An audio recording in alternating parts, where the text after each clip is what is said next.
out BLG and nothing sticks. Steadfast presence, and he won't get out. Carrier's dead as well. And T1, gung-ho, caught out. Messy fight.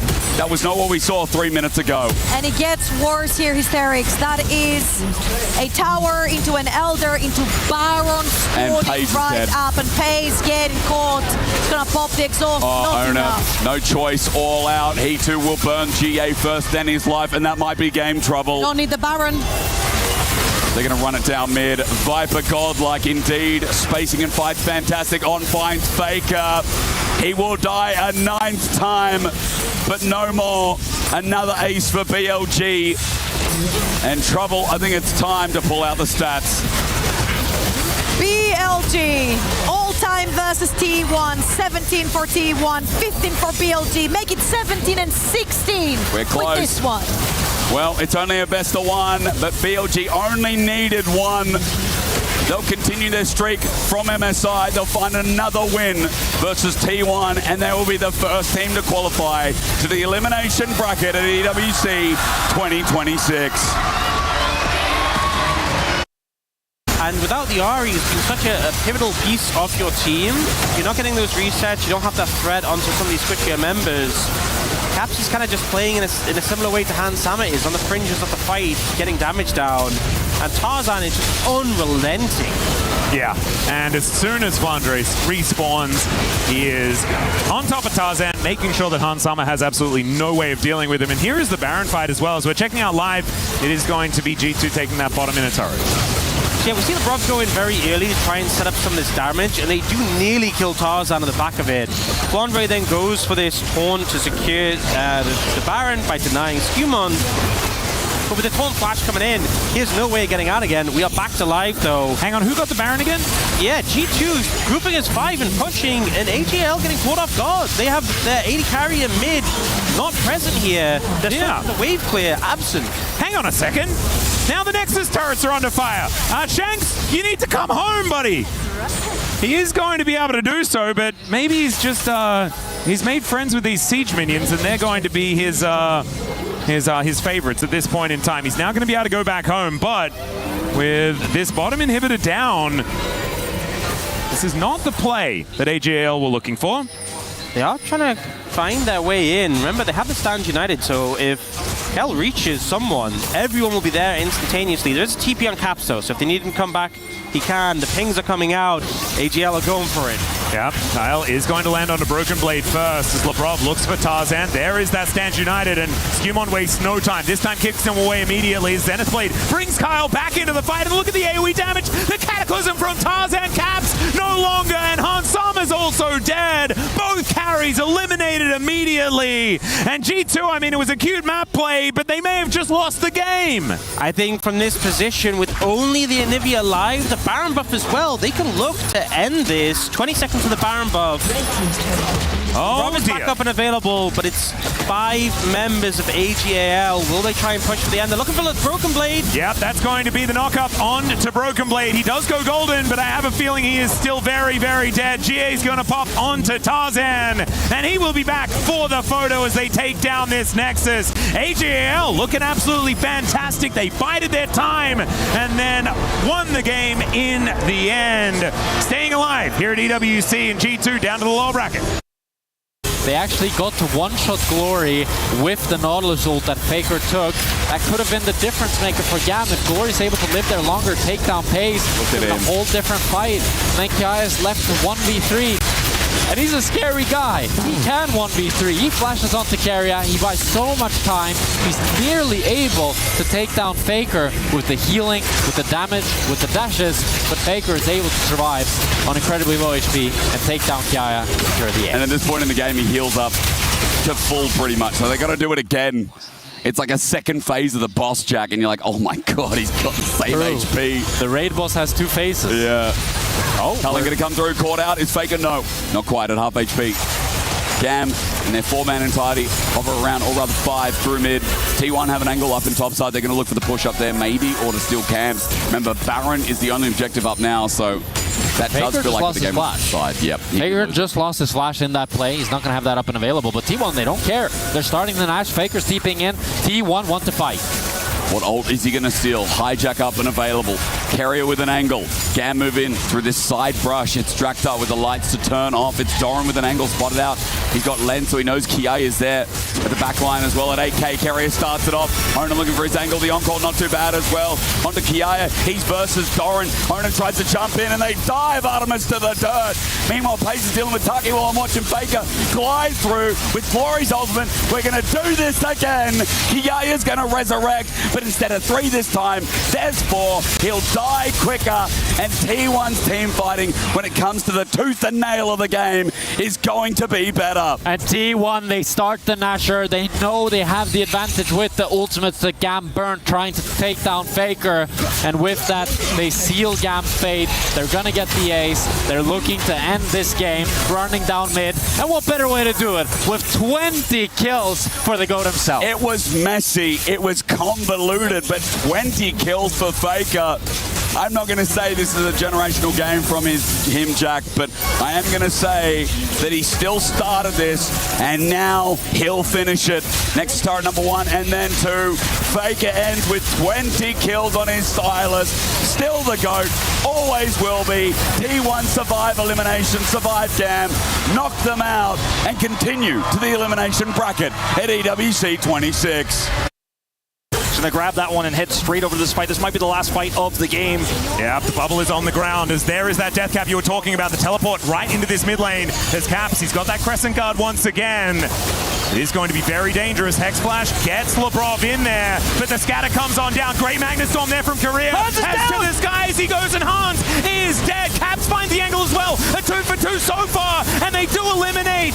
And now Showmaker trying to dance around the battlefield. He finds the angle. He picks up all of these flashes, and Lucid is there. The 3 Talon strike. Caps knocked up mid-dash, and now it's Showmaker able to make him look silly, and the ace is picked up. D plus Kia make it happen in the river, and they're going to see whether they can walk up this mid lane and break open the base. They absolutely will break open this base. The shake of the head of that G2 fan in the audience, I think, can be felt around the world as Hans Sama is deleted in the fight. Death timers here, 40 seconds for Caps, 20 on Hans. They get this inhibitor, absolutely, but they may even put some damage here on these Nexus turrets. Labrov gonna come up here and try to buy time. Yeah, they're going to look to try and end the game. When the Dragon is up and available, I imagine DK can just head on over towards this Infernal. Remember, like an Infernal Soul for a poke composition, that's kind of ideal. And so DK going to get on over there and see whether they can grab that one. I really thought that it was going to be a G2 freebie. And I don't even know, like, I want to watch that fight back again, but I don't know if we have time to, because we're going to go straight into this Infernal Soul potential contest here for G2. I mean, it's not an ideal situation, but they got to try something. TP in from Broken Blade as they are going to try to stop this Dragon from going over. Skewmon in good position here. That's an aggressive teleport here from Caps. Does pick up the double bubble as Labrov is already down to about a third health, and maybe nothing as the Magnet Storm picks up 3. Skewmon into the backline, but he is immediately put down towards that GA as Hans is going to respawn. It's a double for the Jarvan, but the rest of DK, they'll find the angles, and look at Showmaker just skipping around the battlefield, and they will kill them once again, and now start that walk over. Yeah, they have the super minion wave here. No Infernal Soul needed. Double Mage Comp is going to work here for D+, as they will knock G2 out of the Esports World Cup in 2026 with a 2-0. What an unbelievable performance in back-to-back games. Different styles. Hello, I'm Huhi. I'm Hamba, and we're here to try some French food. Alright, what is it? Ooh, salami. Sausage? Sausage. I think it's like dry sausage. Oh. Oh. Yeah, just good. The smell is not good. He said that it smells like good. dog feet. I love it. 1 to 10. 6? 6. For me, it's like 7 or 8. 8. Whoa, what is this? Oh, is this the gem? Like the chestnut gem? Is it? That's what because I looked up what am I supposed to bring back home, and it was butter and chestnut gem. So this is my guess. Sweet. Yeah. That's good. Yeah, it's good. Yeah. I don't like sweet stuff, but 8? I think 8 as well. Yeah. It's pretty good. Some carbonated drink. I think I know what it is. Cheers. Lemonade. Lemonade? Fanta? I drink this a lot because I used to live in France too, and it's good, no? What is this? Orangina, I think. Orangina, yeah, right? Orangina? Yeah, Orangina. Yeah, actually good. 9? It is 9? best. I grew out of the soda, so 7 for me right now. 뭐지? Cheesecake? It has to be cheesecake, no? Yeah, cheesecake. Cheesecake. Oh, Cheesecake. Oh, so good then. So cheesecake is from France? Oh, flan. Yeah. Oh. We ate this. 9. Yeah, 9 out of 10. 9. Yeah. Dangerous. Get it out. What is this? This food? 뭐지? Is snail? Snail? Snail? Snail. But I can't try that. Rock, paper, scissors? Rock, paper, scissors? Okay. 3, 2, 1. Please. Rock, paper, scissors? 네, I give you, I feed you. It's good, it's good. 골뱅이.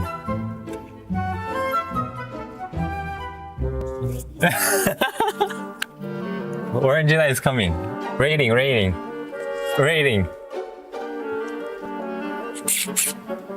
Two. I never tried that. Yeah, now you can try more snails, yeah? No, I can't try. I can't try. It's my last or first. So that was Huhi and Hambak. trying some new French food. Thanks for watching, guys, and thank you for cheering for us. See you guys. $75 million, 25 tournaments, over 200 clubs, only one club champion. The Club Championship is the beating heart of the Esports World Cup. Over 7 weeks, esports clubs send their players to compete. Every placement, every win, every podium earns points for their clubs. At the end of 7 weeks, every point counts. The club at the top walks away with $7 million and the title of Best Esports Club in the world. It's not about being the best at one game. It's about being the best across all of them. Depth, versatility, consistency under pressure. One championship trophy, one title. Who will take it? Watch history unfold in Paris at the Esports World Cup 2026.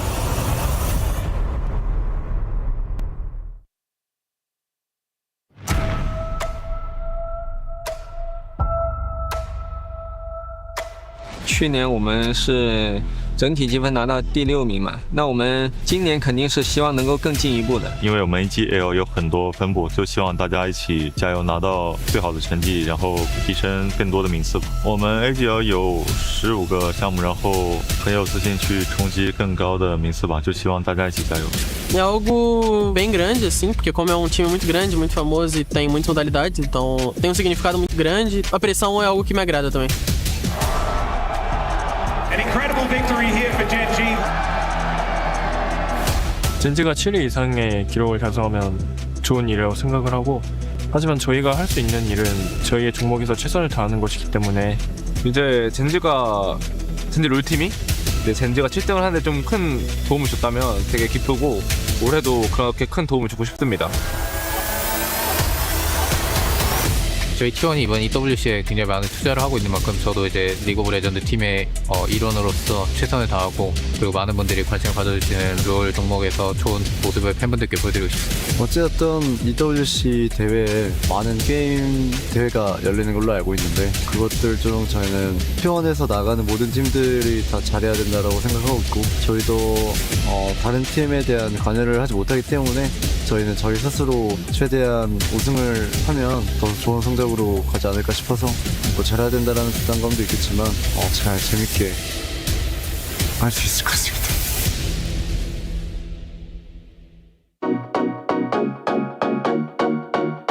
Hello guys, I'm Kurs, mibr jungler. Hello guys, I'm Ackerman, I'm support of mibr, and I'm gonna try to help him to clear the jungle. I'm listening. You're gonna move, okay? Don't forget that. I don't know where's the keep. Wait, don't move. Back. Go slow, left, down, bye, up a bit now. Okay, just go. You're going mid, okay? Mid? Yeah, you're in mid now. You have to back. No, back, down. Yeah. It's so hard. Keep going. More left. That is fine. Click. Keep going. S. The mouse left. Yeah, now use Q. And you're gonna start the camp. I'm doing it? Yeah, you're doing it. Yeah, but I'm smite? No. I mean, you're almost finished. It's 300. You're gonna smite another camp. Go to your left. No, you're going to rear now. No, down. Click. Go. Full. Go click. Go. Where I am? Now go left. All left. Yeah, all left. Right. Go more. Q. Now you're doing another camp. You're gonna smite. But your mouse needs to be more right. A bit. More. Right now. I just smite. Yeah, you're doing it. Oh, this is so hard actually. Yeah, I don't know where I am. It's so hard. Keep walking. Pull down. A bit more. Down. Yeah, there. More down. Yeah, there. You're gonna start another camp. Did I start? Yes, yeah. You're hitting. Can you more left, the mouse? Up. A bit left. A bit. Down. Hit. You're gonna spawn Q, W, E. My W is not up? No. It's up, sorry. Click. Okay, do the Q through the wall, okay? Fine, you're fighting. You're doing camps. You're doing a camp. What? I'm already here? Yeah, you're already here. You're gonna do it. Your move is so good. My move is so good? S, just the mouse, just move to left. Another more. Then Q. I'm doing red? You're doing it. You need to smite. Can you go up? The mouse, go up. Left. Up. Down. Okay, just smite. Did you finish? Yeah, you're doing it. No, it's 300. It's the... Now you finish. Go down. Can you press space so I can see up? Q. Nice. You're doing... I can say the word. I'm doing do-do? Yeah. You're doing do-do. You're gonna smite. You have another one. But your mouse is so far away. Wait. In the middle. Try to put in the middle. I don't know where it's middle. Actually, you don't know. Right. Down. Then. Right. It's finished. You're finished. Right. Okay. I killed the small ones? Yeah, you're killing the... I can say. Okay, GG. It's so hard. Thanks for watching, guys. My move is kind of blind, like listening, but it was fun.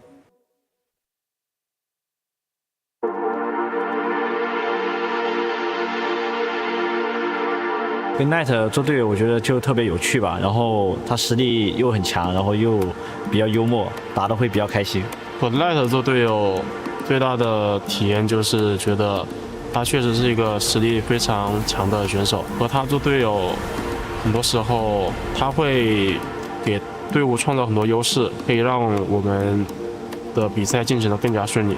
和 Knight 选手他自身本身就比较强嘛，然后游戏内容他的指挥也特别棒，然后游戏跟大家的交流去运作这个团队也做得特别好。Knight 的对线实力还有整体的指挥和队友的沟通能力都是非常优秀的，所以和他打的话，其实他能做到很多事情吧。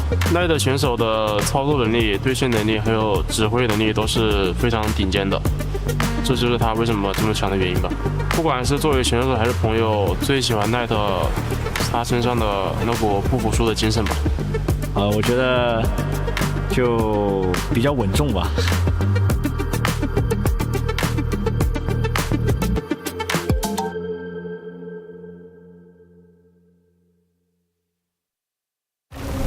The Esports World Cup, the most elite competition in the world. Its trophy system is built to match. The Club Championship trophy, awarded to the one club that rose above the rest and reigned supreme across all EWC games. Every participant earns a key engraved with their name. That's their right to compete. Reigning champions hold a key unlike any other. The Game Trophy is the ultimate prize for every Games champion, incomplete until a champion's key is inserted. The champion's key frame is locked into the totem, a stone marker of legacy, etched with every EWC champion. The losing keys are crushed. The champion claims 3, a personal reminder of who they defeated. The rest are preserved beneath the totem in resin. Every fallen contender captured forever. Will you be remembered or forgotten beneath the totem? At EWC, nothing is granted. Everything is earned. He thinks he can come in here and play my game.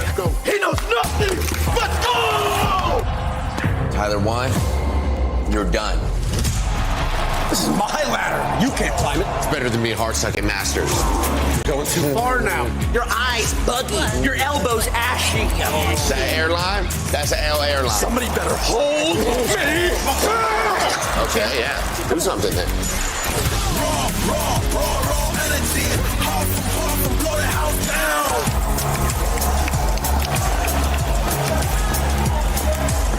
You look nervous. You look short. Everything's good? Fight.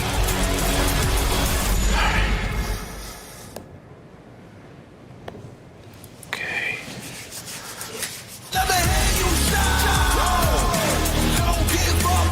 Do you really need the wraps? Yeah, that feels like overkill to me. At this year's Esports World Cup, we're bringing you all the games you love, all the coverage you crave.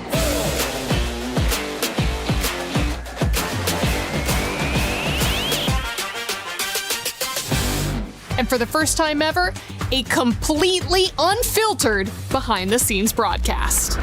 And he absolutely destroys him. I don't think he ever saw that coming. That was incredible. This means you're getting the real coverage. I think that was with raw opinions.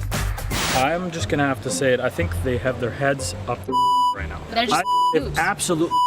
Yes, from broadcasters who don't even know they're being recorded. They don't know they're being recorded? Oh, what do you mean? That is insane. What is this? I'm sorry, is this a good idea? This is what we have. All you have to do is read the lines. They All right. the bed. They're absolutely the bed. I don't understand how this keeps getting allowed to take control of the space and nothing is done about it. We're gonna get fined. There's no way that this is gonna work. Don't worry about it. Don't worry about it. We do the thinking, okay? I cannot believe this job on this team. Every time you thinking, oh my, they got the game, and you know what? We're actually just gonna be bringing you the same great coverage once again this year. Nothing else. First KC fans try to sabotage me, now my own agent. 가지 마줘. 나이스. 내가 바텀 할게. 나 미드 할게. 나 집 갈게요. 나 집 가고 탑 받을게 이거. 라인 어디로 할지 생각해. 이거 전령. 리즈 노플린즈. 뒤에 다섯 번. 어때 금자? 바이 보자. 바이 나쁘지 않아. 야 얘는 다 빨렸어. 빼 못 이겨. 잠시만 제스틸러. 같이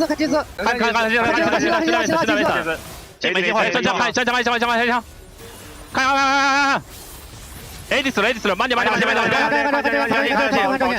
专家小心我没事前排慢点辛德拉输出不了 OK 上路一波先一套慢点老周Oh, I first time win without sleeper.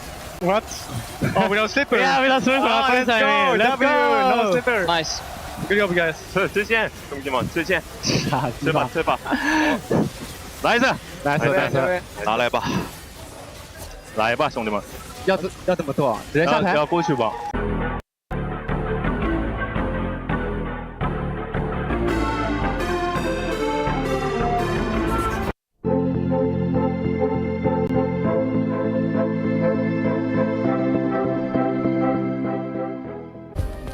Play is in our DNA. Whenever we let it out, it becomes our superpower. Now imagine an entire city being built to supercharge it. Kadir City, powered by Play.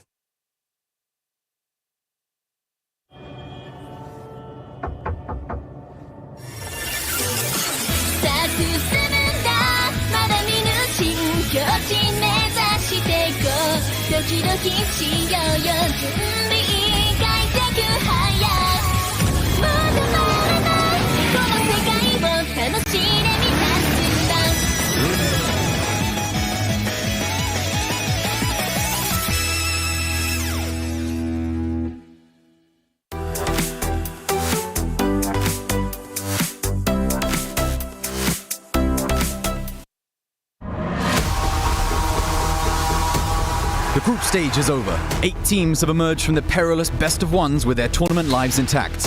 Now their attention turns to the quarter-finals. There is no more lower bracket. One loss and you are out of the competition. There are no second chances. 2 Korean giants clash as T1 take on Hanwha Life Esports. Title defenders gen.g must make it past JD Gaming. Europe's lone representative Carmine Corp comes up against ag.al. Then D+ Kia and Bilibili Gaming will fight for the last semi-final spot. These are the 8 contenders, but only one will lift the trophy. Now is the time to step up. The quarterfinals are here.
We are live back here from Paris at the Porte de Versailles Expo Center for day number 3 of League of Legends here at the Esports World Cup 2026. Degon alongside Jack Spectra and Wadid to set you up for the action. We started with 16 worthy teams in those 4 groups. 2 have emerged from each group to give us the 8 worthy quarterfinalists. And we've got ourselves some great matchups after the draw, and it starts in the top here, Jack. It is T1 versus Hanwha Life Esports. That's got to be the highlight. No, I mean, the fact that you have Guma UC and Zeus going up against their former team, so exciting. I'm also super excited for Casey versus ag.al. I'm just absolutely praying that he will not be knocked out so early. I was so disappointed by G2. Please, Casey, please make the miracle happen. So 4 Korean teams, 3 Chinese team, and 1 European team. There's so many dramas going on, but again, T1 HL League gonna be the most exciting one for sure. The reigning title defenders gen.g also still alive, so going to be a lot of fun. Every single match is must watch here.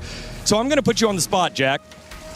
What is your tournament favorite now that we know the top 8 and the draws?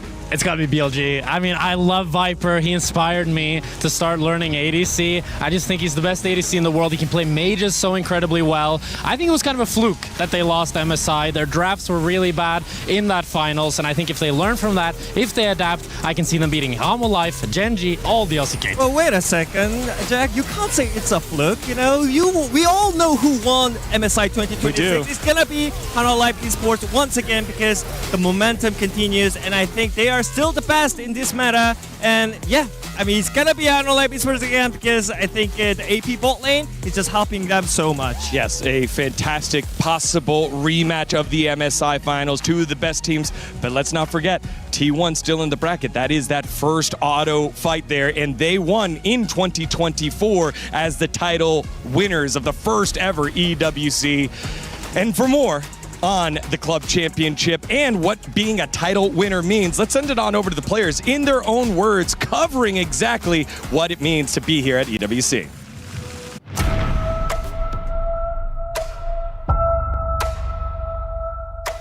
去年我们是整体积分拿到第6名嘛，那我们今年肯定是希望能够更进一步的。因为我们 ag.al 有很多分部，就希望大家一起加油，拿到最好的成绩，然后提升更多的名次。我们 ag.al 有15个项目，然后很有自信去冲击更高的名次吧，就希望大家一起加油。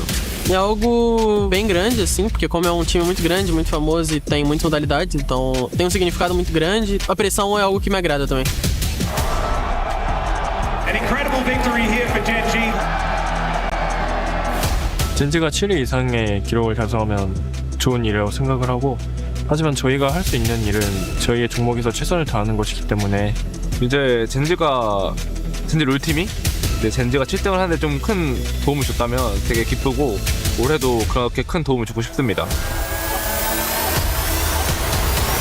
저희 T1이 이번 EWC에 굉장히 많은 투자를 하고 있는 만큼 저도 이제 리그 오브 레전드 팀의 일원으로서 최선을 다하고 그리고 많은 분들이 관심을 가져주시는 롤 종목에서 좋은 모습을 팬분들께 보여드리고 싶습니다. 어쨌든 EWC 대회에 많은 게임 대회가 열리는 걸로 알고 있는데 그것들 중 저희는 T1에서 나가는 모든 팀들이 다 잘해야 된다고 생각하고 있고 저희도 다른 팀에 대한 관여를 하지 못하기 때문에 저희는 저희 스스로 최대한 우승을 하면 더 좋은 성적으로 가지 않을까 싶어서 뭐 잘해야 된다는 부담감도 있겠지만 잘 재밌게 할 수 있을 것 같습니다.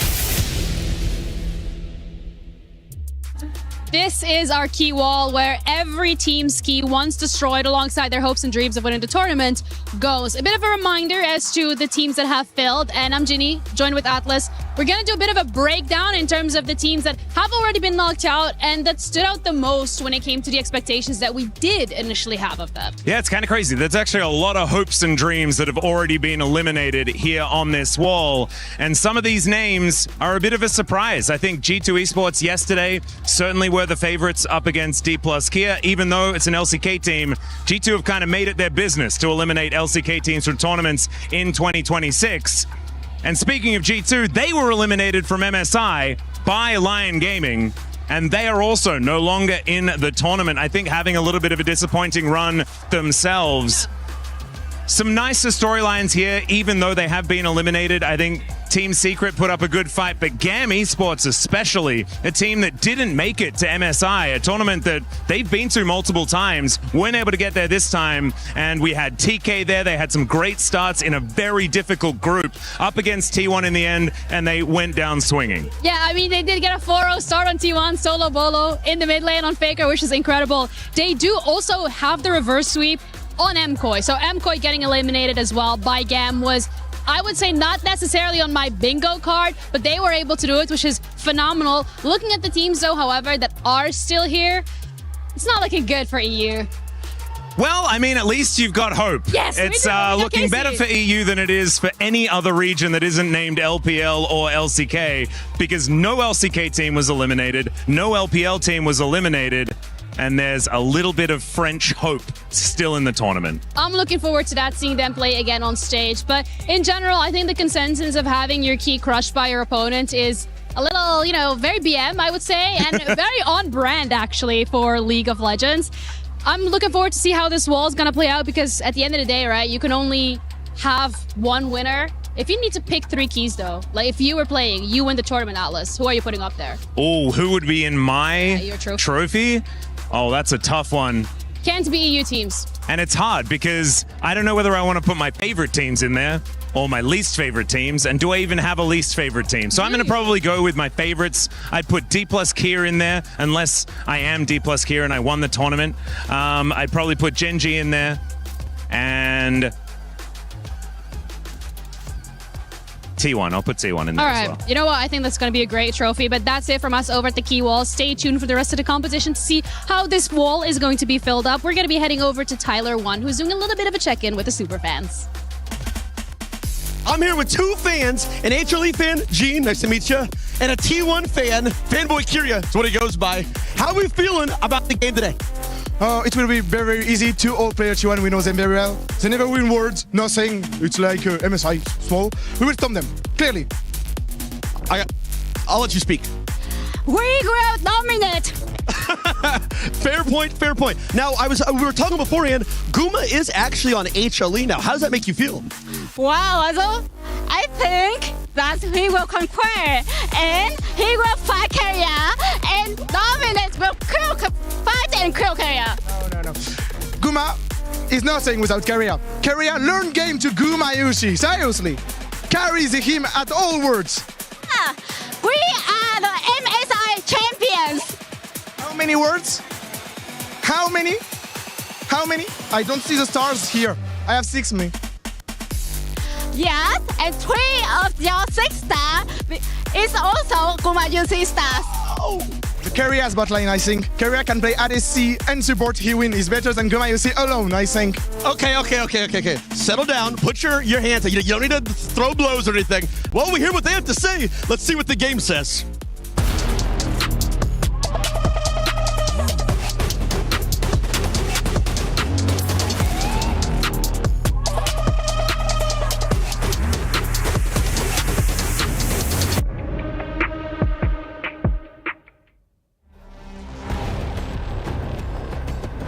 It is the hottest battle across the LCK. Formerly brothers, still brothers, but now on opposite sides. It's the reigning world champs in T1 versus the reigning world champ on the side of Hanwha Life Esports with his world champ brothers. If that was confusing, it's just the beginning. HLE and the Orange Tank roll on in as MSI winners and looking to do damage against the world champs. Welcome back to studio. Digon alongside Jack and Wadid. It is T1, it is HLE, and it is oozing with storylines as our Crunchyroll story of the day, T1 versus HLE.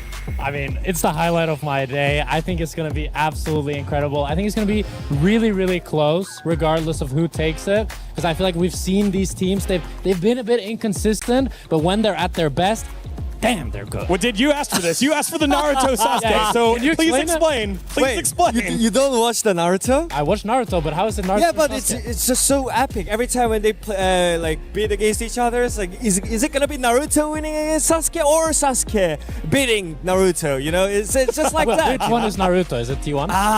Let's say it's T1 because they got more legacies, Wow. right? And then they have some escape players. You know, they are Sasuke left the Leaf Village. And they have some players from T1 as well, so a lot of storylines here. Friends at home, you can help decide the deep cut here, Naruto and Sasuke. It is T1 and Hanwha Life Esports as we take a look at the head-to-head between these two squads.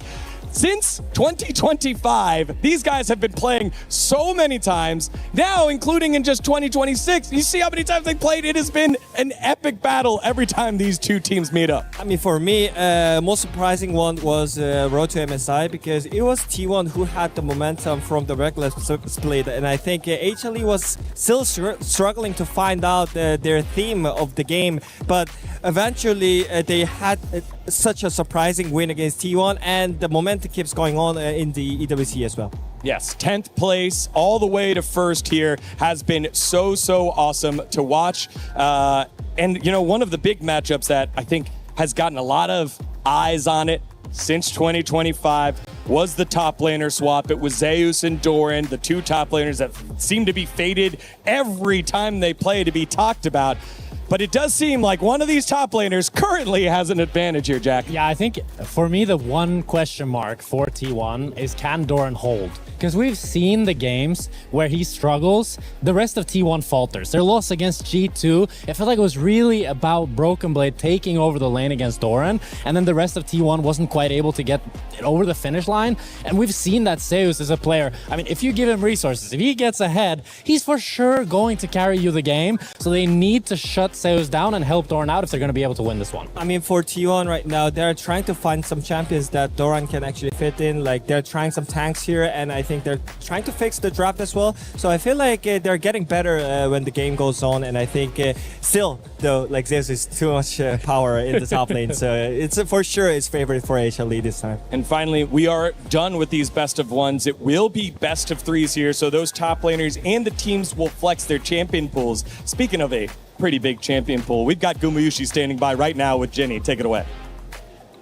Thanks, Digon. Well, Guma, you're joining us for a little bit of an interview ahead of your matchup against T1. I want to cast us back to 2024 EWC when you were on the roster as well for T1 that won that title. You now have the opportunity to do the funniest thing and actually take it away from them and not let them win it another year. How does that feel? 일단 구마유시 선수 사실 2024년도 첫 대회에 이제 T1 소속으로서 이제 첫 우승을 거머쥐셨는데 2년 뒤에 또 다른 팀으로 와서 또 친정 팀인 T1을 상대로 그 두 번째 우승을 뺏어갈 기회를 얻으셨습니다. 지금 기분이 어떠신지 궁금합니다. 오늘 정말 재밌는 경기가 될 거라고 기대하고 있고요.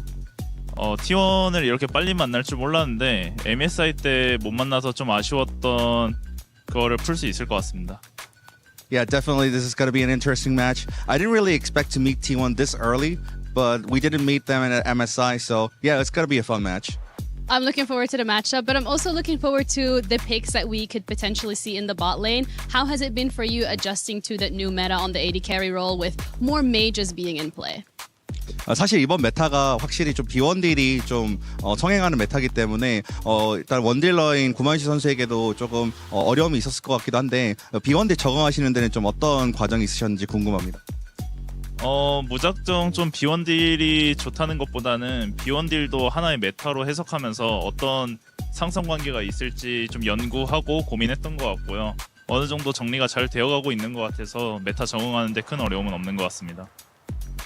Yeah, I didn't particularly struggle for adapting the meta because, even though like AP Mage has been a really big meta picks, however, it doesn't mean that it's a dominant one. It's still like 80 carries are still playable. So it's just that like AP Mages are included in the bot lane. So I think it's important to analyze those meta picks and the flow. So I think in that process, I'm doing really well. All right, well, thank you so much for your time. Good luck on your game. And thank you, Maddox, as well, for the translation. That's it from us. Digon, back to you. Thank you very much, Maddox, for the translation, Jody for the interview, and Gumayushi for his time and insights. Champ Pool seems to be one of the big conversation points here at EWC, given the fact that we just saw MSI, and now all of a sudden, it's just a massive rapid change as we take a look at some of the champs here that have been played by both Pays and Gumayushi in the bot lane.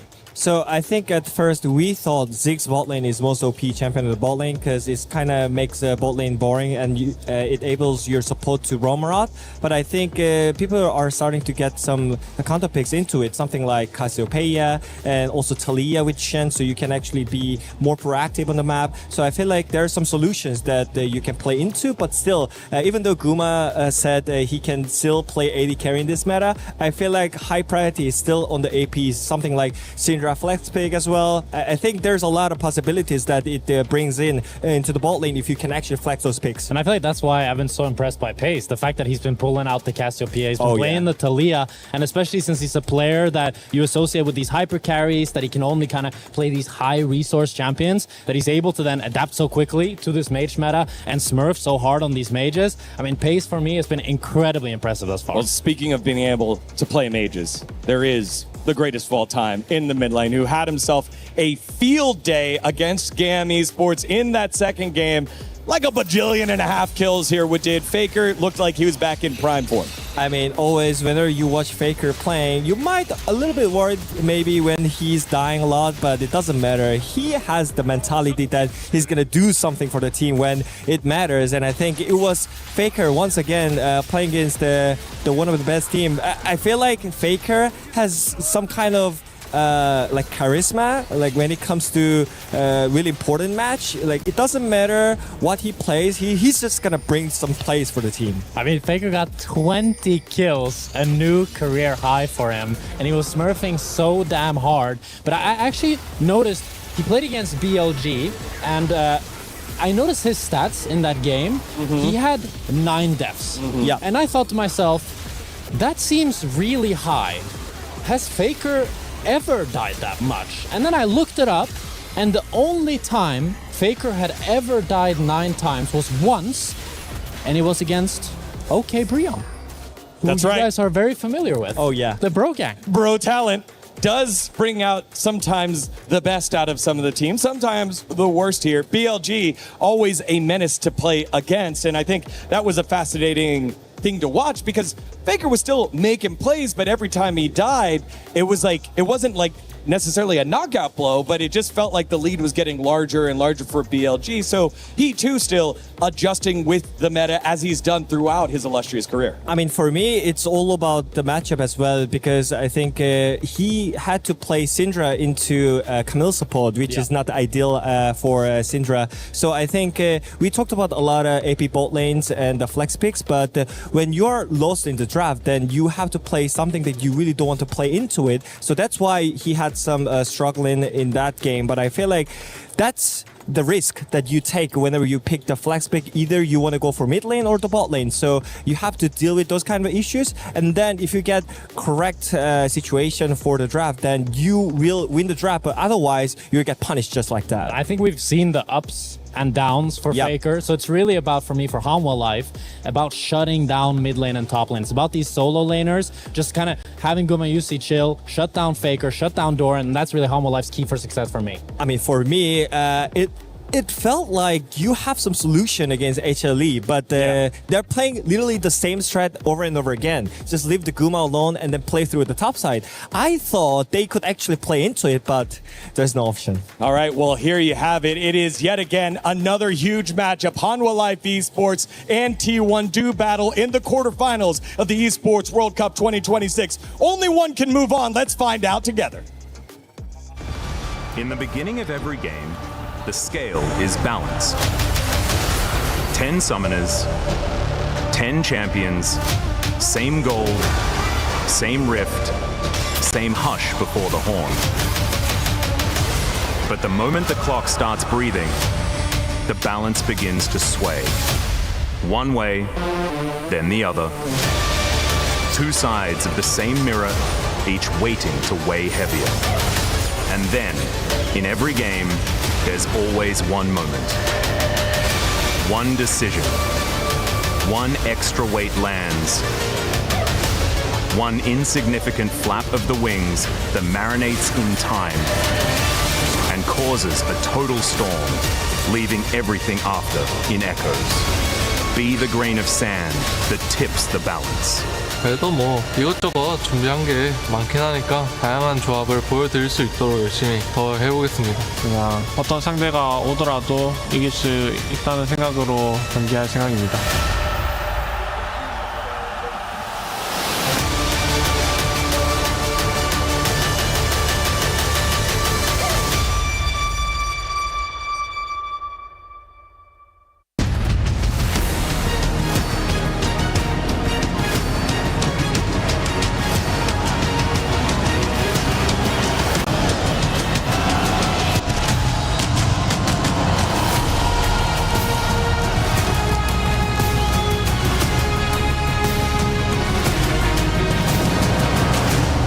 Mesdames et messieurs, bonjour, bienvenue à Paris!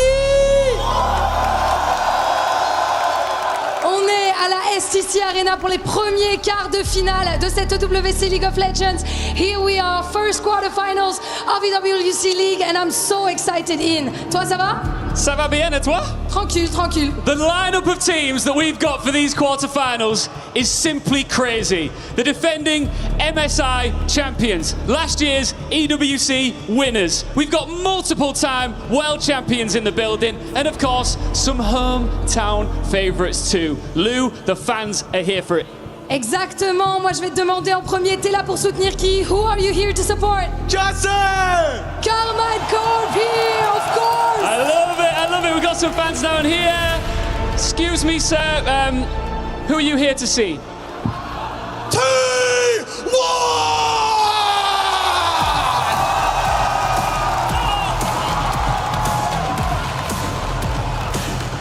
No organization in League of Legends history has achieved more.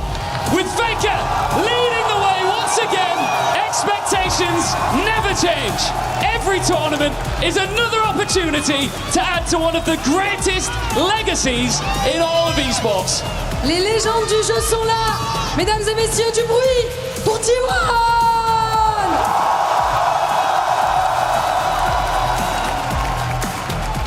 Standing against the crowd's favorite, it's your MSI champions, Hanwha Life Esports!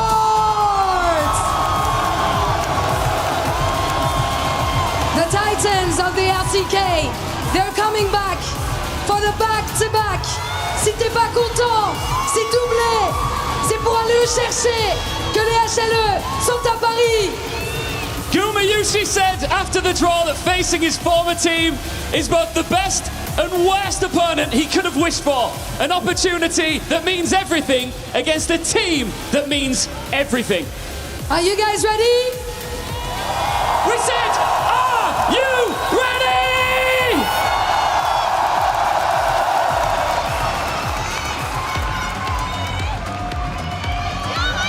What an incredible introduction. Thanks, Ian and Lou, for bringing T1 and HLE out onto the stage. And I'm Atlas, I'm joined by Wolf.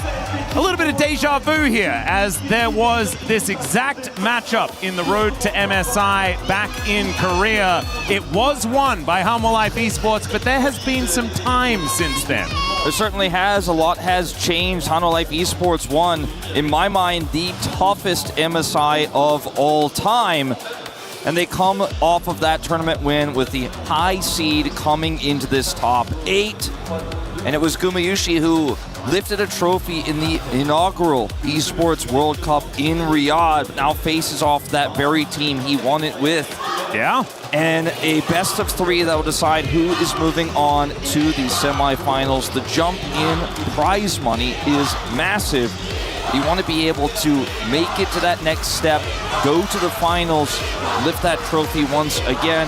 For LCK fans everywhere, it's an unfortunate matchup we got here in the draw, right? A bit of a civil war, as we like to call it, between LCK squads. But this rivalry has been brewing ever since Zeus left T1 to join Hanwha Life Esports. Guma now followed suit. We had Hanwha Life here coming in as favorites, coming in as the higher seed. T1 wasn't without struggles their run here to top 8. Yeah, exactly right. And this means a lot for T1 as well as an organization. I believe you may have seen Faker talking about it, but T1 have invested quite a lot into EWC this year as well. So those club championship points are really, really important here for T1. HLE with not as many teams over here, but still so much pride. EWC is another one of these massive tournaments, and if they're able to do it back to back, it would be absolutely unbelievable for this organization. A team that, you know, managed to get into the World Championship in 2021 on a fluke, but since then has been trying to build to have this super team to take down the world. Already, MSI in their wake. They managed to win first stand last year. If they could get EWC as well, man, these trophies, there's a lot of variance there in that trophy case. It absolutely is. I mean, from going from, for Hanwha Life Esports, last year winning first stand, this year not attending, being 10th place in LCK Cup, to being at the front of League of Legends, the face of it after that MSI win. They are the current international champions. To get back-to-back, I think would make such a statement about how much this team has changed from month 1 of 2026, now July, halfway through the year. Yeah, and it's just crazy. We've got the reigning world champs, we got the reigning MSI champs facing off. One of them's going to be eliminated after this best of 3. That's just how it goes sometimes when the draw comes through. And the thing is, if you're thinking about it, you're like, well, what are the other options? Well, there's BLG, probably the next most formidable opposition here at the tournament. There's Gen.g, the defending winners here of EWC from last year. There are a lot of incredibly dangerous names that are still in the top of EWC. So I don't know whether there's all that many better options that you could have got. We'll see who is going to be able to take it here as we get into Champion Select for game number 1. I do want to echo what they said on the desk. I think attacking the top side for HLE is going to be the name of the game. Make sure that Zeus and Zeka are in the best possible position. Let Kanavi go bonkers and then allow Gumayusi just to sit back and scale. But we'll see whether they're allowed to do it. That is often what we see. But it is worth noting that even though Doran's performances as of late haven't been his best, he has gotten the better of Zeus in playoff matches, in elimination matches, so many times when they have thought, teams have thought, not just Hanwha Life Esports, but T1, when playing against Doran on Gen.g, have thought, we can attack Doran. He defends, he shows up big in those critical matches. Will be an Orianna first pick to the surprise of no one. What's more surprising is the bans here from T1 allowing that one through. They did take the Nocturne away, so that pairing won't be there. They matched the Gnar ban to the Vayne, so Zeus doesn't get his hands on one of his favorites. Yeah, and I was actually kind of thinking that it would be a little bit more of a thought process here for HLE, just because that buy has been such high priority, especially for a player like Kanavi. But instead, the Orianna just going to be snapped up. Faker not going to be allowed to have his most stable champion there in the mid lane. And his response, potentially, is going to be that Cassiopeia that we can see here alongside that buy. Was snapped away. The 2 big picks that we'll let through this draft certainly going to be dangerous on the Rift. One going to either team. To the Ambessa for Zeus. That's a blind pick towards that top side of the map. A little bit dangerous, perhaps, into Doran. Surprised to see that here. It's a great ball carrier, and it does have a lot of pick potential. Can be great into the Vi as well, but I expected the Jarvan. The Jarvan will come alongside, as this is the strongest pick right now Ivan, with the Orianna. Yeah. I remember in 2024 Esports World Cup, Ivern was the meta. We saw it so much double AD carry Ivern thanks to the LPL squads at the time. But it is going to be the Jarvan that we expected. So a lot of setup for this Orianna in this draft, despite the Nocturne ban. Let's see what the response is going to be here ultimately now.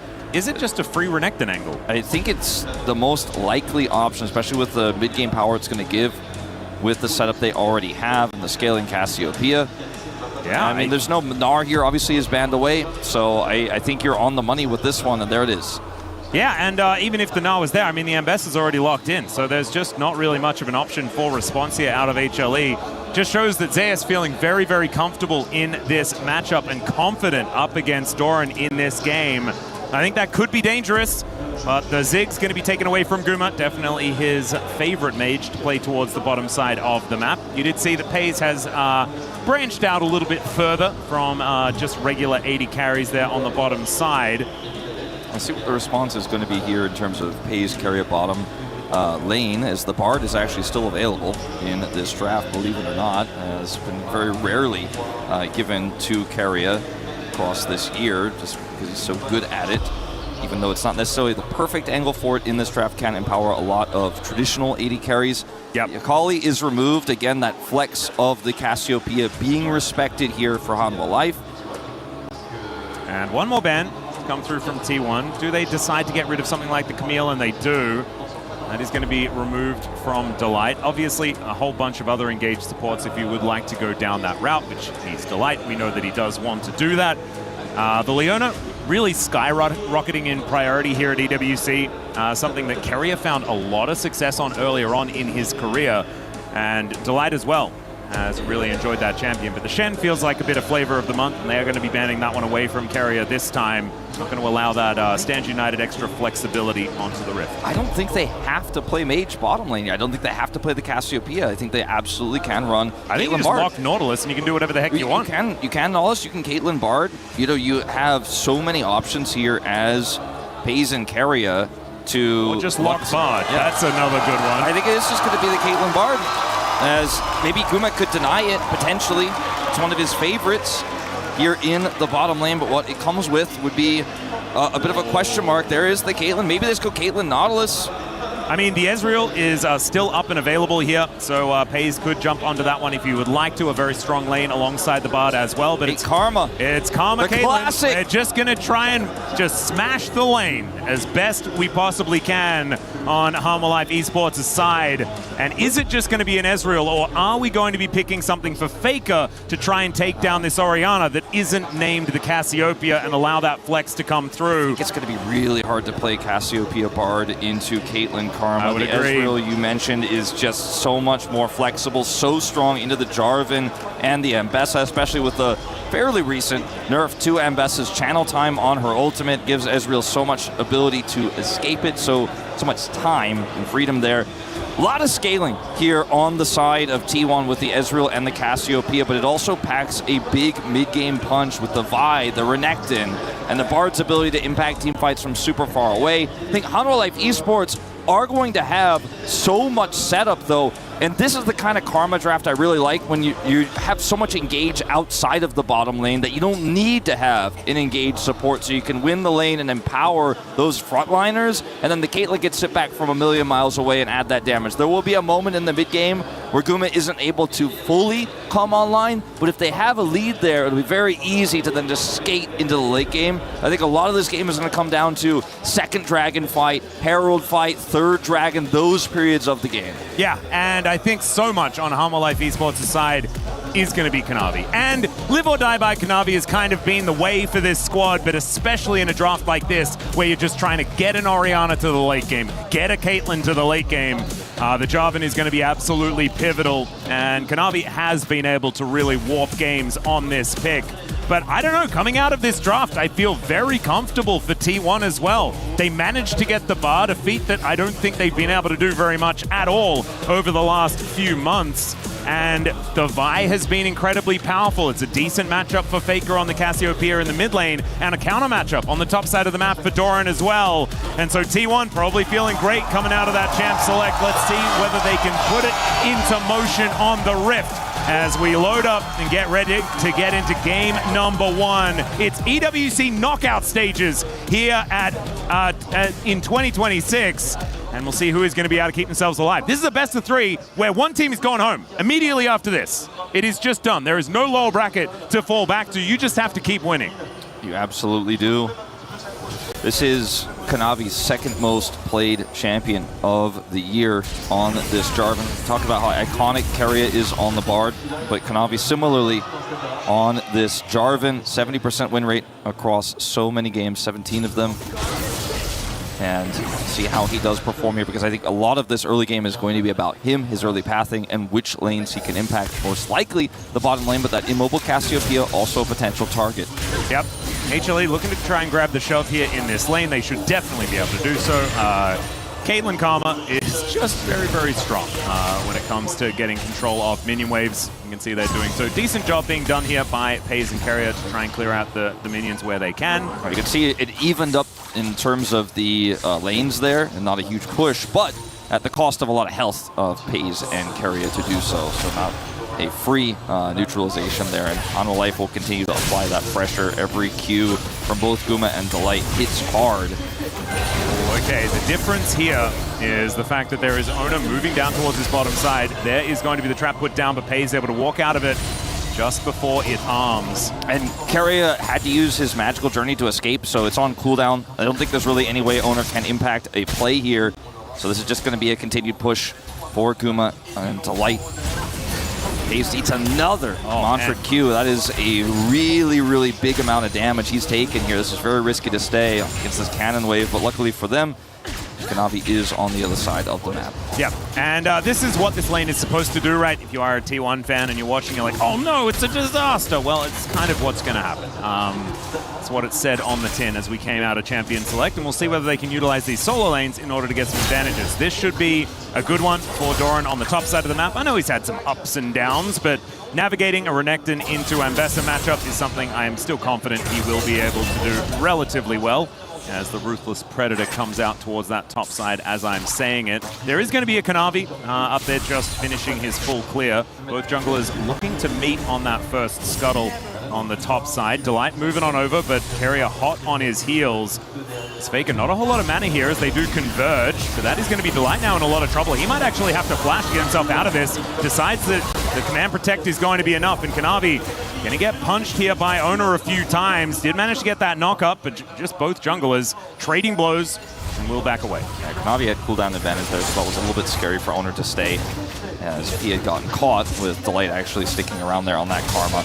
Could have been very dangerous, and they will be able to take the scuttle. But it's hard to get a huge amount of value when the enemy support is following you there on a gank like what we just saw. So we'll just be a reset back to the mid lane here for Zeka.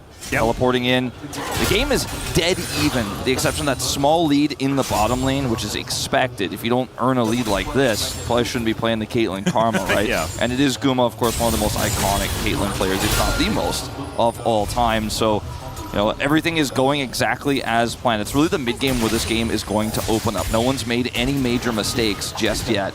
And this is the really dangerous time, right? You can have a look at the backs. There's a pickaxe in Gumayusi's back pocket. His Pei's actually going to get a nice proc on that W as he does dash on forward. But yeah, pickaxe versus Tia is not exactly a great battle stats situation for the Ezreal. So Pei's going to have to make sure that he takes these smart trades in order to get some advantages, because otherwise Guma will just win out in the straight-up DPS war. Zeka and Faker just fighting it out here in this mid lane. Nothing really to report as we can see. Owner has a meeting.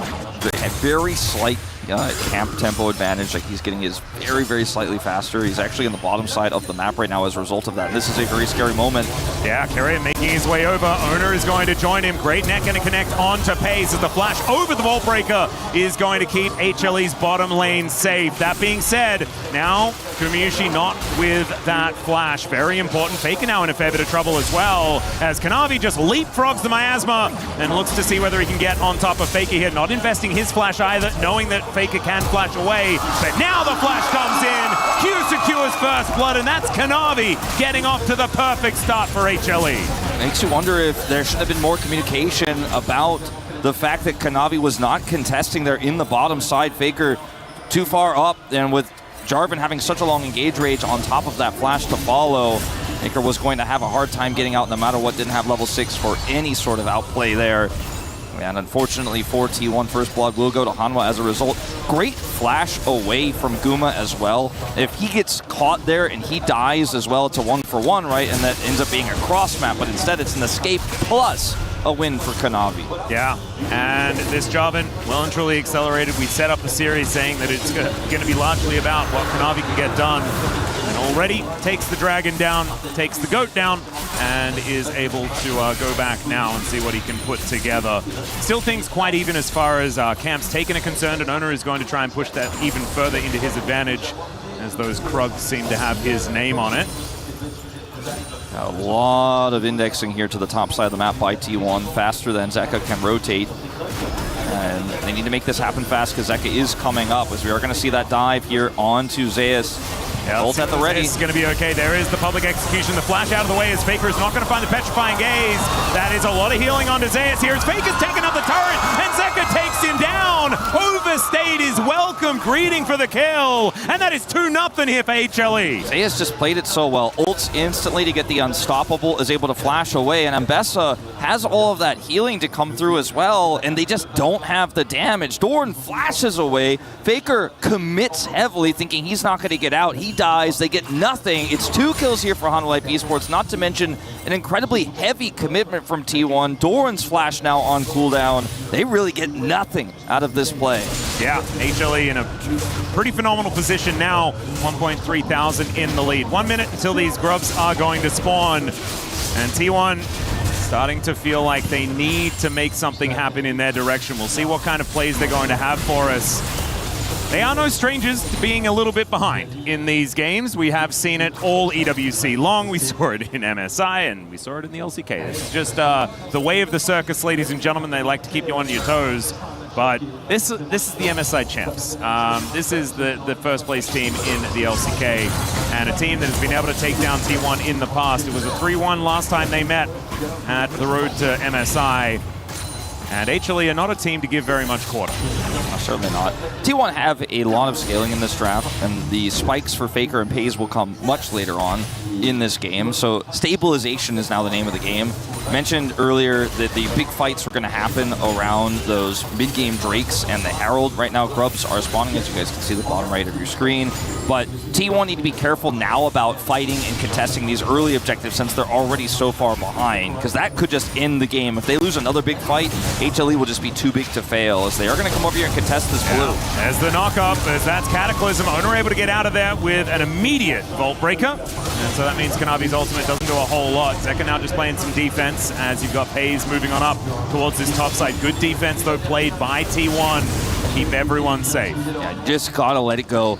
Gotta back out there. If you lose too many members, it's just going to be lights out in this game. They're already on such a teetering knife's edge to be able to stabilize here. We know they can do it, but any more heavy losses and it won't be possible for anybody. As Pays heading up here to try to poke away, they want to be able to get one of these Grubs at least if possible. And right now all of them are going to reset as HLE with 4-man strong. There's the flash in. Cease and desist comes down. That's so much damage. They blow up Gumayushi in a heartbeat, and now the Crocodile is going to dive forward. Kanavi's taken out. Delight limping away. Vinceus teleports in to just vacate the area. That's going to be all the Grubs, and T1 answer back. I mean, it doesn't get more laser focused and coordinated than that. I was starting to shake my head thinking, I don't know about this contest, T1. They're better set up. They have everybody there. But watch this angle. Boom, flash ult onto Guma. Pays is already channeling the true shot. That follows up. Doran is a raid boss even this early into the game on the Renekton. He picks up the shutdown here onto the Jarvan. And then they have Faker following up for the TP and head straight back to mid lane. That was a clean contest. It is really just a snap engage there from Owner, taking out his former teammate Guma. Yeah, Gumayushi now back out onto the map. The carrier is chasing him down. Delight will be able to move up here to make it a 2v2, but the flash in! He manages to get the Cosmic Binding. The flash away is there! He gets the shield from the Inspire, and I think he'll stay alive, but he'll have to go home, and T1, they are not messing around anymore. They're after Guma, and Pays with their really, really nice follow-up there, but unfortunately misses that last Mystic shot. And Guma is able to buy enough space there with a shield coming through from Delight to escape, but he's going to have to back. So this lane no longer fully in Guma's control. He has a slight gold lead still, but is not going to feel comfortable with what just went down there and won't be able to further anything for a while. And just like that, T1 snapped back into this early game. Yeah, it's a much better position that they find themselves in, and you were talking about it. I think that T1 will find a lot of power when two items come in for both this Cassio and the Ezreal. And that is looking like it's going to be a lot more of a comfortable ride that they'll be able to pick up for themselves. Ace in the Hole comes on through as Pays going to trade that with his barrier. And Kanavi is going to be blast coning his way in, but is greeted immediately by Owner, taken down to 50% health in an instant. A cease and desist will follow him over, and Kanavi's just punched around like a ragdoll. Will be able to flash out of the way, but that just gives the kill over to Pays. Oh no, another one now as it's set up onto Delight, and a double kill for the Ezreal is probably the worst news that HLE could have got. And the T1 fans are loving it. And this unfortunately harkens back as Guma's also in trouble here. Oh dear, they're going for the 2v1 dive as Carrier just magically journeys his way out. Guma is going to survive just a little bit. Doran, oh dear, he wants a piece of this pie. He's just going to slice and dice his way over. Everyone wants a piece of Gumayushi right now on this T1 squad. And he just gets taken out a second time. As this, unfortunately, for Honolulu Esports kind of harkens back to earlier in the year, some haphazard decision-making from Kanavi alone. Going on this blast without information, the Vi is here, and Owner's just like, what? All right, I'll take the freebie, commits the ultimate here, and even though the Karma is nearby, the shield is just a feeble attempt, and like you said, this flash here with no information on where Pays is just gives the kill, go exactly where they don't want it. He picks up a double, and they're able to do it with Doran's help. Finish off Guma as well. T1 5-2, and now in a commanding gold lead. Yeah, things looking absolutely fantastic for T1 off the back of that play. The only thing that HLE still have going for them is the fact that Zeka has close to an 800 gold lead in the mid lane. That is balanced out very, very nicely elsewhere on Guma! There's Guma. I don't know what we're doing here. Outside of dying. Jumping out of the bush. You got to be careful of crocodiles, Wolf. Yeah. You know, they are very dangerous over short distances. Yes, they move quite quickly. And yeah, Guma, that's his third of the game, his deaths. Stacking up here, and he was in the lead, and now he's 1.1k behind, as we will have hopefully a brief pause here in the action. Yeah, if it's HLE wondering where their AD carry went, I can help them with that. He's in the death chamber right now, but thankfully not mid-team fight or anything like that. And we'll get this one sorted out as quickly as we possibly can, and we'll get any information to you if we manage to find it as well. I'm not quite sure entirely who did pause it. Having a look here, I think it was on the HLE side, but we'll just have to find out. As H2K, I don't know whether they won. Did they win? It's been a while. I'll say no. Not in this tournament, but they won it in many fans' hearts, including that man's right there many years ago. Yeah. I think for so many people who don't have the chance to go to our big internationals every year because it's just not located near them, it's exciting for them to be able to come to Paris here and check this out. It might be somebody whose last international event was watching H2K play. Yeah, exactly. So just wants to remind everybody that that did happen. Maybe we could get like someone with a camera to try and find a TSM fan. Is there a TSM fan? Oh no, there's a dude that's here for the English broadcast. He's just hanging out next to us. Yeah. So we've got one of those. That's not quite TSM, but I'm sure he could grab his marker out and just write TSM there. So that'd be easy. We need to yell a little bit louder as well because they're here to listen to the English broadcast, and it's French in the arena right now. So just make sure that we up the volume so they can have the full double language experience, which is obviously not going to break your brain trying to comprehend two languages at the same time. So just to recap where we are, if you're tuning in late, as I'm sure a lot of people are coming in here, pouring in here for this T1 HLE grudge match. Guma just died a third time to Doran. The Caitlyn is not off the ground. The Ezreal of Pays is massively accelerated. Sure, Faker has that deficit you just pointed out briefly moments ago. So it looks like we are good to go here in this game based on that timer. I actually don't know. I'm just speculating. I believed it. I saw it went 3, 2, 1, and I thought that maybe we were in. I realized that I can turn around and I can see the play like a screen, and I can see that it is still just a little paused, which is great. We did just came and delivered an extra water, and I'm surrounded by hydration already, but staying hydrated, very, very important. So thank you very much for that one, Wadid. Yeah, Wadid is a hero. Thank you, Wadid. This comp for T1 scales so well. We're rushing towards that 2-item for Pays, and Hanwha Life are in pretty dire straits, and on top of it all, it seems to be some sort of issue here with Kanavi, just based on the fact that we have Maddox on standby there with one of our referees. So I am hoping to get this resolved very soon. Yeah, bit of an odd situation here. Not a lot of information being given over to us, and we don't want to speculate too much. But it's starting to look like, you know, Owner is getting ready to get back into the game. I'm feeling like the vibes are starting to get back towards Summoner's Rift. And in fact, Wolf, it's time. I just got the confirmation as well. We are going back into the game. Yep, let's get in there. Already, you can see Pays scanning around the screen as Doran, he's the one down here on this bottom side of the map. Gumishi is respawning and making his way out. And HLE, now they have to try and desperately stabilize. Before, it was T1 making their way back into the game. Now, it's T1 with full control of the game. Yeah, getting that win on the Grubs was a start. But then a second kill onto Kanavi there. Then getting Guma second time afterwards. And then getting Guma a third time. And I mean, the dominoes are well and truly falling over here for HLE at this point in time. They have a strong mid-game comp, but the Caitlyn is not a part of that. And she was one of the leaders earlier from the laning phase, but now 1,000 gold in the hole here for Gumaiishi. Yeah, it is looking really worrisome. Zaya's going to move down towards his bottom side to catch this wave. The Doran is shoving his way. But it's a 3-0-0 Renekton. And maybe even more. A cease and desist comes down. Keria turns off the turret. And the public execution is not going to save Zayas this time. It's Owner that grabs the kill. But man, I mean, HLE are just reeling. You can't be here. I don't know what we're doing here. He's just going to flag and drag his way out. But Doran is going to take that first turret down and move T1 to a 3,000 gold lead. Now this is a massive advantage right now, as Kanavi's not going to get his Gromp either. Smote by Owner, and the angle on that ultimate from Keria to make sure he doesn't hit the Ambessa, but is able to just graze the edge of that turret to disable it. It's just the kind of thing you expect from Keria on one of his best champions, the most iconic this year. And now booking it towards his top side of the map. Kanavi just cannot go anywhere without being discovered. Hayes finds every button in the Jarvan, finds the death chamber for the third time in this game. This game just feels like it's hide on bush.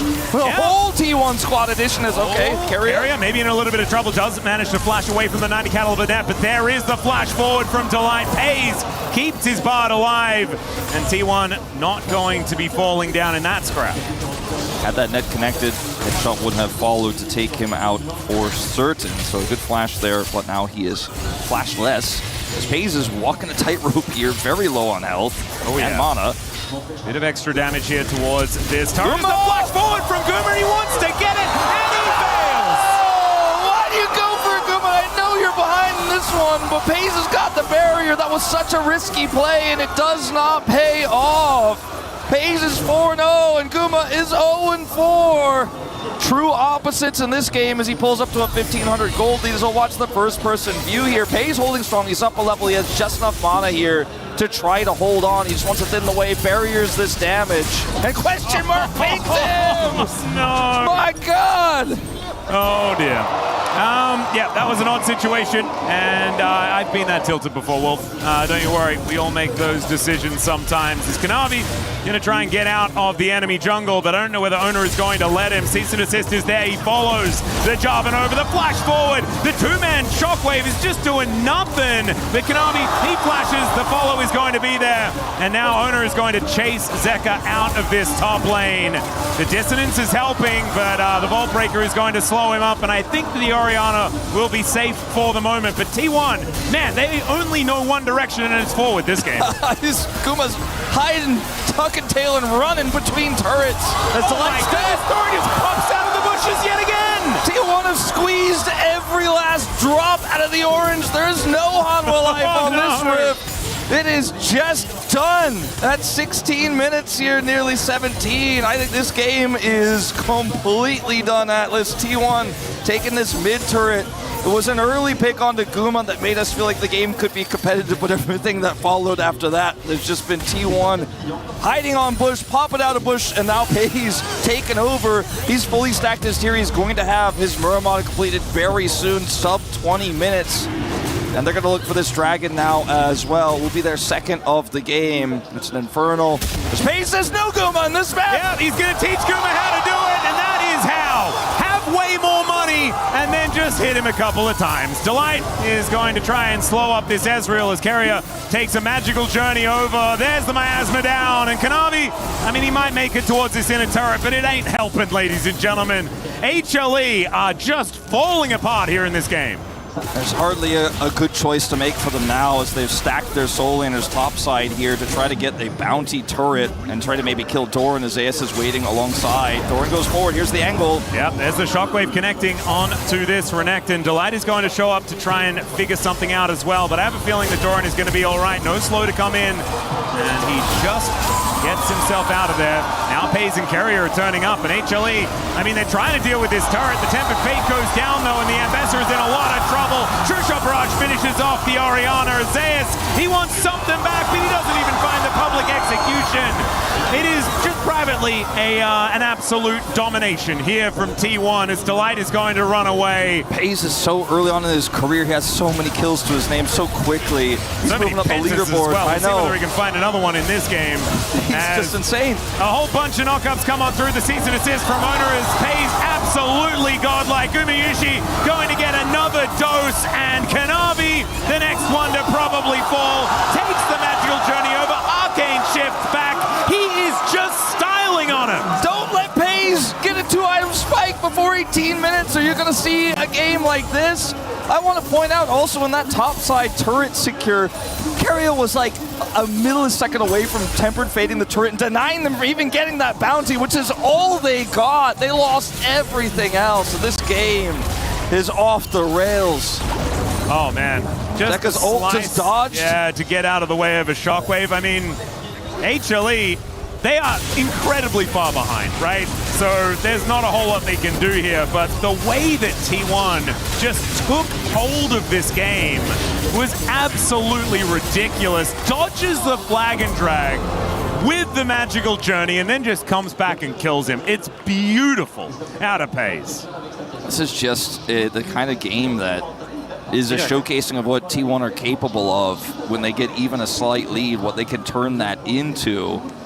And speaking of TSM. Glad we got to pop over and say hi to Double F. Doran, he's just going to move away. I think he'll allow Kanavi to have a Gromp this time. As Kanavi's going to see whether he can take down the Crocodile yet again. He does press that pesky E button yet again. And that might be enough to get himself out of the way. Flag and Drag does come on through. Tempered Fate buys a bit of space. They're getting Baron while the Crocodile is just fleeing. He gets away, they get nothing. And T1 get the Purple Worm at 20 minutes. A classic for T1. They're so far ahead, they can do no wrong. They can do whatever they want. Hayes coming on over here, looking to see whether he can take down this inner turret. I have a feeling he will be able to. Zeus nowhere near strong enough to contend with this Ezreal sitting on 3 items. Ladies and gentlemen, we talk about the 2-item spike. At about the time he's supposed to hit it, he picks up 3. Like this guy is just so incredibly strong. 904 on the Ezreal. And T1 now with this Baron. They haven't gone for a reset just yet outside of Faker. Does come back with 2 items himself. But now, I mean, the pressure is just so ludicrous out of T1 here. They are looking to put HLE out of their misery here in game number 1. Has such great siege with this insanely fed Ezreal. Shojin's done on 3 here, 21 minutes, 3rd item. He shoots lightning with his Q, and they just cannot step up. Zeus is like, man, that's my thing. Come on. Must be the case. All right.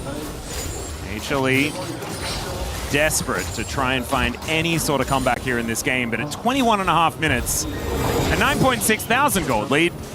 Surmountability is at an all-time low. It's at a premium level. Yeah, it's not exactly the easiest The thing. only thing that can be surmounted in this game is Faker's gold deficit. He's got 3 in the hole. Yeah, the only thing they can get that they don't have on your scoreboard right now is Rod of Ages is going to complete. Zeka's only a few seconds behind him in that regard, but that was the one lead Hanwha had, the one piece, the one advantage, and it just doesn't matter. 9-0 and 4 on this Ezreal. Pays does not get the assists, he gets the kills. And Kanavi doesn't get the Wolves, I don't think, as we're going to have a look at this one from Pays' perspective. Kanavi just extremely dead. They're going to bide their time waiting to see what Guma's going to do, and he's just going to walk a little bit southward and die. Now another one, as Pays is just going to rain these Mystic shots down. True Shot Barrage flies over.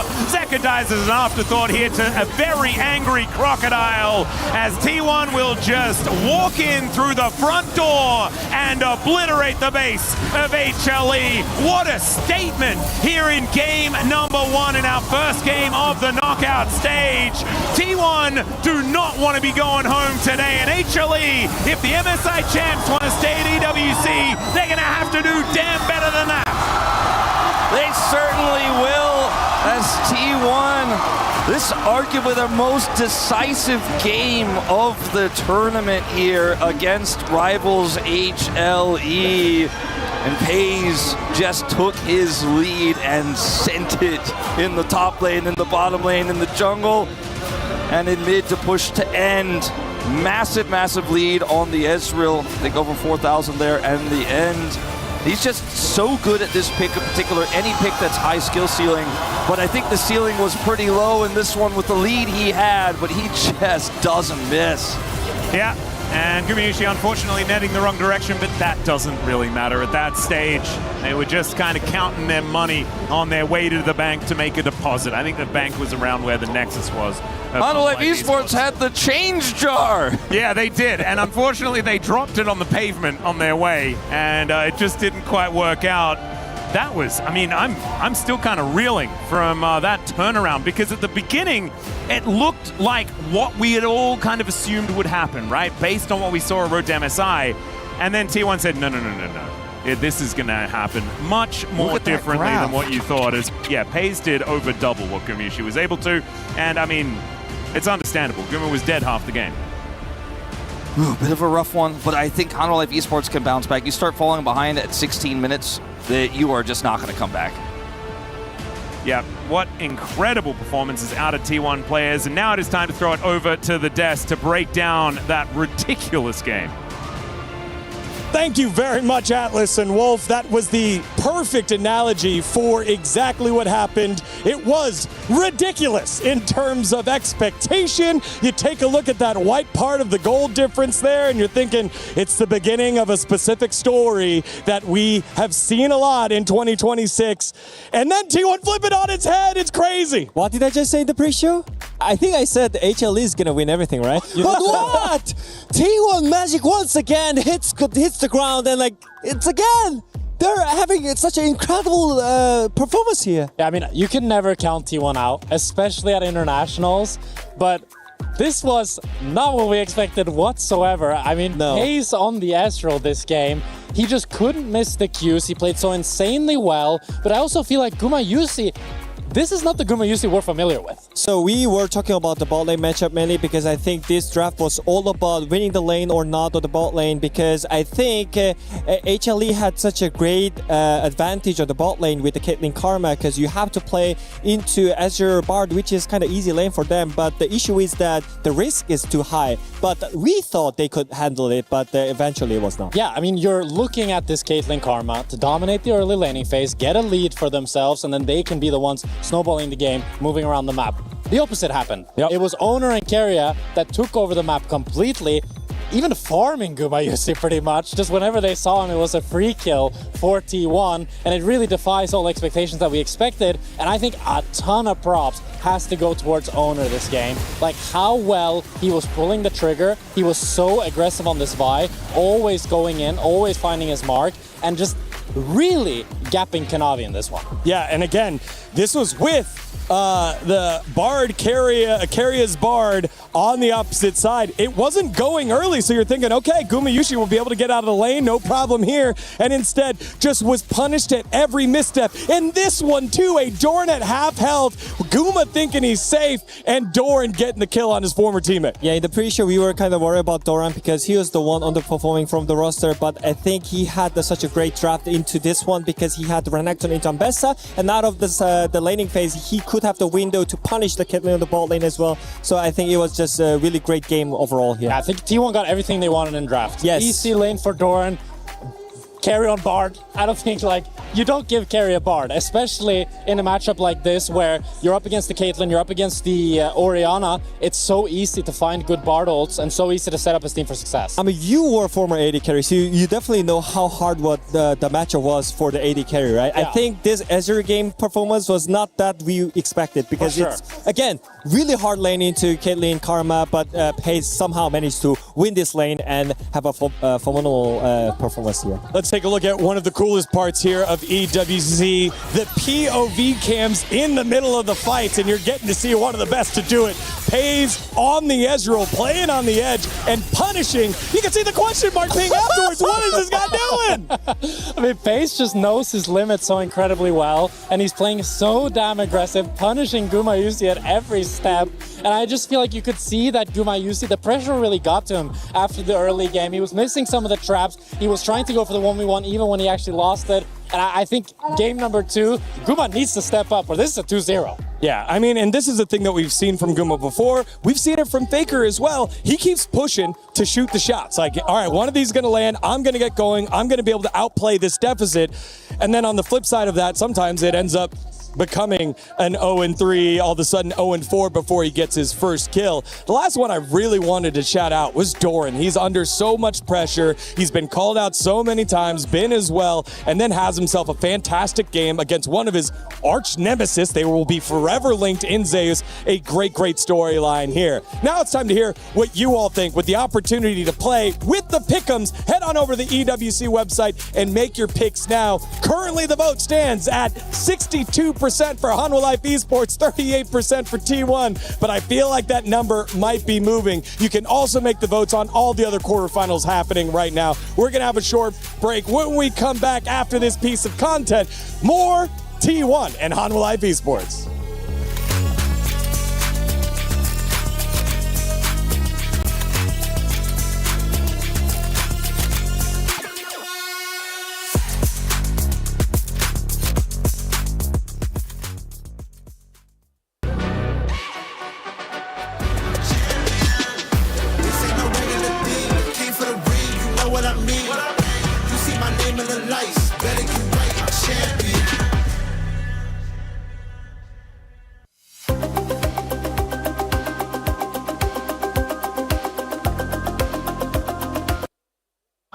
Over at the Curious City Grid right now with our lovely Glitter, and Free Fire is heating up. What's going on over here, by the way? Okay, so this is what we've got cooking right now. All right. It is survival stage for the teams today, which means we've got 12 teams still remaining, and only 4 survive.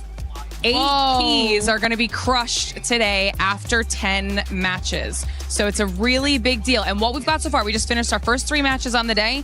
Game number 1, the important teams we're looking at in the CC realm of things, Falcons got 3rd place with 21 eliminations. Vitality got 9th with 13, which you're like, okay, pretty good start, right? Then Vitality wins game 2 with 21 elims and just got 2nd place in game 3. So putting Team Vitality at the very top of our leaderboard right now, with Falcons about 3rd place. Now it's important because we saw this exact same rivalry last year in Free Fire. Vitality did outplace Falcons, even though Falcons had won in 2024. So we just see a lot of back and forth with these 2 CC teams, and Falcons need points on the leaderboard right now for CC. Do you think it's likely for Falcons to be making it out of today?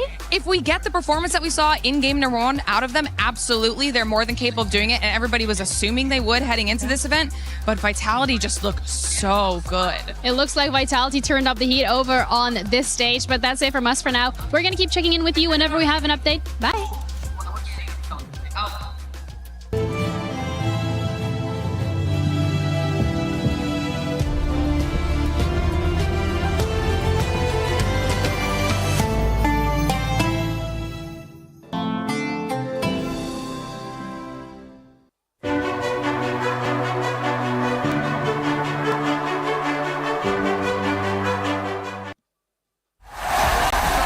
Riyadh 2025. They lifted it.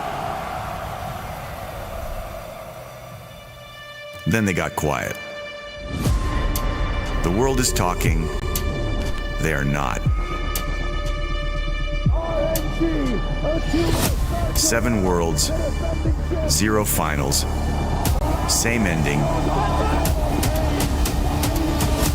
over and over.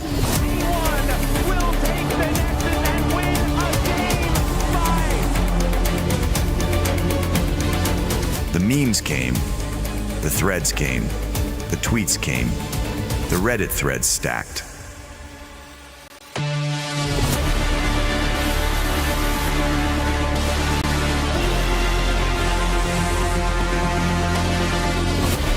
밸류가 경기가 밀린다던가 게임의 흐름이 답답하면 조금 더 초조해져서 무리하게 되는 경향이 있는 것 같아요.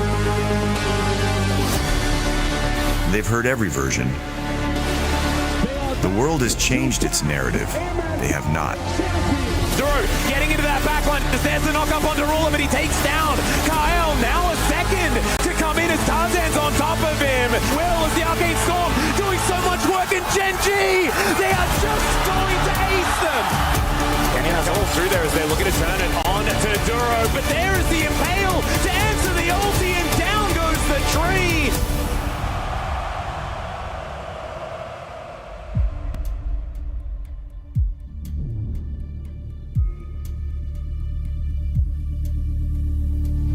사람들의 입을 막을 수는 없어도 실력으로 화제를 바꾸면 된다.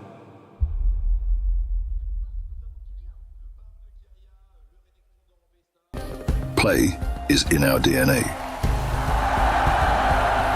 Whenever we let it out, it becomes our superpower. Now imagine an entire city being built to supercharge it. Kadir City, powered by Play.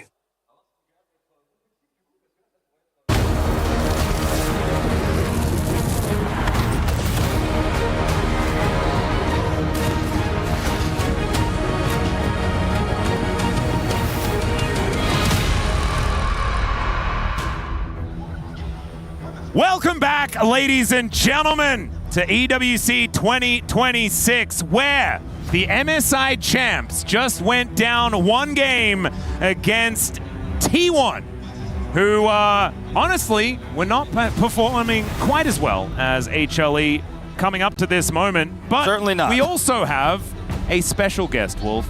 That's right. I would love to welcome Tyler One here to join us for the draft to let us know how he feels about T1's chances to just knock this out 2-0. Guys, I'm not going to lie. It's going to be a 2-0 easy. That was the fastest, cleanest win I've ever seen. I do know that they left Bard open for a Kyria, which I think is completely grieving and disrespect, but I'm a pure T1 fan here. I'm going to be biased as heck. I think biased as heck. That's what we're into, and I appreciate the honesty. I think any T1 knower, whether you're the biggest T1 anti-fan of the whole world or the biggest Hanwha fan, knows you probably shouldn't make that choice. Nope. Nor should you give Doran a free matchup on the top side of the map. There were a lot of things that didn't necessarily go right for Hanwha Life Esports. However, the very beginning of the game, they did start to get into their groove, right? And then T1 just said, no, we'll just flash onto Guma, kill him 5 times, and win the game. Yeah, and I know that Faker might have looked a bit rough early game. He's had a couple early game deaths on pretty much anything he picks. He's getting camped, bro. He's getting camped every game. It's a Faker factor. It's a Faker factor. Faker taunt, that's what we like to call it. Everyone's always after him. I don't know whether it's going to be as easy this time around. I expect we might get some mages and things like that coming on forward.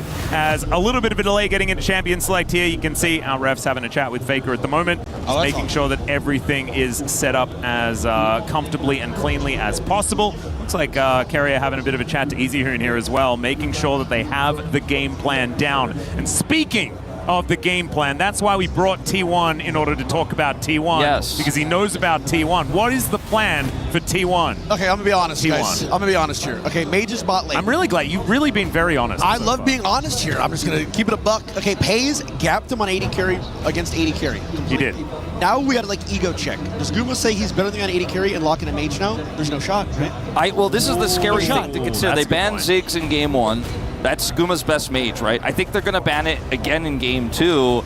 I want to know your opinion about just mage bottom lane in general. Interesting you ask me. So I actually play Mage's bot lane, but I play battle Mage's bot lane. There's a difference. What's a battle mage? Brand is a battle mage. Band is he's like fighting with you, interacting. Lighting you on fire.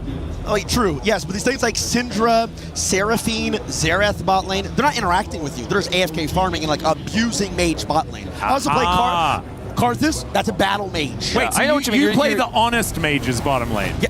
There really is a thing here. You're doing persistent damage. They're battle mages that are looking to fight. You give them an opportunity to fight back.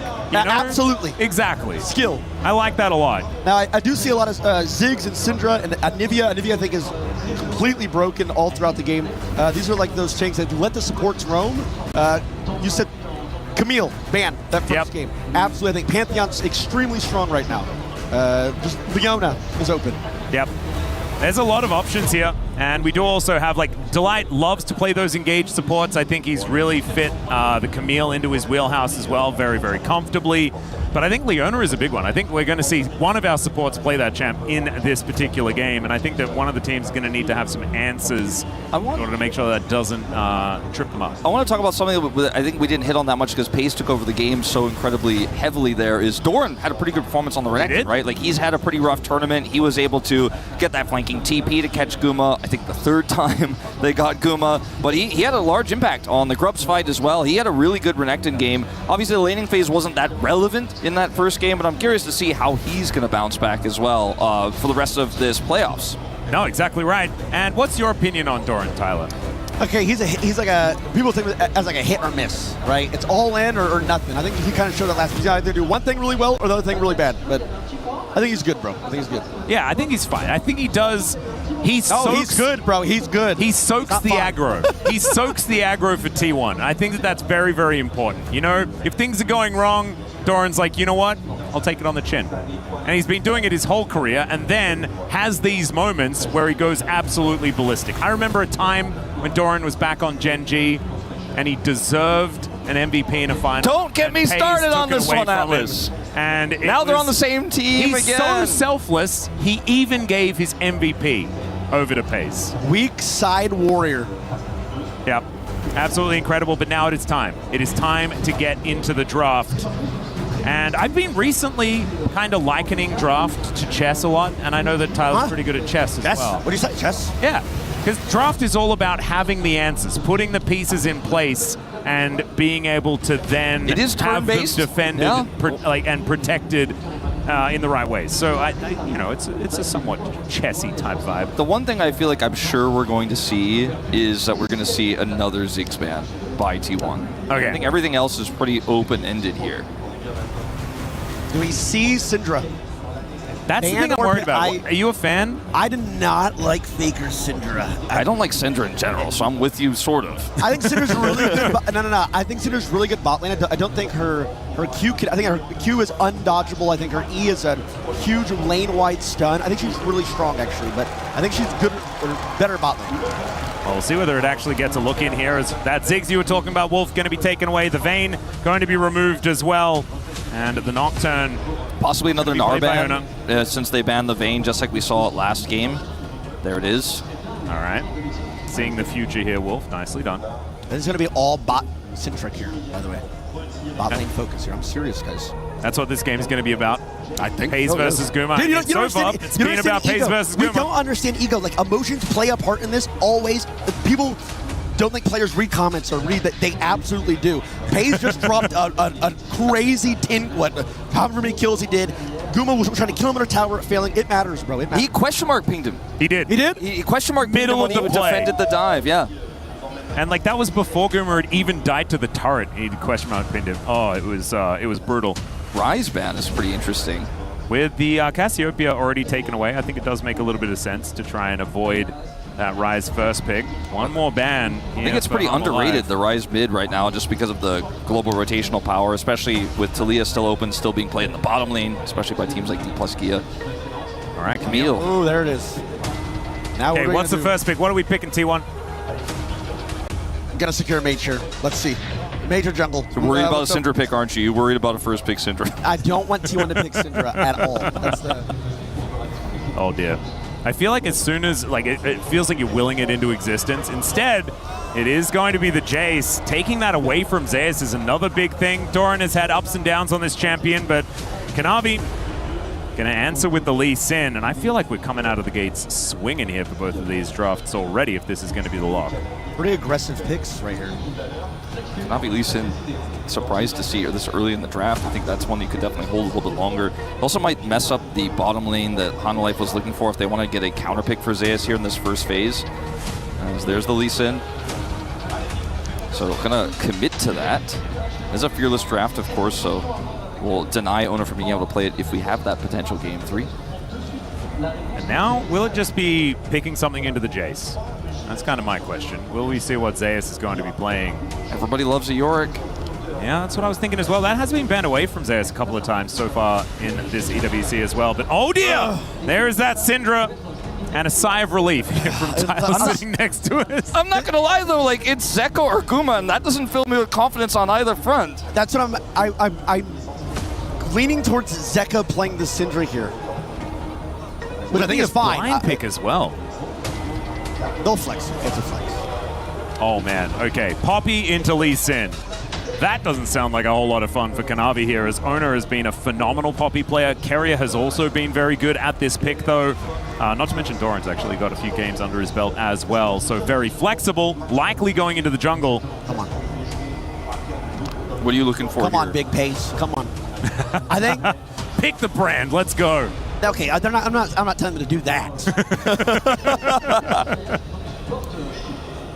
And this Poppy's still a flex, so it might actually go for another solo pick, so it's easier to pick up the draft. Oh, it's just another flex. Wait a second, this could just be the bottom lane. Yeah. Or this could be the I T1 mean, players picking for themselves. What do we do, guys? Are we allowed to rant here or not? Yeah, please, guys, go. You would see this in solo queue as well. How would you ever draft accordingly? If I'm playing top lane, if I'm playing jungle, they can literally triple flex all this stuff, by the way. Yeah. Yep. What are you supposed to do? Not to mention you're playing now Lee Sin into Talia and Poppy. And I on the know side. in pro play, yeah, you know where they're going. I'm just ranting. We don't. We don't. How do you know? Not right now, but after they lock in. Oh, yeah, after they lock Swain. in. Yeah. Swain coming in. Now, that's also, by the way, There could be a flex. that's a battle mage, though. That's what you're looking for. He is a battle mage. He's a battle mage. Fair. That's some honesty that's going to be picked up here. Do you know what? I don't think Gumayushi's going to be playing the Swain. I'm going to go out on a limb on that one. I don't know whether it's going to be Zeka or Zeus. Zeus has played it so far already at MSI and is undefeated on that champion over the last few weeks. His Swain looked absolutely ridiculous. Is the Silas going to be taken away here? And I actually think, Demon Flare is pretty powerful for the Silas to pick up away from the Swain. I like that ban. Yeah, it does feel like they think this Talia is likely going to the bottom lane. Varus, okay. So they don't think the Syndra is going to the bottom lane. That's what I'm getting. It could be Varus top that they're banning it for. Oh, that's a good point. Yeah. Oh, man, I think everything goes likely. everywhere, doesn't it? So what's your take on Talia Pantheon? Do you think that's relevant? You think that could be a bottom lane? So that used to be an old boosting strategy back in the day. It actually was really messed up. They used to duo queue, do that all the stuff. They used to abuse bot lane. I think it's actually extremely strong. I haven't seen it in a very long time, so I don't know how to, but like I said at the start, I think Pantheon is extremely strong. I think these Sundered Sky, yeah. completely that guy. broken for all these champs, but yeah. Wow. All right. One more ban. Lucian ban's interesting, keeping it very flexible in terms of what they think T1 could be doing. That's why, as you mentioned, Tyler, this is such a difficult draft to ban for as Hanwha Life. Nautilus gone. I feel like the biggest flex for T1 is if they just pick their own champions the whole way down, scaring everyone that everything could Oh, be they kind of flexed. have, actually. Yeah, they have. They actually have. And it could all just be swapped at the last minute, or they could just be like, well, obviously, like, I picked it. It's mine. Bro, this timer gives me anxiety. Can it just go to 0 already? It's like a track. Oh, the API bugs out all the time. Yep. All right, Gumayushi, what are we picking here? Will it be counterpick for Delight? No. So they are holding on to the flex for as long as another flex. I want to see more flex. I want to see Pays on an 80 carry here. Dude, if he beats him on 80 carry twice, he's just so much better. What if he just goes for like a Lulu lane? Like Yunara Lulu? Yeah. Oh, Pays Akali. I can't wait. I think it might just be Pantheon. I'm not even... Oh, man. I'm not afraid. Like, you have Talia Pantheon and the double global with that, too. Take the power and the synergy in the bottom lane, you move it around the map. Okay, so it is going to be the Talia bottom lane, and the Akali picked up here for Faker. Are they going to do it? I think it's good. I think it's right. Also, by the way, if Pantheon is locked, it still could be jungle. True. Oh, no. And do you know what? Pays has actually been playing a lot of Jace in the bottom lane as well. I do want to point that out. He has. Wait a minute. Hang on. That's a Xin Zhao. I don't know where I am. It's Talia top lane for Doran, obviously. You know Doran plays a lot of top Akali. He does play a lot of top Akali. You are right. Okay, all right, HLE, show us where your stuff's going. Counterpick the 6 supports and 6 top laners and 5 mid laners and all of the other things that T1 have represented right now, as instead just going to be Gumayusi's Jhin. Bro, what is going on? So Swain top, Syndra mid. Okay, so this draft I kind of like it here for Hanwha Life Esports. You know, you have a large front line to set up the Jhin. It's very difficult to access the Jhin. Even though T1 do have that Akali pick, it's going to be really tough to actually kill Gumayusi if the setup is good here for Hanwha Life. And your take, Tyler, who won this draft? Man, this is a disaster. What is going on? I mean, I'm trying to lock in and focus, like do some analysis here. I'm like, who is going where? I can't even prep my thoughts. I'm going to say, okay, HLE looks a bit beefy, a little beef ball, and they have mixed damage. I don't think it's so easy for T1 to play this game. I'm a T1 fan, so I think they're going to do it anyway. All right, I like that take. I think there's not a lot of consistent damage here on T1's side. I'm a little worried about this draft for them. They have a lot of burst power. They have good setup. But, for example, the Swain gets rolling in a team fight with Shen also to empower him and back him up. It can be very, very difficult for T1, I think, if they're not ahead. Yeah, and it's 3.5 melee. Well, it's going to be rough. It certainly will, but thank you so much, Tyler, for taking us through this draft. It was a pleasure. We'll have a chat to you backstage about what actually happens in the game and congratulate you on how incredibly correct you were with all of your takes. Thank you, guys. Sure, after this. It was an absolute pleasure. Everyone, a round of applause at home if you're sitting in your room for Tyler 1. And now it is time to get on to the Rift for game number 2. HLE, seeing whether they can bring us to a series.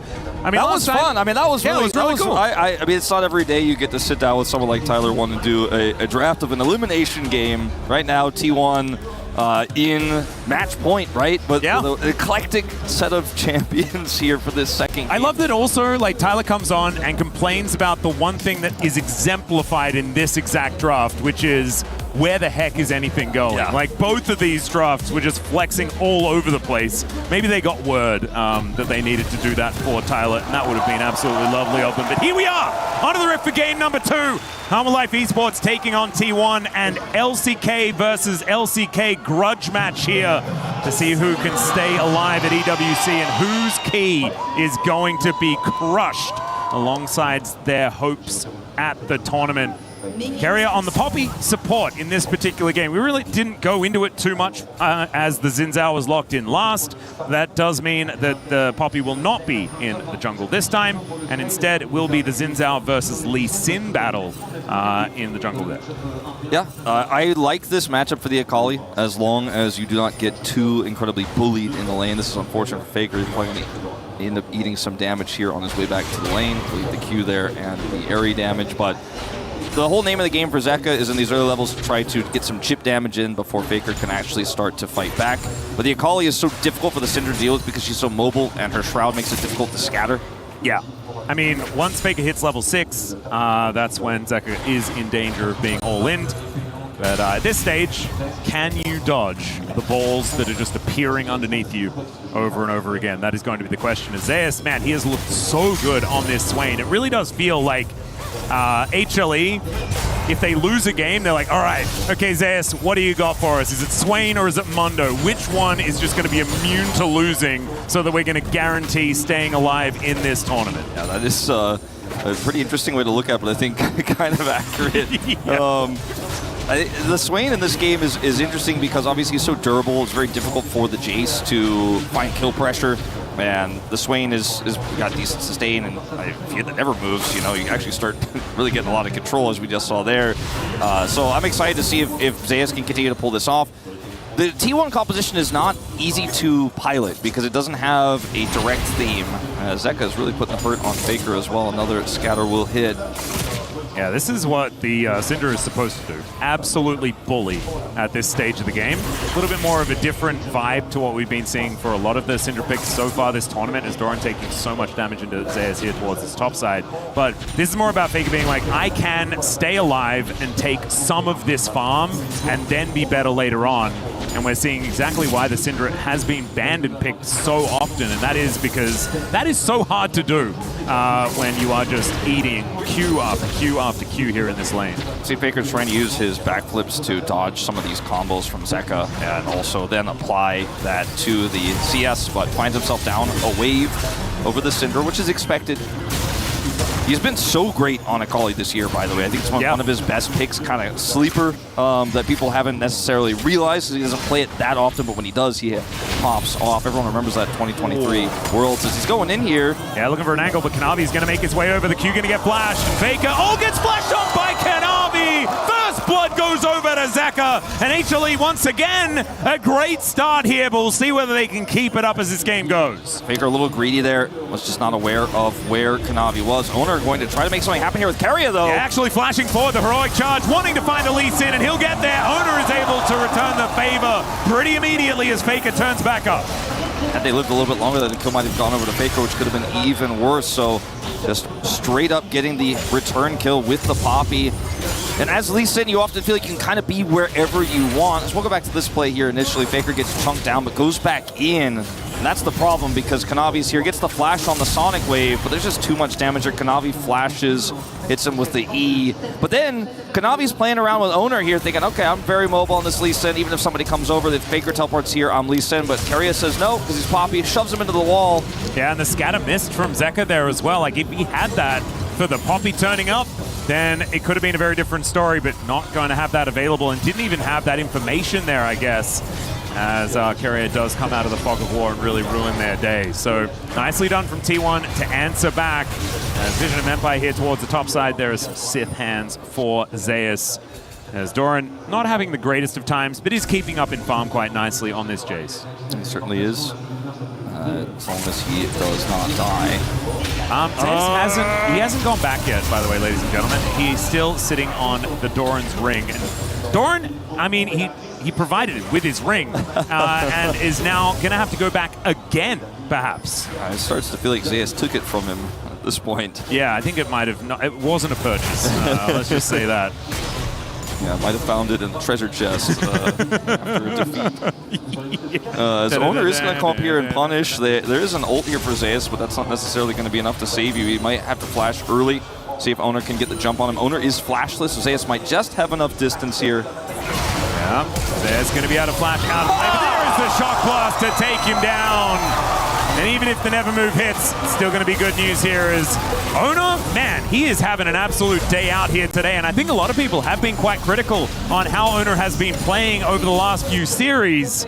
This is vintage Owner, man. This is what we've wanted to see from him once again over the last couple of weeks because we know that he's got it in him. Yeah, it is very, very fun watching Owner as well set Doran up for success. You know, Doran is the one who's been targeted. We talked about it in game one. A lot of people have been saying, you know, we saw the desk as well discuss this, that maybe he's played through topside and Owner's there against this counterpick Swain.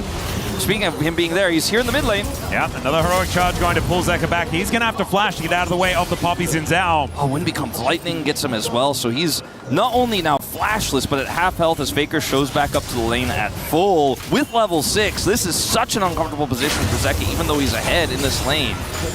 Now, Kanavi is at least able to grab his big raptor, but it feels like Owner can kind of go anywhere he wants here in this game. Despite the fact that Kanavi is kept up in camps, still a 200 gold advantage here for Owner. And close to that for Doran as well, off the back of that gank towards the top side. The wave not in a great spot. Zeka has to back. Keria is lurking to try to punish him immediately. He's still there on the Poppy. And let's see if he can actually get anything done there in the mid lane as Kanavi goes top side here for the overload. Keria looks like he's going to leave as the wave does eventually push back. Yeah, and there is no Stand United here for Delight. So Gumayushi is just extraordinarily far up. He's exposed. A whole lot of places to go. Keria does have the flash available. There is the flash out from Gumayushi as the rocks go down. The heroic charge pushes him back. There is the steadfast presence to help out here, but Gumayushi just stands and delivers. And just not quite enough damage here as the curtains have now being called. Pays takes the first one, second one going to miss. There is the third, and the fourth will be blocked. And T1 looking a little worse for wear, but looks like Guma is kind of all right here in this bottom lane. Yeah, very, very strong flash from Guma there. You could see the moment where he was calculating all the possibilities, all the different angles Keria could take. And we do have Delight here for the defense, so Faker needs to be careful. TP, though, from Keria on Unsealed. So it's just going to be a 2v2 here as Keria is It's such a great early game on this Poppy, despite not being able to get that kill on Guma. Now the Jin is flashless, so no flash on the Swain, no flash on the Syndra, no flash on Jin means this early game for T1 has been incredibly successful, and a follow-up in any of these lanes with these missing flashes could be massive. Yeah, it's about what happens next that's the most important part, as Carrier takes half of his health bar in damage from Zeka here, just trying to convince them to leave this area as Delight getting himself out of there. Good taunt onto Ona. But this is T1 just demanding respect, right? Moving into the enemy jungle and taking anything that they want with this early game power that they do have. The Shen moves over here, but you can see Kanavi, he is out already, moving towards this top side, and seeing whether he can at least return the favor, maybe with a steal away of a blue buff of his own. The problem is, T1 is ready to defend. This is kind of a greatest hits of the ones who didn't go to Honor Life Esports for T1, by the way. Owner on Zin, Faker on Akali, Carrier on Poppy. And it's such a strong draft for them. They obviously have a massive amount of mastery of it, and they're just showcasing their ability to take over games early. Now, it's a lead for HLE, but T1 have a lot of control in it. Like you said, there's a lot of things that could happen very soon with the amount of pressure they have right now that will change that gold lead rapidly as Doran's going to go in here. Yeah, actually to the skies, onto the Swain. Never move is going to miss as Carrier has a pretty good setup with the Vision of Empire. Man, Zeus, that was very, very clever. Spots him out, understands where this Poppy's going to be, and then just zaps down these minions. The Swain in an alright spot, even if he is 400 gold behind. Great seismic shove there from Pays as he finds Gumushi walking up the lane. 1v1 between these two AD carries has evolved into something that's not quite 1v1 between AD carries, more like a mid laner and an AD carry. Zeka still gone unpunished, as speaking of punishing. Oh, there's the taunt. No steadfast presence to come down as Kanavi, let's see whether he can actually lock this Q onto Carrier. Was looking for a bit of an angle, but there's the boot back. The kick to make sure that Doran is the target. He is showing up a little bit late though, and now Delight is in a lot of trouble. He flashes, he picks up the taunt, and Doran is going to be taken out. Delight now in the alcove, but Owner is going to show up, and Pace is just dead. That teleport was not what he wanted, and the demonic ascension here for the Swain is working out. Owner goes in, gets the execution, and Faker seeing whether he can do the same thing. It's the perfect version as he takes out Kanavi. But Zeus, he'll have the help of this Syndra to see whether he can lock down Faker, and I have a feeling he will be able to do so. The Nevermove misses though, and Faker just walks it off. As you guys can see in the bottom right, all the while, Guma is stacking up gold on these plates, two going down. And he's got a huge wave there that Pays is trying to surf towards. Looks like he's not going to use his Weaver's Wall to get back to the lane. He'll get there just in time to catch this next wave. That was a great play there from Faker coming in on the follow-up with Owner to actually salvage this, because initially it looked pretty disastrous. As Carrier comes over here, this is where the play starts off. They hide on the brush, look for the trap here as Doran goes too far forward and can't help out.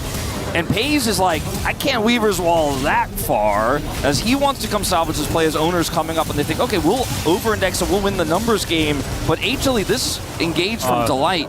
And the teleport from Pays was just not where you wanted it. As speaking of Weaver's Wall, he is going to be able to use it towards Delight here. The threaded volley not doing too much as he finds the big rock towards the Shen. To make me sound a little silly, takes half of the health bar from the enemy support. Is actually layering that damage very, very well.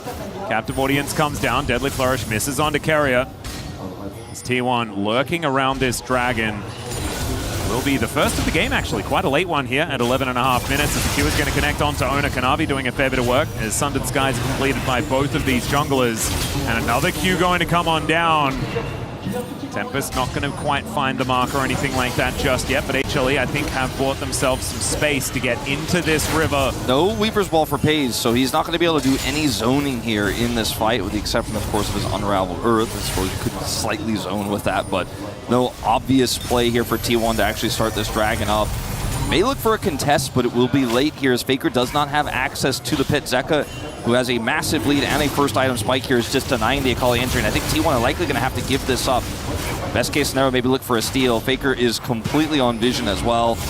They're going to get spotted out, because now the teleport is going to bring Zeus in. There's the taunt connecting, and the curtains are being called from Satan safety for Gumayushi as well. There is the Crescent Guard. That's going to keep Owner alive for a little bit longer, but they're trading blows back and forth. Faker looking a little bit low, a little bit worse for wear. He's going to be able to shut down Delight those. He picks up the double, but then the fourth bullet from Gumayushi is going to silence him. And Zeus, just seemingly ignored throughout all of these fights, just stands to pick up this dragon and lock it up for HLE.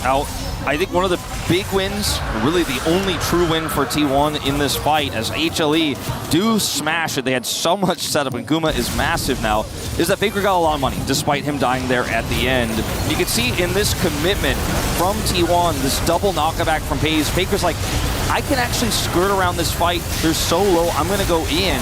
And there's a lot of money picked up here. Ends up getting the shutdown onto his opposition there on the Syndra. And so Faker, with this double, ends up in a really good spot. He's the only real winner here for T1, but otherwise, going in was incredibly risky for T1. They are punished. The Dragon still goes over, and Guma is huge. See if Faker can utilize the gold. That's the real question.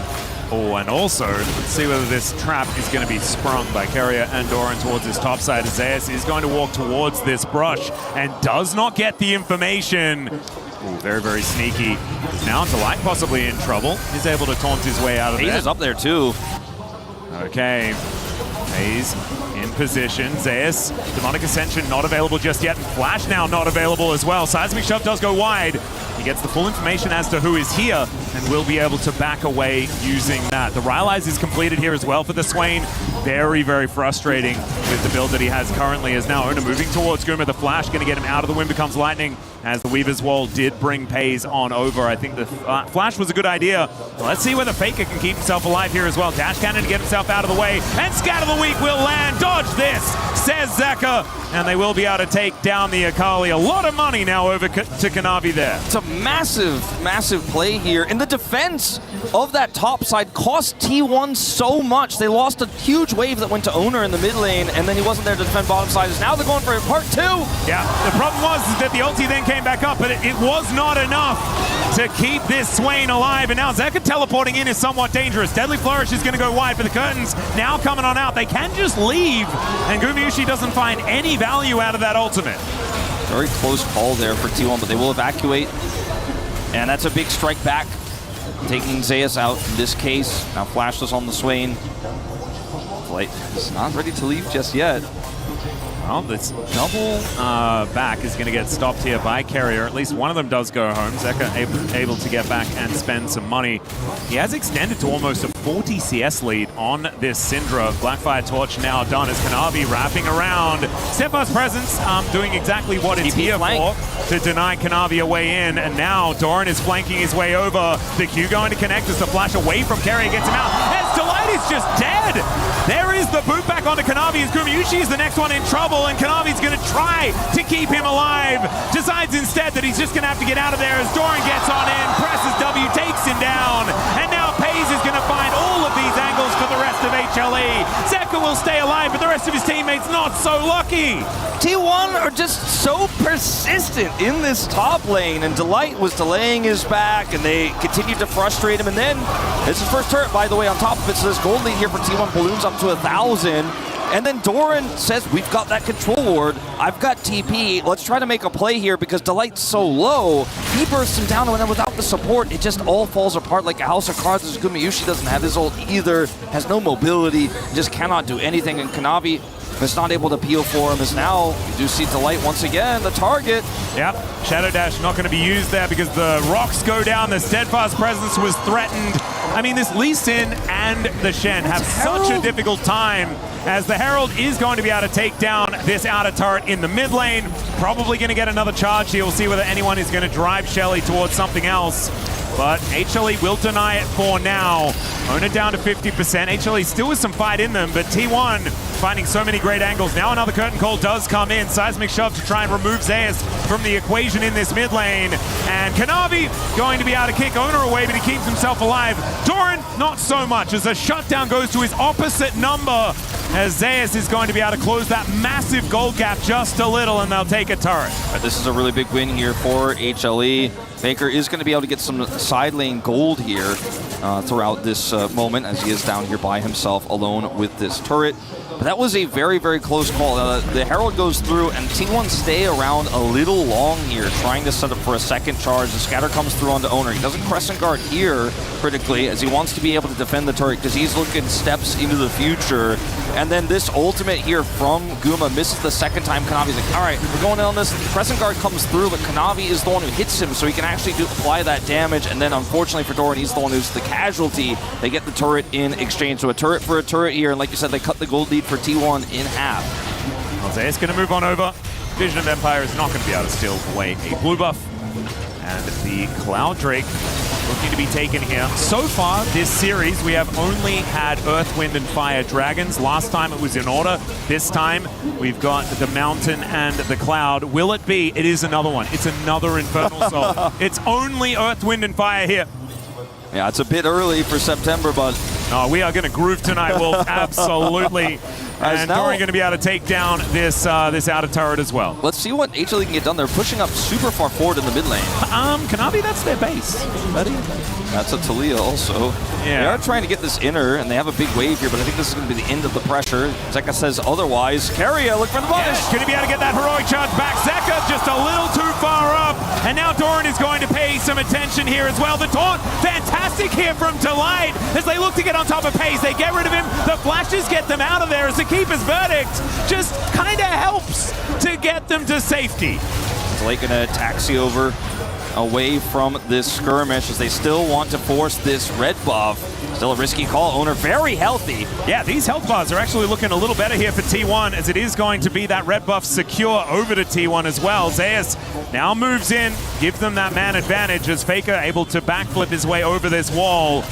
And that control ward will be taken down. Teetering on a knife's edge, I feel like, in that last fight. I mean, HLE wanted so badly to push that inner and apply the pressure where they had control in the jungle.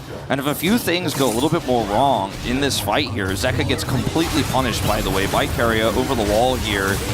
And this is another shutdown onto the Syndra. Oh, it was a three-man never move. What the heck? The taunt from Delight on follow-up. If they don't get that combo, they get completely routed. The game might actually end right there. So heroics from both the top laner and supporters. We have yet another pause.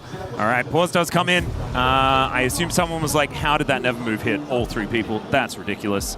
But instead, it is actually looking like it's on the Hanwha Life Esports side. We'll make sure that we get that one all sorted out and back into this game. But man, this one's intense, Wolf. You were talking yesterday saying, like, I'm glad that we finally got a close game. I believe that was the last one that we cast yesterday. First one, that wasn't close. This one absolutely is, though, neck and neck between these two squads. Got to be thinking, too, for Hanwha Life Esports. I mean, they fought their way back into that fight with the Never Move and the taunt there from Delight, but had that not gone well, it's so scary. And moments before that, T1 were just getting everything. They had the successful topside play, they got that catch on Delight, they got the turret, right? They had the charge, they got the mid turret.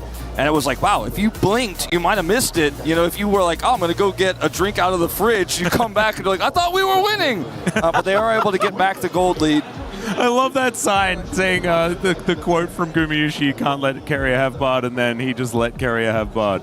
Well, we did learn from that one, did HLE, and have not let Keria have Bard anymore. Because if you do let him have it once, then he definitely can't have it again. Yeah. So I guess there is that. And you get to keep your bans. Yeah. I guess. So hopefully we'll have this resolved for you guys as soon as possible. But very tense game. Very, very close. Hanwha swing back in that last fight thanks to Zeus' heroics there. But it is still on a knife's edge right now. And Faker's getting more and more gold on this Akali. His performance obviously was pretty rough in lane. It's a tough matchup, but outside of lane, his team has set him up. Pays had a pretty good, few skirmishes. We won't talk about the teleport too much, but from his perspective at that time, it looked like they were going to close it out, but Delight made the play, and then they were outnumbered. So yeah, he looked silly in hindsight, but at that moment, I think it was a pretty decent call to make. No, I would agree. Actually, I think that based on the end of that play, now we've got a very close game on our hands. I think beforehand, I mean, when Doran had like a 2.5k gold advantage, I didn't know whether the Swain would ever get to that critical mass that you kind of need to be at in order to take over this game. Obviously, Keria will always be pivotal and be able to just knock the Swain away, which is exceptionally important.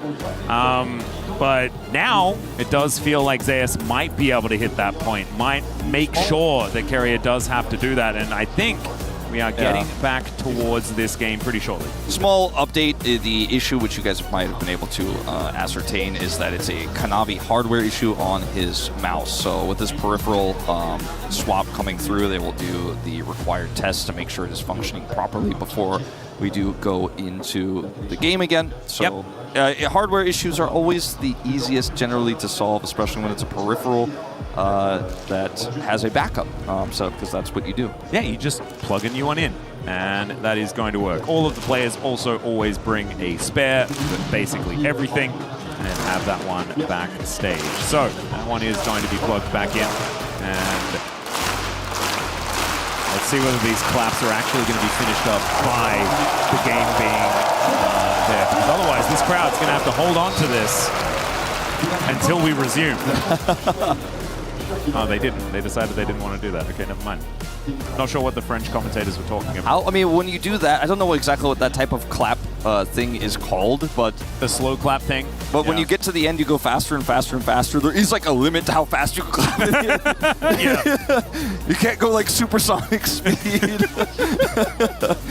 It starts to make a buzzing sound in here. The ETA, by the way, guys, is a couple of minutes to get back into this game, and maybe we should actually let everyone know, as they're all the way back in the bleachers as well. I mean, there are so many to witness this this LCK battle to see who's going to stay alive here at EWC. This is the game of the tournament thus far. So far, I mean, the beauty of it is that we have like a lurking, T1 versus gen.g perhaps, HLE versus gen.g perhaps, as we get further into the tournament. BLG versus anyone on the LCK also sounds incredibly hype. Already had it once. Yeah. And in a best-of series, taking on the team that was up until very recently on a golden road. That one now not looming over their heads. They now have been unshackled from that golden road, which has plagued a lot of teams throughout the years. JDG notably, gen.g notably. Looks like this mouse issue is still ongoing. We've had some classic mouse issues over the years in esports, and one of the main reasons why most tournaments require you have a backup peripheral of your exact mouse or keyboard, whatever the case may be, your mouse bungee snaps, is because there were a few left-handed mouse players in the past who were unable to get backup peripherals because, you know, quite rare. It's also the case in the past of people who have super old, rare mice that are difficult to find. Oh, I imagine it was even worse in the StarCraft days, right? Like when you need to find that specific mouse that everyone uses. Or the specific keyboard. I need my QSEN. And you then need to make sure that you know the guy that has hoarded all of the mice of that specific model. And he owns all of them and is now like, has a monopoly and like, he's like sitting in like a chair at the back. And I'm pretty sure I don't remember his name. Naniwa, I'm pretty sure, had like all of the specific type of left-handed mice that existed in the world. You know, there's other games where this has been an issue, like Smash Brothers, where it's like there's only a limited number of GameCube controllers until they got re-released later. Magic the Gathering has LS, who owns all of the Black Lotuses, the cards. you know, and the rest of them probably. At this point, moving now into Riftbound as well, where he probably also owns all of those cards as well. I mean, I thought that I got like a special promo card. I'm pretty sure I'm going to check my luggage, and it's just not going to be there. I imagine Nick has already made the move in order to take it. But we are very, very close to getting back onto the Rift here. Kanavi has his new mouse, is ready to go, and here we are. Wolf, where am I? 20 minutes in. 20 minutes on the clock.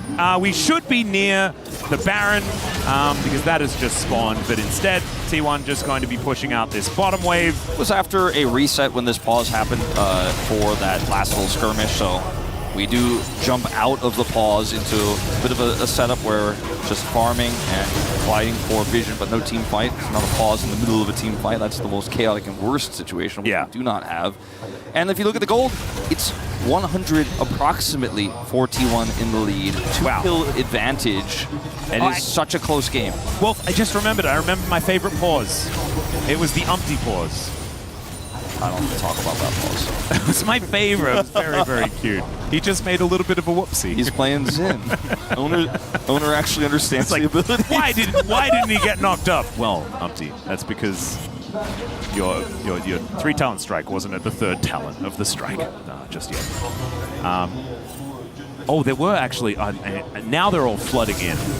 There are some really great ones. We're not getting into static We don't shift. need to get into it. Maybe you can get into it in the Reddit thread or something like that. No forbidden item discussion. Yeah, the static shift did come to my head. That was the next one. Both of them. There were actually a couple.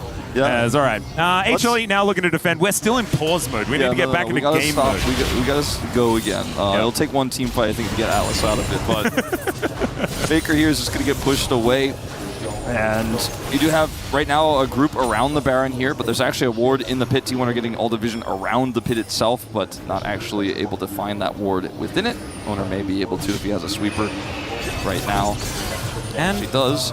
So, Wolf, who has the scaling advantage? Well, that's the question that I was going to start leaning into as, you know, we get 25 minutes later, but we can talk about it now. It's tough to describe, really. I lean towards the side of HLE because they have a Jhin that's online here. They have a lot of setup for this Swain that actually becomes so difficult to kill for T1's comp. And if T1 don't hit combos, they just don't have consistent damage output. I think it gets harder and harder for T1 to kill Zeus as this game goes on. Sure, he's 1,000 gold behind right now, but the later game parts of trying to burst him down are going to be so difficult. You know, he's got plated steel caps, he's got Rylai's, and he's just going to continue to burn everybody. That's consistent damage in itself, and there's so much pick potential here for HLE, not to mention Never Move, which can set up taunts. So I like the late game for HLE. I do too. I actually think that this is going to be something that T1 do need to navigate. In saying that, there is also the carrier X factor, right? And Poppy always adds just an element of weird to later on in the game. Yeah, not scaling damage, but scaling, I knocked 2 people away, now it's a 5v3. Yeah, now those 3 are dead, and we will probably kill the other ones when they come back. So it's one of those things where, like, I think Lee Sin can also kind of warp a game in that way, where if you do get that one kick, you can really start a snowball in that direction as well. So just have to see who can clutch it out as we get further on into this one. But the Leandri's being completed for the Swain is a huge power spike here for HLE. And the Drake has now spawned. Will be the 3rd of the game and the second for any team that picks it up. Started already here by T1 as HLE move towards the river. Zeus. Haze Wall. Vision of Empire does come down. There is that Weaver's Wall you were talking about, the Demonic Ascension. Oh, they just evacuate the Swain. And Kanavi not going to be stealing this one away. The teleport is so aggressive, though, from Faker. Scatter the Weak does come on down, and Faker still looking for more of an angle. The Unleashed Power is not going to quite kill him, and HLE will just be ushered away from the river. That was a brilliant setup from T1. They had the flank there for Pays to deny the follow-up there for HLE, and then the TP deep from Faker seemed risky initially, but allowed the poke to come through Doran. Doran does not know where the enemies are. Yeah, the enemy's not actually able to hit him with the Scatter of the Weak there, as Zeka has to flash to get out of the way of the seismic shove. T1 actually able to back up their top laner quite nicely as Doran is able to flash his way out of there into this Baron pit. Kanavi with the drive-by gets the smite on the Raptors. Kanavi did use his flash in exchange, but I think a very, very positive trade for HLE given how mobile Lee Sin is, whereas Jace, the exact opposite, now flashless. I would normally say that, but when there's the rocks, when there's a steadfast presence, that's fair. I do feel like dashing is not exactly all that valuable here. That's fair for HLE. Still, I mean, the flash from Jace being down is a huge deal. Do see the group up here again to deny Baron vision. I think the turn for T1 is insane, as we saw just there on the Dragon. Sure, it's not a turn to kill that we saw there, but a turn with, you can't get near me and I'm knocking your players away. That is so difficult to deal with for HLE if T1 have the setup, if they're the ones with Cryo.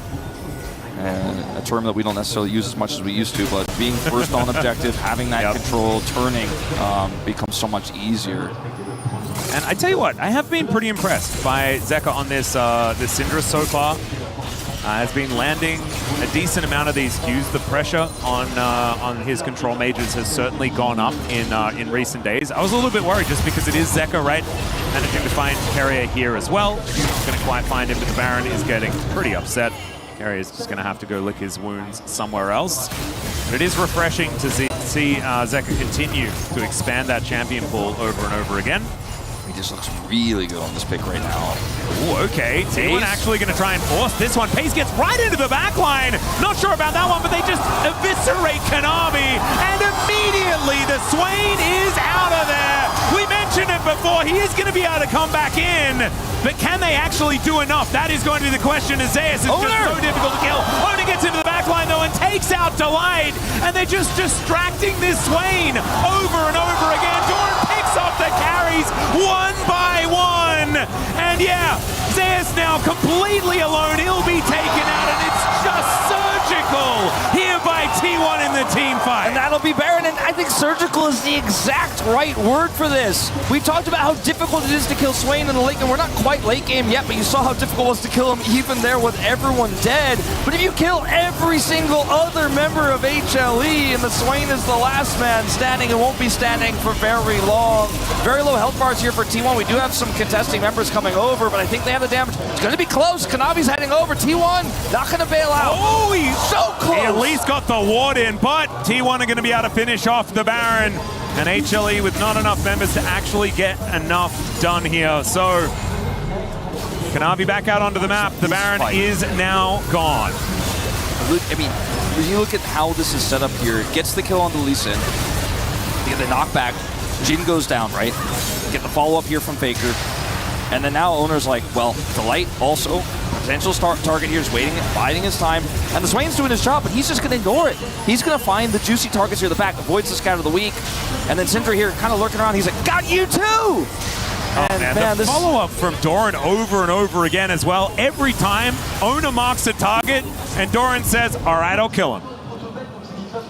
And you can see, I mean, Tom and Easy here were still a little bit stressed. We're going to have a look at this fight as well. The fling back onto Zeus. He is going to get taken out. There's a lot of damage done, though, as Doran was traded as well. Scat of the week avoided by Pays. Gumayusi is there with a fair bit of damage, has a full health bar as well. HLE still needing to be respected as T1, I mean, that was best case scenario in the last fight. They'll have to do that again if they do want to make sure that they win. But now here with the Baron.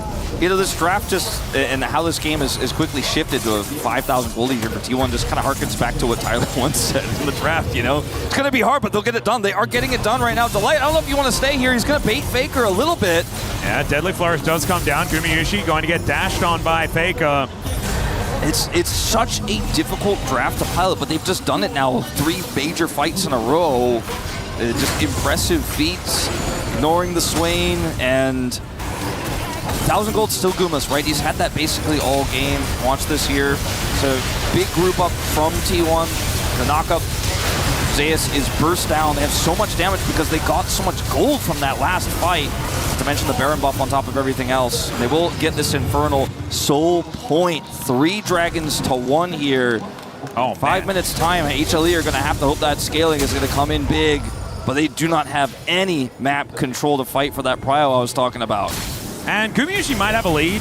Pays is still absolutely gigantic in this game. He's got a Magi Soul Stealer. Exactly. 10 stacks. Probably has, you know, as far as equivalent stats are concerned, pretty good in comparison to Gumayusi right now with those 10 stacks that he has put together on the Forbidden Book. I mean, also with the Oblivion Orb, this Swain going to be less dangerous. Yeah, that's a really big buy. I'm glad you pointed that out because that really impacts things, especially when the shove comes through for Pays and he's the one setting it up and applying that immediately in these team fights. And I'll say the thing that we say often, Guma's ahead, but he's Jin, and that means he needs setup. That means he needs control. That means he needs a front line. And that gold isn't necessarily otherwise going to be utilized here as Doran is going to run away. A little bit of vision here in this tri-brush, but otherwise somewhat dark on the map. Does not want to push his luck too far. So it looks like we have an update here on the other series. Yeah, so gen.g able to win their series. The previous winners still alive. here at EWC for 2026.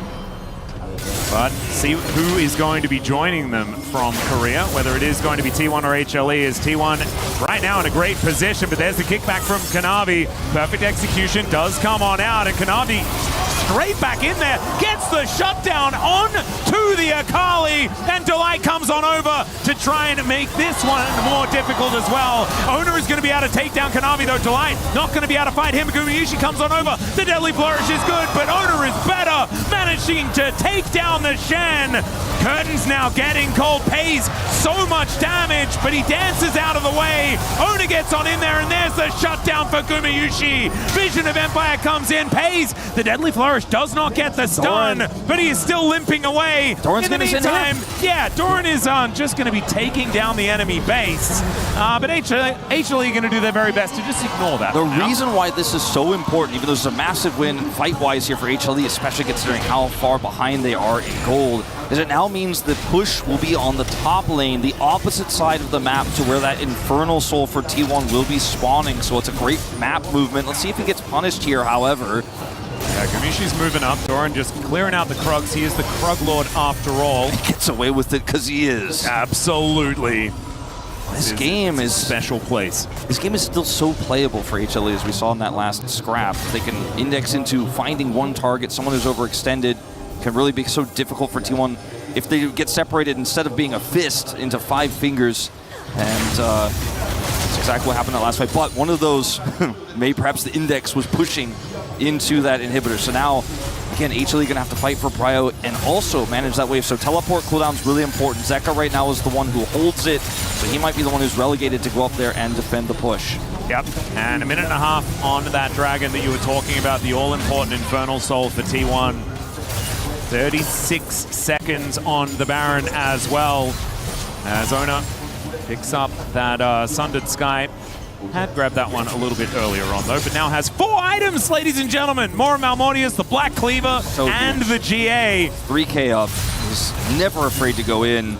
And I mean, he's the main character of this game. Yeah, tell me the last time Owner looked this dominant, man. Like, I feel like this was, like, definitely a vintage performance from Owner, who's just come alive in this series specifically. This has been one of his picks that we associate with him more recently, and he is just once again popping off on it. Now, Zeka is in position to defend that wave, does have TP as we're looking for the angle here into the backline. He gets on in there, the Crescent Guard, just to split up the fight. There's the Demonic Ascension, and out goes the Swain. He's going to try and get back here, though, and it wasn't the full commit here for T1. Weaver's Wallace pays is going to try and find an angle. They do push the Shen away, but HLE playing this one defensively for now. We move over towards Faker, who looks for the angle. 5-point strike and a connect onto the Shen. Ninja versus Ninja, but no one is going to draw blood this time. 30 seconds until the Dragon spawns. T1 aren't able to get the picks they wanted, so there's still some fight here for HLE. They can respawn and set up for this Dragon. The top side push out was enough to buy them a little bit of space there. And T1 do not have this Dragon for free. Pei's going to back and TP back in here as well. See what he can pick up, actually, in his inventory right now. Yep. Keeper's Verdict going to be the biggest cooldown to keep your eye on around this Dragon. But HLE, I guess maybe they're going to give up the soul and actually just look for a Baron instead, as Keria has to flash. Get out of the way of that Deadly Flourish. HLE are able to kind of grab you from very far away. T1 need to stall because right now Owner is on that Dragon. Well, he was. He's actually backed away. They're going to rush over and look for a direct contest. This could be the end of the game if HLE get routed. Yeah, Topside push is huge. In.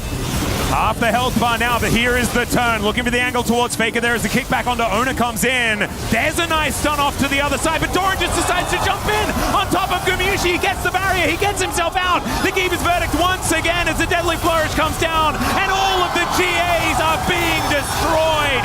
Zeus, not so demonic this time, as Pays is able to put him down, and T1, they may have not been able to do it at the road to MSI, but it is not that anymore. This is EWC, and they want to stay alive at the tournament. They'll take out the MSI champs as they move into the base. Yeah, pushing forward now. The wave was cleared in the top side, but another one is coming. The mid lane push is coming. Guma with a feeble attempt here to slow the onslaught of his former team, but HLE are going to go down, and it looks like they're going to go down here and now. Zeka with a heroic attempt as well. Yeah, Pays taking a fair bit of damage here, but Gumayushi just gets piled in on. There is Delight falling down, and Zeka the last man standing, tries to get the scat of the week, but there are no weaknesses here on T1 today. There goes the Nexus, and they'll be moving on to the semifinals. T1 with a statement 2-0 tonight against rivals Hanwha Life Esports. What a game, a tough draft to pilot, but owner across both games just would not be shut down. Pays plays 80 carry, but he plays mage in game 2, pulls out the Talia. Carrier's got that classic poppy, and the flex picks here came in bigger for T1 in this pivotal series. One of the toughest for them to win on their road to lifting a second Esports World Cup title. And there is still Gen.g there waiting, but man, it really did feel like Hanwha Life Esports were going to be the biggest test. I thought that the draw was so rough for T1, but if they wanted to be the winners, they're going to have to get through the best no matter what. And if you do it already in the quarters, then it's going to make it so much easier as you move further on. But man, I haven't seen T1 this locked in for what feels like months. This was unbelievable. Hanwha played, especially in game 2. Obviously game 1 was so one-sided that we can't fault Hanwha, but there wasn't a lot of playing to be done. In game 2 they played really well. It was a really competitive game, tough draft. I would argue much harder to play for T1, and they were able to do it. And it's crazy because all of the doubt, all of the fears T1 fans have had this year feel like they just washed away in this series.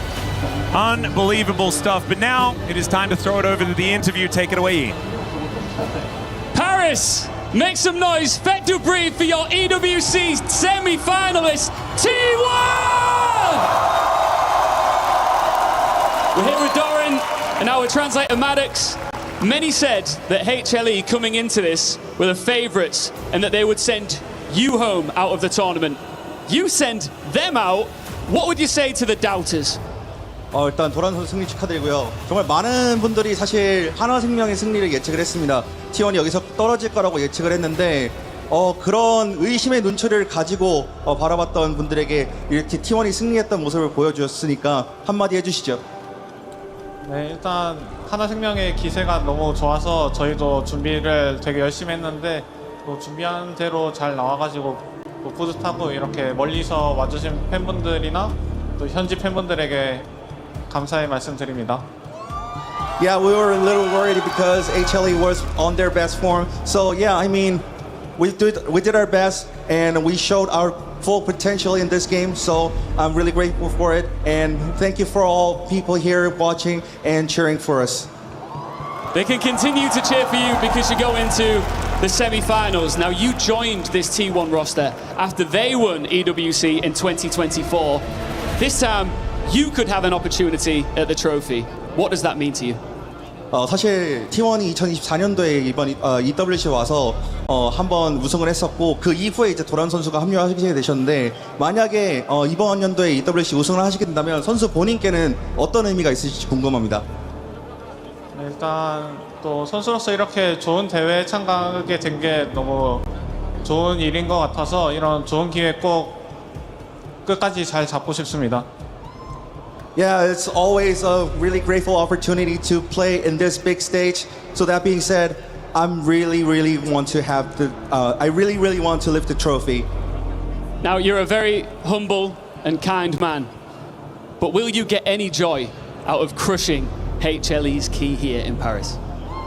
이제 또 대망의 키 부수는 이 의식이 남았는데 한화생명의 키를 지금 부술 일만 남아 있습니다. 기분이 좀 어떠신가요? 네, 승부의 세계는 냉정하니까요. 부숴야죠. I mean, you know how it is in the competition. It is always cold, so yeah, we'll crush it. I mean, this is pretty cold what we're about to do. We talk about keys getting crushed at EWC. They don't get much bigger than this. Doran, we're going to leave you in the hands of our key master here as you have the honors of crushing this key. Paris, are we ready? From lifting the MSI trophy just days ago to witnessing the EWC key crushed in Paris, HLE's pursuit of back-to-back international trophies is over. T1 march on into the semi-finals. Now, I touched on it with Doran. He wants to get his hands on the trophy. He's another step closer to it. We're going to have a quick look at it and stand here in front of your fans. Quick message for your fans here in Paris. 마지막으로 파리에 이렇게 많이 모여주신 팬분들께 한마디 부탁드리겠습니다. 감사합니다. 메르시. Paris, one more time for Doran and our EWC semi-finalist, T1!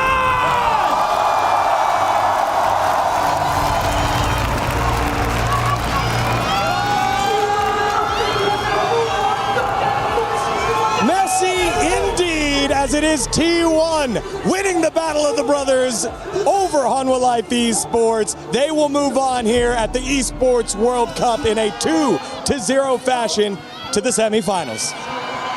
What a game, what a series. I mean, once again, I predicted HLE to win, but it happened in the opposite way. T1 with the phenomenal performance right now. Once again, with Doran and Honor being amazing again as well. Like, this is not the one that we expected here. Yeah, T1 stepped up massively today. I feel like all the members were just on consistently, especially Doran on the Jace. He was finding those shock blasts everywhere. I love it. I love it. I love it. I love it. It just feels like Doran has been this lightning rod of opinions, and in this biggest moment, amongst all of the Parisian crowd, he and the rest of T1 step up and take their bow as victors, and we'll march on as we take a look at the gold graph.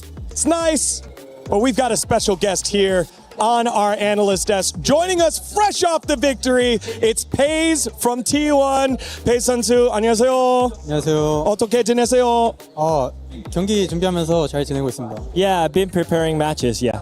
Yeah, definitely. It's been very, very busy here for T1. So I wanted to ask you, Pace, in game one, you guys played Ezreal Bard into Caitlyn Karma, and me and Wadid think it's very hard matchup.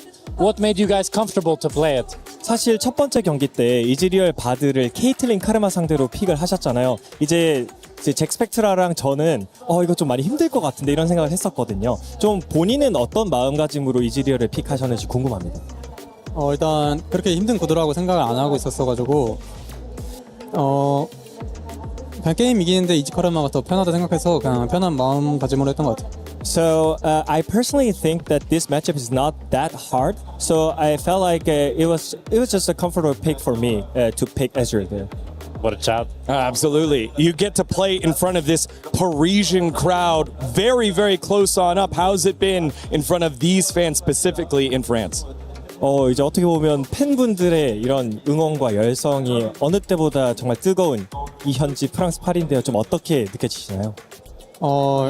제가 원래 평소에 더운 걸 안 좋아하는데 근데 이게 팬분들의 열기라고 생각하니까 더워도 그냥 기분 좋게 게임할 수 있는 것 같아요. I mean, personally, I don't really like the heat, but I think in a different way, this heat is from the fans. It's the fans' passion. So when I think that way, I really like it.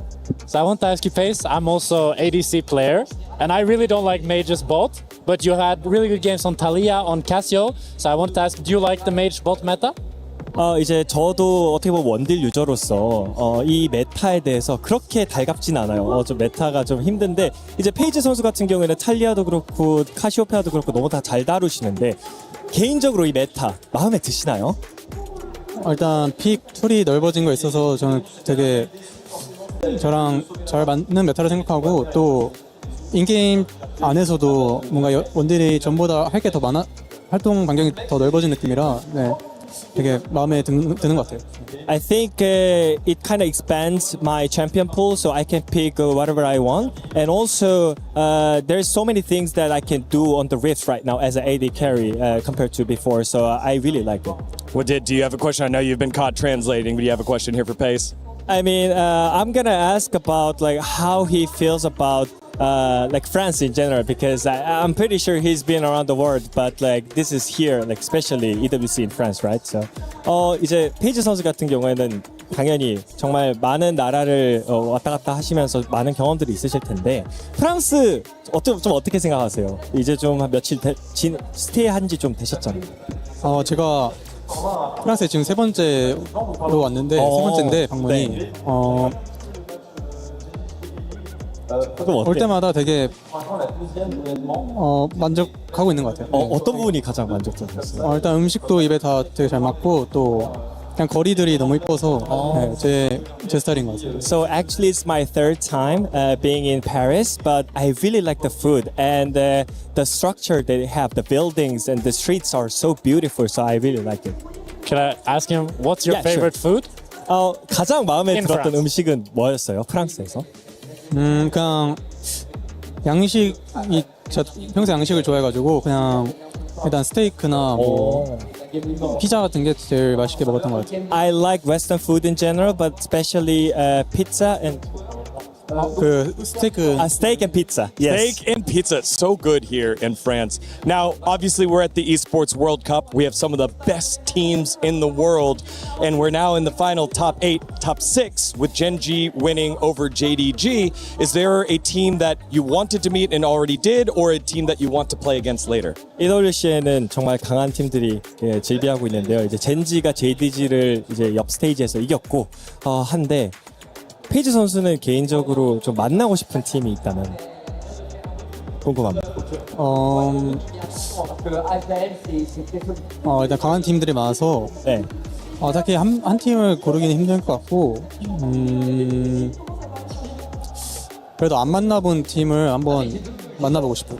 So I can't really pick up a specific team that I really want to play against, but I want to play against someone that we didn't play against it. So I think it kind of refreshing. We'll see what the draw does later on. And finally, this is to all of your fans. Do you have any message for your fans? 마지막으로 팬분들께 한 말씀 해주신다면.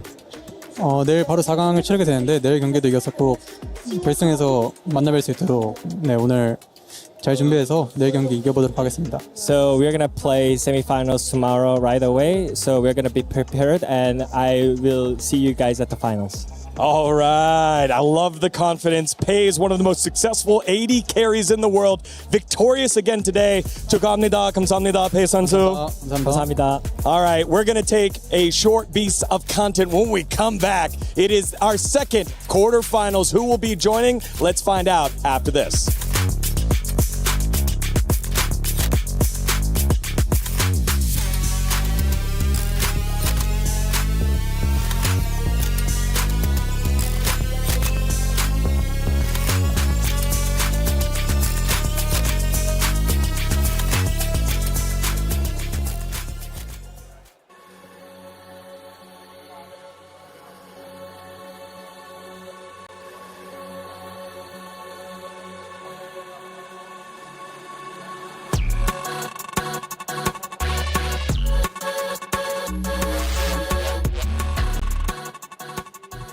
위로 진. 바로 가자. 나 투수만 할게. 나 투수. 이거 좀만 봐줘. 좀만 봐줘. 빼는 거. 나 뿌리. 하나 한 대. 이거 스트레이 온다 이거. 빼면서 보자. 빼면서. 스트레이. 야, 못 잡아. 왜 괜찮아? 왜 괜찮아? 빼. 나 못 빼거든. 와줄래? 오케이. 쌤 봐줘. 연계. 나는 살짝 걸어. 잠깐. 야, 좋아. 봐줘. 뺄 사람 빼봐 일단. 나 잡아. 빼봐. 나 3타야. 빼. 나 먼저 할게. 3타야. 노플이긴 노플. 나 투스 맞대. 바로 가자. 천천히 해봐. 나 미드 타고 갈게. 얘네 풀 못했지? 방금 진 썼고 원래 노플. The human body was built to move.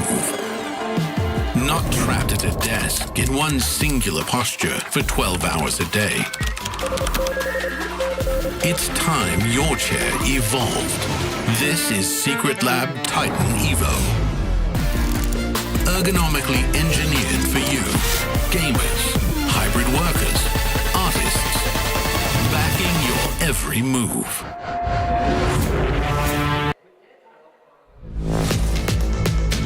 K-Corp have been a revelation of the LEC in 2026. Relentless, ascending, and yet still second best. Twice they've ended splits as runner-ups to G2 Esports, and the EWC qualifier looked set for the same script when G2 swept them 3-0.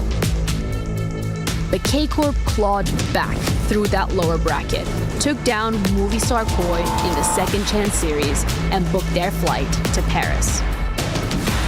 Now, the French side plays on home soil, not just in Europe, but in Paris, with their own fans packing the arena. Overall, we're just focusing on practicing and making sure that we can be as strong as possible, I guess, for the tournament. home turf has boosted rosters to upset before. Can K-Corp do it again?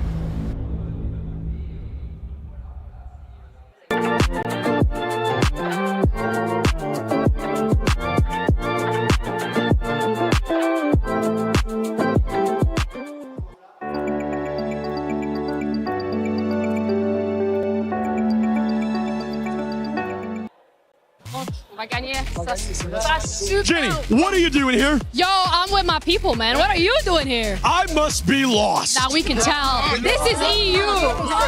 This is EU. And they went back home. These are KC fans, I can tell. Oh, yeah. Who are we? Wow, look.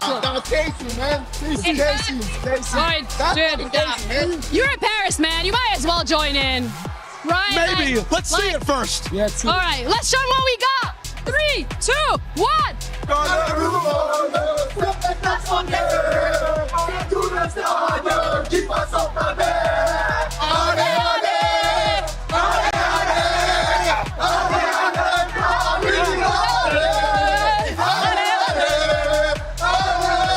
Okay, no more from me. Come on, man.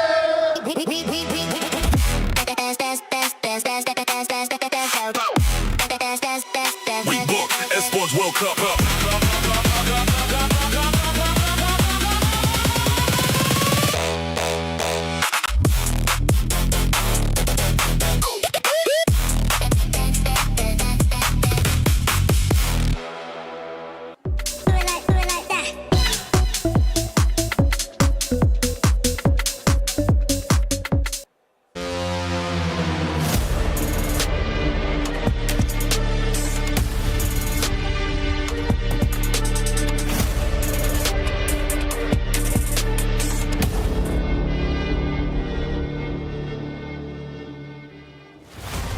Hello, everyone. Welcome back to the Esports World Cup playoffs. We are in the quarterfinals, and it is the only non-Eastern team left. The West's final hope rests on the home team, Karmine Corp. But in their way are last year's EWC finalists. It's ag.al. Going to be a fantastic matchup. Welcome back to the analyst desk. Degon here alongside Jack and Ox to set you up for our second semifinals on the stream A.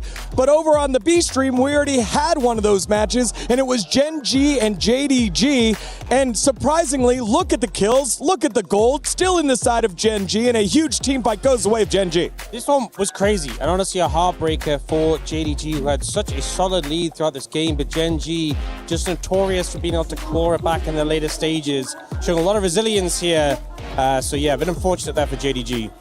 And it's the last European representative with KC now going up against ag.al. I'm pretty worried, especially because due to the fact that ag.al took down G2. They took down DK, who took down G2.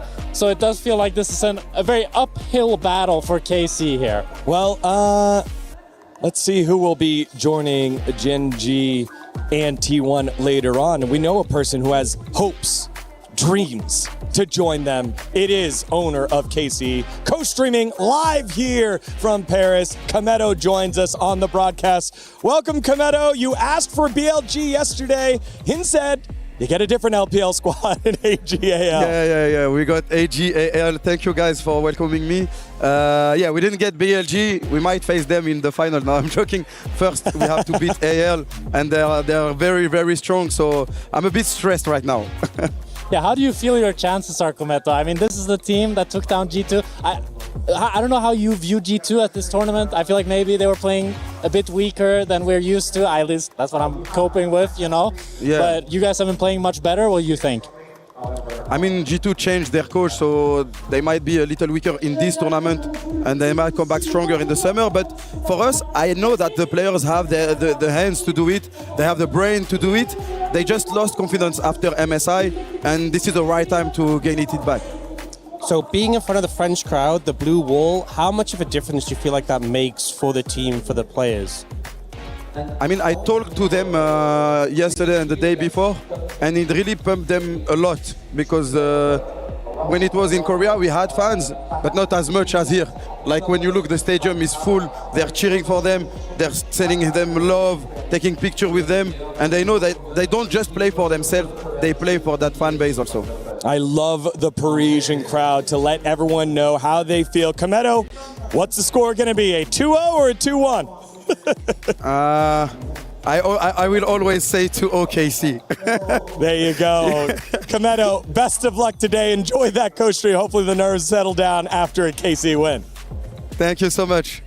There it is, Cometo, everyone. A fantastic presence here at the Esports World Cup, and the greatest representative of esports that France has here as we take a look at the child of France, the son of France. It is Caliste, who has been a revelation here throughout his debut a couple years ago to today. Yeah, I think if KC are to take it today, I'm really looking at this bot lane as the focal point for them to focus. He had a really good game against gen.g, had that solo kill you saw there, and then a really great Kai'Sa performance up against Sentinels. I think his spacing is world class. I love watching his team fighting. He's a player a little bit similar to Jackie Love. He can go a little bit too deep, but when he's on, when he's playing well, he's playing so damn fantastic. Yeah, I'm a big Jackie Love fan, and I love that sort of killer instinct he has, that Caliste has as well. He sees the windows, the opportunities, because you can play AD carry very successfully by just playing safe, sitting back, doing the damage. That is not how he operates. He sees windows to win the game, and he takes them. And yeah, sometimes that'll backfire, but in moments like previously in this tournament, like yesterday, he was taking over. Yeah, absolutely. And it's not just him who's willing to take those chances to win the games. Also, it is Yike who's standing by right now with Jenny. Take it away. Thanks, Digan. I'm standing by with Yike ahead of your matchup against ag.al. First things first, you guys had a phenomenal game yesterday against Sentinels, and that makes you the last hope of the West, at the very least, the last hope of EMEA. Does that put any additional pressure on you guys? I mean, there's a bit more pressure, right, being the last European and like Western team, but overall I think the team is feeling very confident. I'm feeling very confident, so I don't really think about it. I just focus on the next match, right? The next match is going to be on the main stage as well. And yesterday we already saw, even if it was the B stream, there were so many fans present. This is Paris, this is the home of KC. Do you think the crowd is going to shake your opponent in any extent? I think so. Like, I remember both times we played in the big crowds, or like the first time we played in the big crowd, it was like very crazy, they were so loud, and it's just so hard to play in front of the big crowd. So I just want to play it more and more, and I hope we can win so we can keep playing there.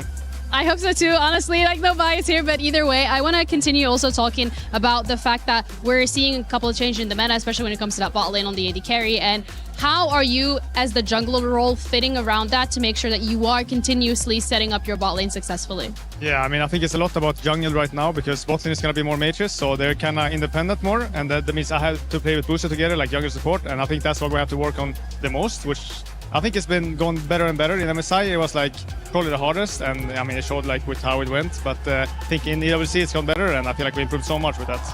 Yeah, we've seen the improvement, especially yesterday, so thank you so much for your time ahead of your matchup. That's it from us over here. Back to you, Digan. Thank you very much, Jenny, and I think Yike hit something right on the head that ag.al has in spades. It's that jungle support synergy with Tarzan and Kyle, who had some insane plays earlier against G2. I mean, Tarzan put on such a masterclass last year across multiple internationals, across his entire career, let's be honest. But yesterday was just on an absolute tear on this Jarvan, just time and time again. He was just getting on top of key targets, even playing into picks like an Ezreal, like an Ahri, who aren't great options to go for on a Jarvan. It felt like he was just sticking to them like glue and constantly being this threat moving forward and dictating the pace of his team. And Tarzan is the engine of this ag.al squad, and my worry is that there's a very few junglers in the world that has been able to completely neutralize Skumon, and when we saw Skumon face Yike in the LEC, it was so favored towards Skumon. But Tarzan was one of those players that completely neutralized Skumon yesterday, so that's the biggest worry that I have going into this matchup. That's right, it is kind of wondering if that same result will happen here, if Yike can step up to the task. And now we ask you all at home to participate as well. Head on over to the EWC website and make your pick'ems now for this match and the other match that is happening, our other quarterfinals matchup, as it is ag.al with 86%. What? 86. I feel like all the people, all 14% that voted for KC are here in the stands. Jack, I don't know how that bodes well for you, but we are about to find out as we are just moments away from the blue wall welcoming ag.al and KC to the quarterfinal stage.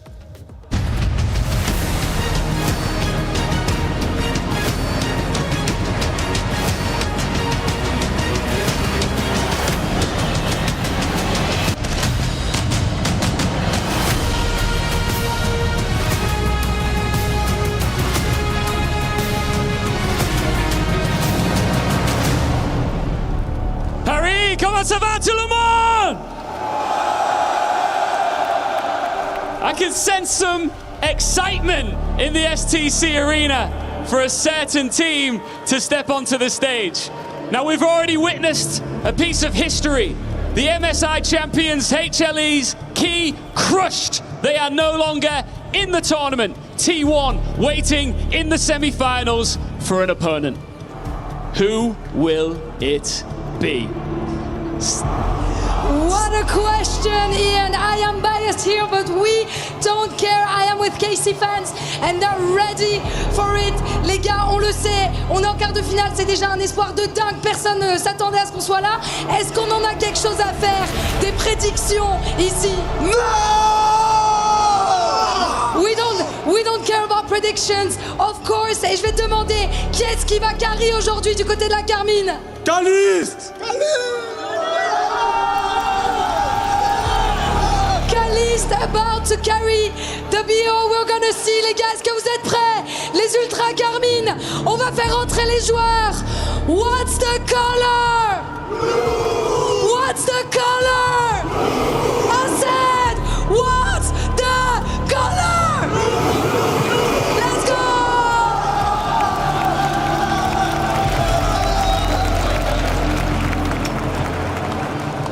Carmine!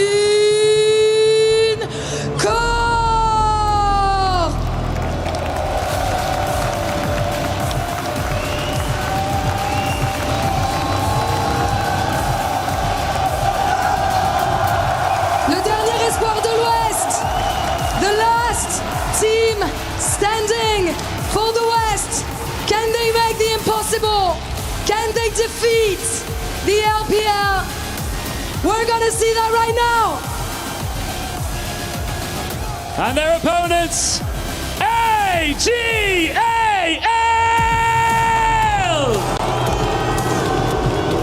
You can boo all you want. Last year, they arrived at the Esports World Cup for the very first time and came within a single game of the trophy. They left as runners-up. Now they're back, this time in Paris, with a hostile crowd, and they want to shut every single one of them up. Carmine Corp have the full force of Paris behind them. Across the stage, ag.al will look to silence this crowd and impose their game from the very first minute. Does KC have what it takes to beat the odds? Mesdames et messieurs, faites du bruit!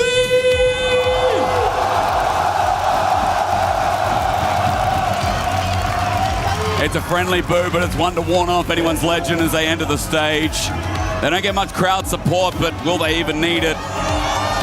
Their run here, swift trouble, as facing up against KC, who had to get their way out of the dregs versus Team Secret and Sentinels, was a long one for them.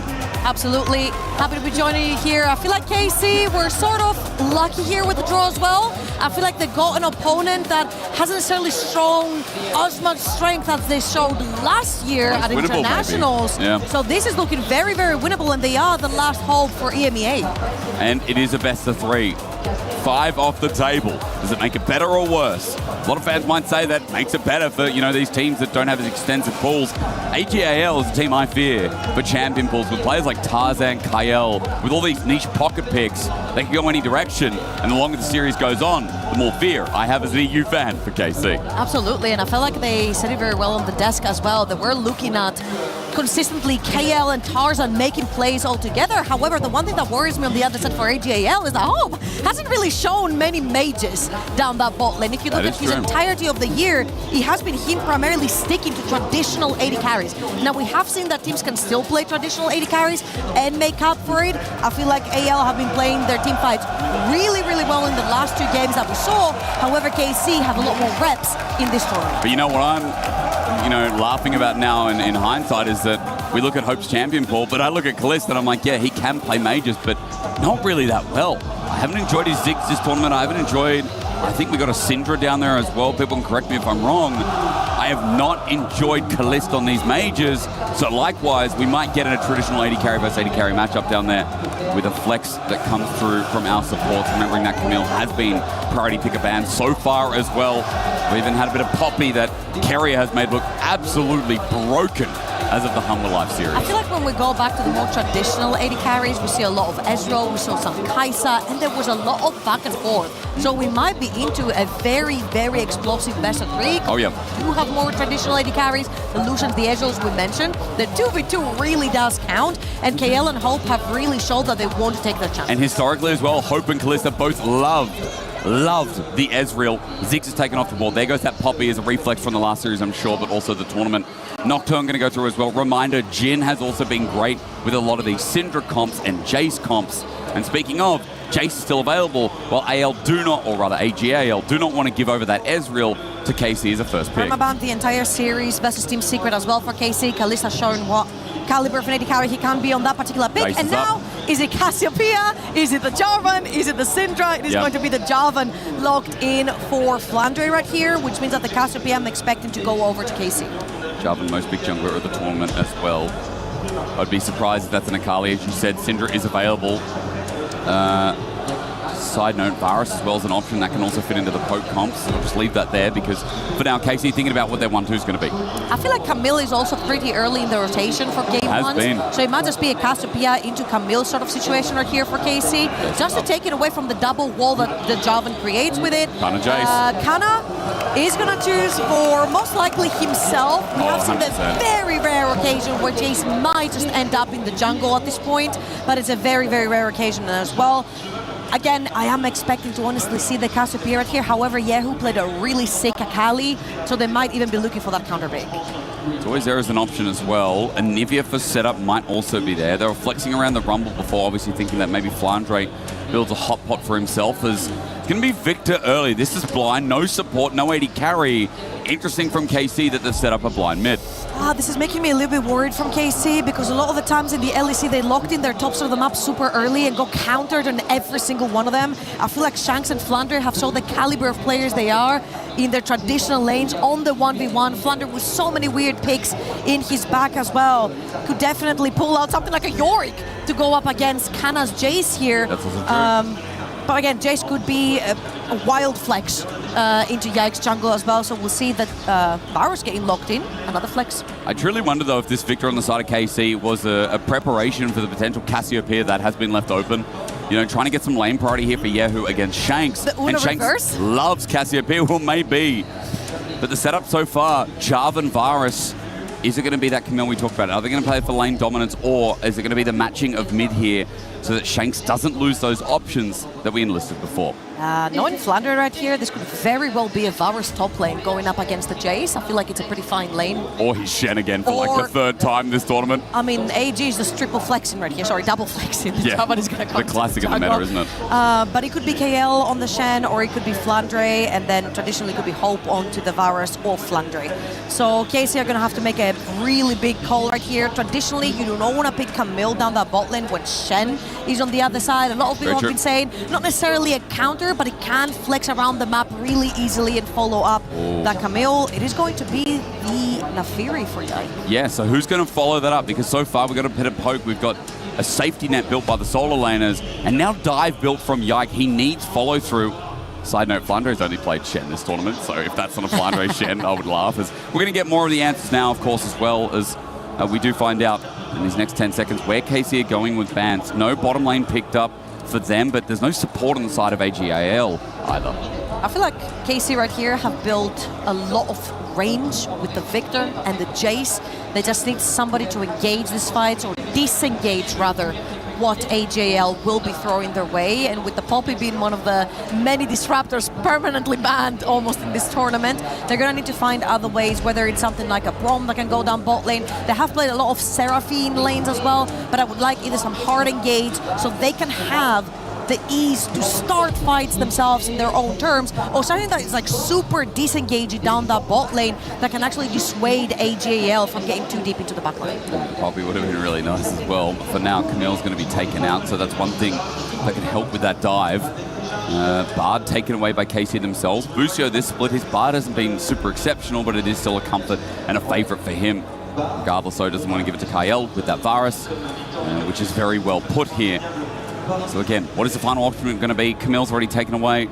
Another engage piece. Maybe it's going to be the Nautilus ban here, Trouble. Just something that could follow with the Neferi. Nautilus, Rel, I wouldn't be surprised maybe to see even Leona Seraphine, range. even though I do not want to see Ash Seraphine down bot lane for Kalist and Busio.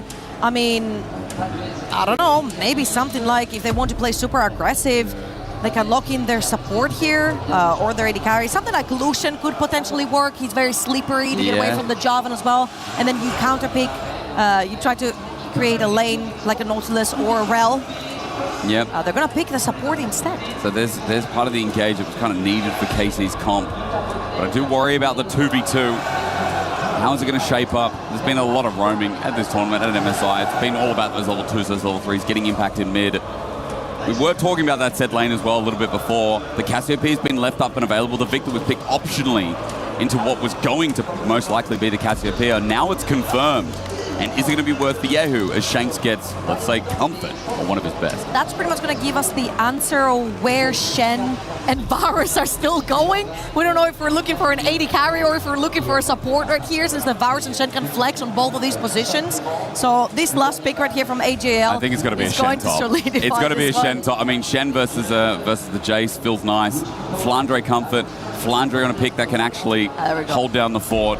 And I think the Nautilus here, nice little takeaway with the Varus. What have KC got for Kalist in this game? I don't know if it's a Kai'Sa game here, Trouble. What do you think? Playing Kai'Sa into Cassiopeia, Shen would be so difficult. You're a very short range AD carry. Having to make your way through so much CC would be a little bit scary, but the... Oh my god, I thought the Syndra got locked in there for a second. It might be. Thinking about it, it would work in terms of competition as it has get actually locked in right here. It could also be the Victor bot. We've seen it from T1. Victor bot could have been the long run flex that we've seen this whole time. Let's just see where they swap, because the Syndra versus Cass, nice matchup. Victor in the bottom lane versus Varus. I mean, look, to me, in this mage meta, it doesn't always feel that great, no matter what lane you're going into here, into that Varus. I don't know, man. I'm worried a little bit for KC right here. Yes, they have a lot of damage on the top side of the map, but they're also very vulnerable, all very squishy. Once that range gets broken into by ag.al, who have multiple tools to do that. The Nautilus, the Javan, the Shen dive in the backline. It might be super disruptive. KC are going to have to play those teamfights really well. They're going to have to be at objectives always first. How important is their lane going to be as well? That's going to be the biggest question here. Yeah, who gets the Syndra? That's the final pick, and it does go into the mid lane, into the Cassio. More important for the matchup. I think bot is just going to be surviving and scaling for that Victor. See how Kalist can go. We were critical on his mages, as so far in this tournament, they've not been the best. But he's had a higher sample size. Kalist has had to play his way out of the dirt, where ag.al coming through a clean run. They haven't even played a best of 3 here at EWC 2026. Very funny. We said maybe Kalist and Hope, they go more traditional AD carry, 2v2 heavy, brawl down bot lane. What I want to see a little bit is Yehu versus Shanks, because we saw Yehu versus Canyon on the opposite matchup. It was Yehu on the Cassiopeia into Chovy's Syndra, and he played that early game super well, landed so many Qs, forced his TP early. It was a great laning phase from Yehu. Let's see now, when the coin flips, and he is now on Syndra versus Cassiopeia into Shanks, how this mid lane is going to go. It's only game 1. We're rolling in front of a French crowd. It's funny, I was counting the numbers, I was looking at the crowd. It looks almost as packed as T1 Humber Life, but it is still packing up, as you said. But the bleachers are extending. The KC fans are huddling up. It is completely one-sided here in Paris, as you'd expect. The last hope of the West, the last hope of EU. G2 couldn't even get their way through to the quarterfinals. And now it's up to one team. Busso gives us a smile, and KC look to be in a delightful mood, which is always good to see when you are the underdogs running into one of the best China has to offer. Absolutely. You are the last hope, as you mentioned, so you've got to be in a good mood to beat the LPL. Has been a thorn on our backs for quite a while in terms of international events. However, right here, I feel like KC are very happy to have the extra reps, having to play that extra best of 3 versus Team Secret. Team Secret pushed them to their limit. And that could also work in terms of problem solving. When you are pushed to the limit in the tournament, you actually want to problem solve really quickly. So KC have obviously, hopefully solved a lot of those issues that forced them to have to problem solve in the first place. And right here, I'm actually super excited to see Callisto on that Syndra, the redemption arc on the mages, as you mentioned as well, into one of the most aggressive bot lanes that we have in the entire tournament. Oh yeah. Looking forward to it when we do get in now. Shanks is moving his mouse like crazy, and no one else is. Can I just say something? I'm worried we're not getting in. Yes. I found Shanks playing basketball at the arcade section. Really? I asked him to 1v1. He did. He did? He destroyed me. Honorable. Is he good at basketball, is he? Oh yes, he scored 67 points. I scored 13. 13. Where were you aiming? One shot! Dude, okay. There's 60 seconds on that machine. Where were you aiming? So maybe he wasn't good. I was trying. Right, I'll 1v1 Shanks. I got 84 on that machine. Wait, you beat him? I cleaned it, yeah. And Dagon did it after and got like 90 something, so. We should have put you there. Maybe you could have like destroyed his ego. No, bro, that's unfair. He's going to go into this game and feel sad because I destroyed him with basketball. But nevertheless, he's on a high here as KC surround their arena with their delight. But how long will it last? And can they get it across the line? T1 awaits in the semifinals. But ag.al are heavy favorites here. Anyone's legend missed MSI. I was saying it only the other day. It was because of WE's miracle run that they went to the lower bracket. Then BLG took them out cleanly. They have a tendency to go over aggressive. But against KC, will that matter? Good little Dark and Dagger to start off from Yike as he is on the Nefiri. And KC want to get the ball rolling real fast in this game.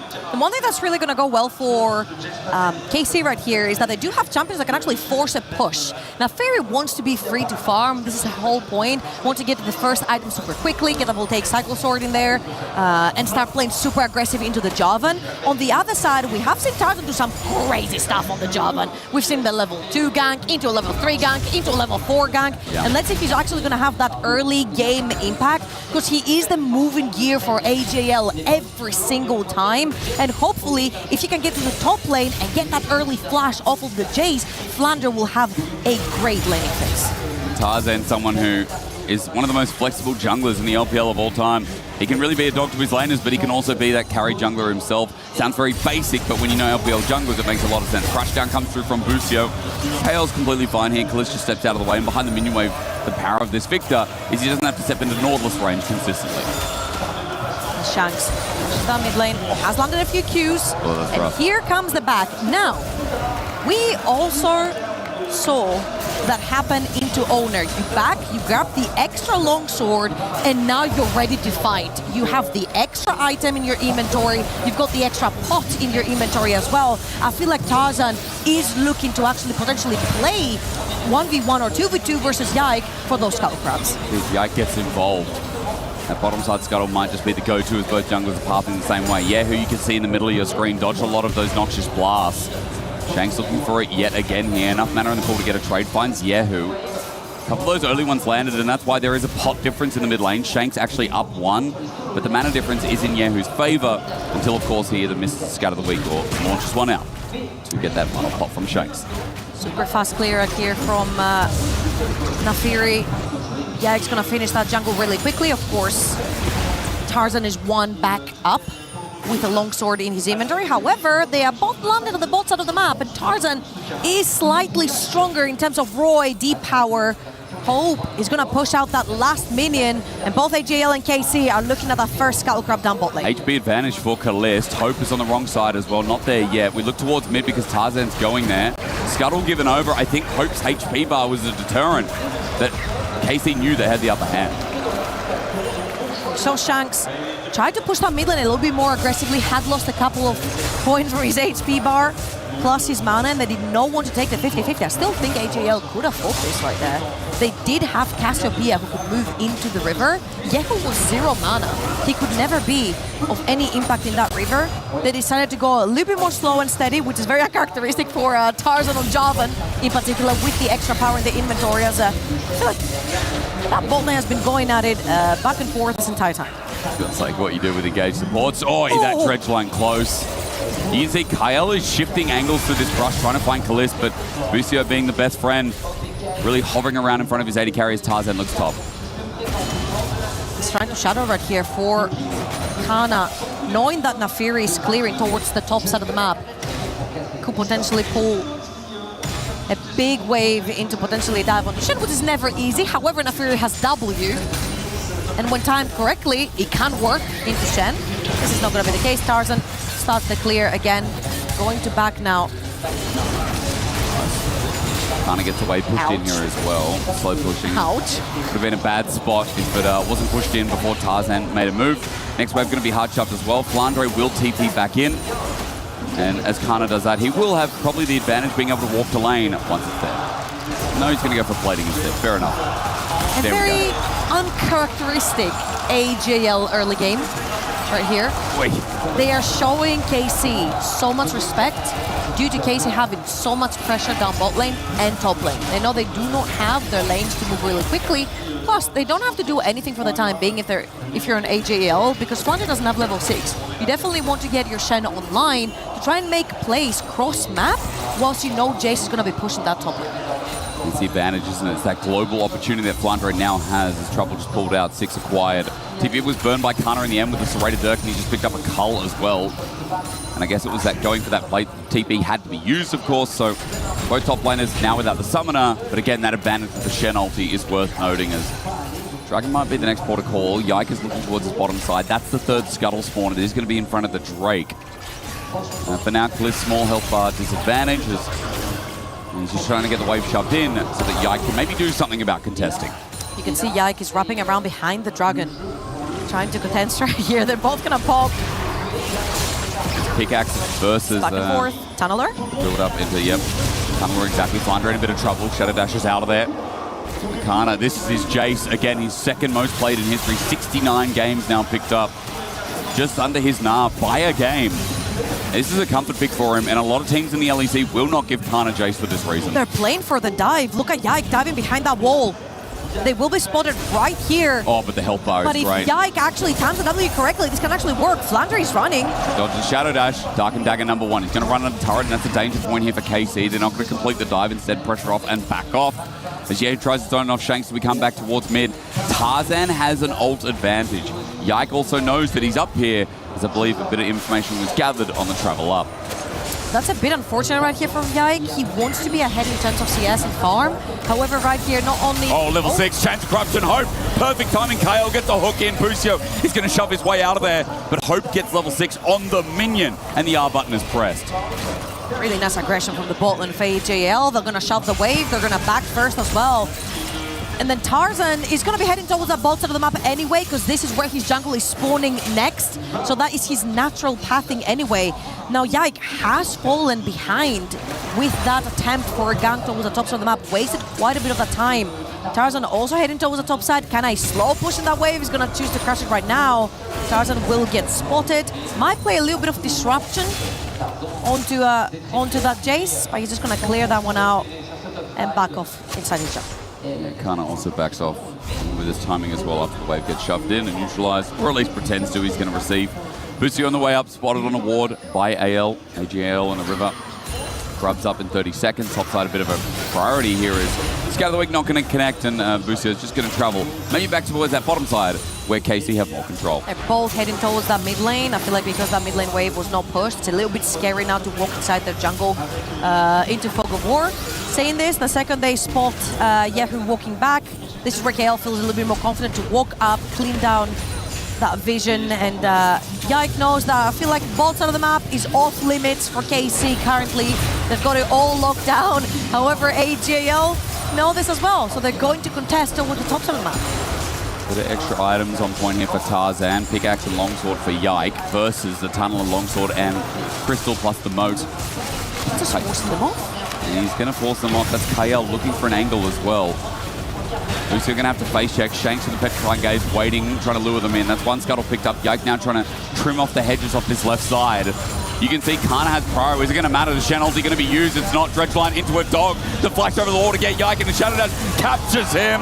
First blood with the dunk of the Cataclysm. ag.al were playing with their food, I feel like, right there. They were trying to toy with Yike, walking up close to try and potentially look for those void grabs, but they were better. Kalist now. Hail of Arrows getting to stack up the Blight. Hope to use the chain scrubs. You're going to flash forward anyway, looking for the piercing arrow after the Blight is applied once again. Kalist in trouble, trying to use this choke to his Fog of War. No, Kalist is going to flash on out. He survives for now. Hope will not be able to get the chase. The Q's on cooldown. Kalist will survive. It's always at 9 minutes, man. 80 carries get bored. There is no action, and now they're both going to show up at Dragon with no flashes. But let's look at the fight that happened at the Void Grabs. Yike walks up, tries to challenge the 50-50 on the smite on the Void Grab, but stays around because he knows that his top laner is first in the river. What he didn't account for is that it doesn't matter because Shen can just ult and make the play. Call the pack was nice for the initial engage, but then Shen rocks up, and there's nothing that Yike can do against Flandre, who opens with a kill. Minimize that gold cap that Kana was really finding himself a bit of a lead with. And AL are going to be first on the ball. Gold lead is still in KC's favor, and for what it's worth, it does feel like that is because of how Kalist has been farming, how Kana's been holding that lead. But Dragon's still on the menu, and ag.al keep doing it. Feel pretty confident here to contest around as Yike is going to be first to start it off. Yeah, ag.al had to grab some waves. Kalist was pushing down bot lane, and Yahoo, before he headed for that river, had crushed his wave in mid lane as well. So ag.al are going to have to forfeit that one over to KC. So real nice handshake right there. One void grab is enough. Lost Yike in the process, but got the dragon later on. So the first handshake happens right here with the void grabs and the dragon going each way. So I guess I should correct myself. I mean, Yahoo with this Syndra, it's kind of the power of it, the pressure through the lane and the quick wave clear has been leading to some success. The ability to move first, KC on the board. And it is a big objective. Cloud's coming up next. It does feel like as well, the game's going to stagnate for a little bit longer too, just until we get those first items. And I mean, we have a Jace, we have a Varus in the game, you know, Shen as well. Voltaic Cycle Sword just picked up by Yike. I mean, those first items are important because, yeah, there's a lot of champions here that, you know, are practicing with lethality, as Serpent's Fang picked up firstly by Kana as well. Well, there are a bunch of shields. Cassio will get her own one later on. Nautilus, Javan, Shen have it inherited in their kit. So really nice first pickup right here from Kana. Was accumulated a 300 gold lead on his own, about 30 CS up, or ish, 30 CS up onto the Shen, which is a very normal CS difference to have when you are playing this matchup right here. However, Flounder will pick up his first item as well. It is going to be the Titanic Hydra, and Tarzan will claim yet another crab on the topside river. Yes, he will. Going down from KC, maybe to try and find a pick out. Everyone posturing. Flandre's open in the bottom lane as Kana uses time to reset. Looking at them aggressive. Dredgeone's coming in because they know there's a Shen ulti back up and available. Yike gets low. Rooted is Busio as well. He takes a Noxious Blast, and there we go. Stand united. Busio's about to get Shadow Dash, and Flandre's about to get another kill. ag.al playing around that ulti timing so damn well. Yeah, and that was worst case scenario for KC, for Flander to get the kill, because Kana has been doing so well building up the HP difference, but now Kalist stuck underneath the tower.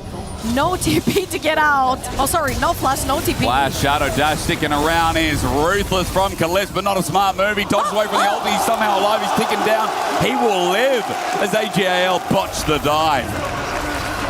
Home thought he had it with the last auto attack, but the tower was too ramped up for ag.al to keep tanking. Kalist gets out. Somehow, some way, Top turret's still going to be under threat, but at least Kalist can reset and walk back to receive the majority of the wave. So that is a sigh of relief for the European fans as Flandre made that taunt flash stick. Ooh, we're getting the Kalist POV right here. All right, gets flash taunted right there from Flandre, or taunt flashed rather. Dodges the initial Q from Hope, and that's how he stays alive. Lucky man. Or mega skill. I mean, he did click left and right a couple of times. That's right. That's not wrong. That's not wrong. But Flandre almost with a third, or at least sending a 3 over to ag.al. We've got Herald in a minute 45. That's the next look up. Second Dragon as well of the game, which KC were able to find the first. And we already talked about first items on the board. It feels like everyone's caught up. Yehu and Kalist are now there as well. The one who's not there, though, is Shanks. And that Rod of Ages is getting delayed just a tiny bit. Yeah. Which is a bit problematic for ag.al. They definitely want to have that Rod of Ages on Cassiopeia starting to stack already. I'm assuming that Shanks will make a trip to the shopkeeper eventually to get it before those 2 neutral objectives spawn, because it is going to be of pivotal importance right there. However, a bunch of first item spikes have come through in general, as you mentioned. I feel like KC are looking and feeling very confident having them in their pockets already. But you know what I've loved so far about this game? For ag.al, they are tempering their aggression until Flandre has his ulti up again. It's not this over-aggression, they're kind of seeding vision in the river. But as soon as Flandre gets his ult up again in about 30 seconds, let's see how it changes. And especially with that timing coming around Herald, Flandre safe to play without TP on the bottom lane. Granted, ag.al don't overstep. There's Yak and Kana towards the bottom of the map, trying to take the Skull Crab, establish some vision down there with 1 minute on the clock. And I will agree with you, I feel like ag.al have been using that Flandre ult really well timed. They're using it in between the timer of any objective and on the timer of the objectives to take control. Now, seeing as Flandre is taking towards the bottom of the map, however, he is going to be around the play in general. No flash, though, for that taunt flash to come through. So won't be able to make the same plays. It's 5 seconds on that ulti. Let's see. Reset timer comes through from KL first. You were mentioning Shanks' item choice, or rather his lack of building that first item. We can't see it right now, but he still hasn't backed to get himself that Rod of Ages. Overloading Flandre, always an option for the Shen. Good damage here from Kana as Yike is spotted on a ward. Tarzan's hovering, and now it will be about the Dragon, so Flandre won't have to think about the ulti while he receives the wave. Shanks is still not backed, doesn't have an item, which needs time to stack.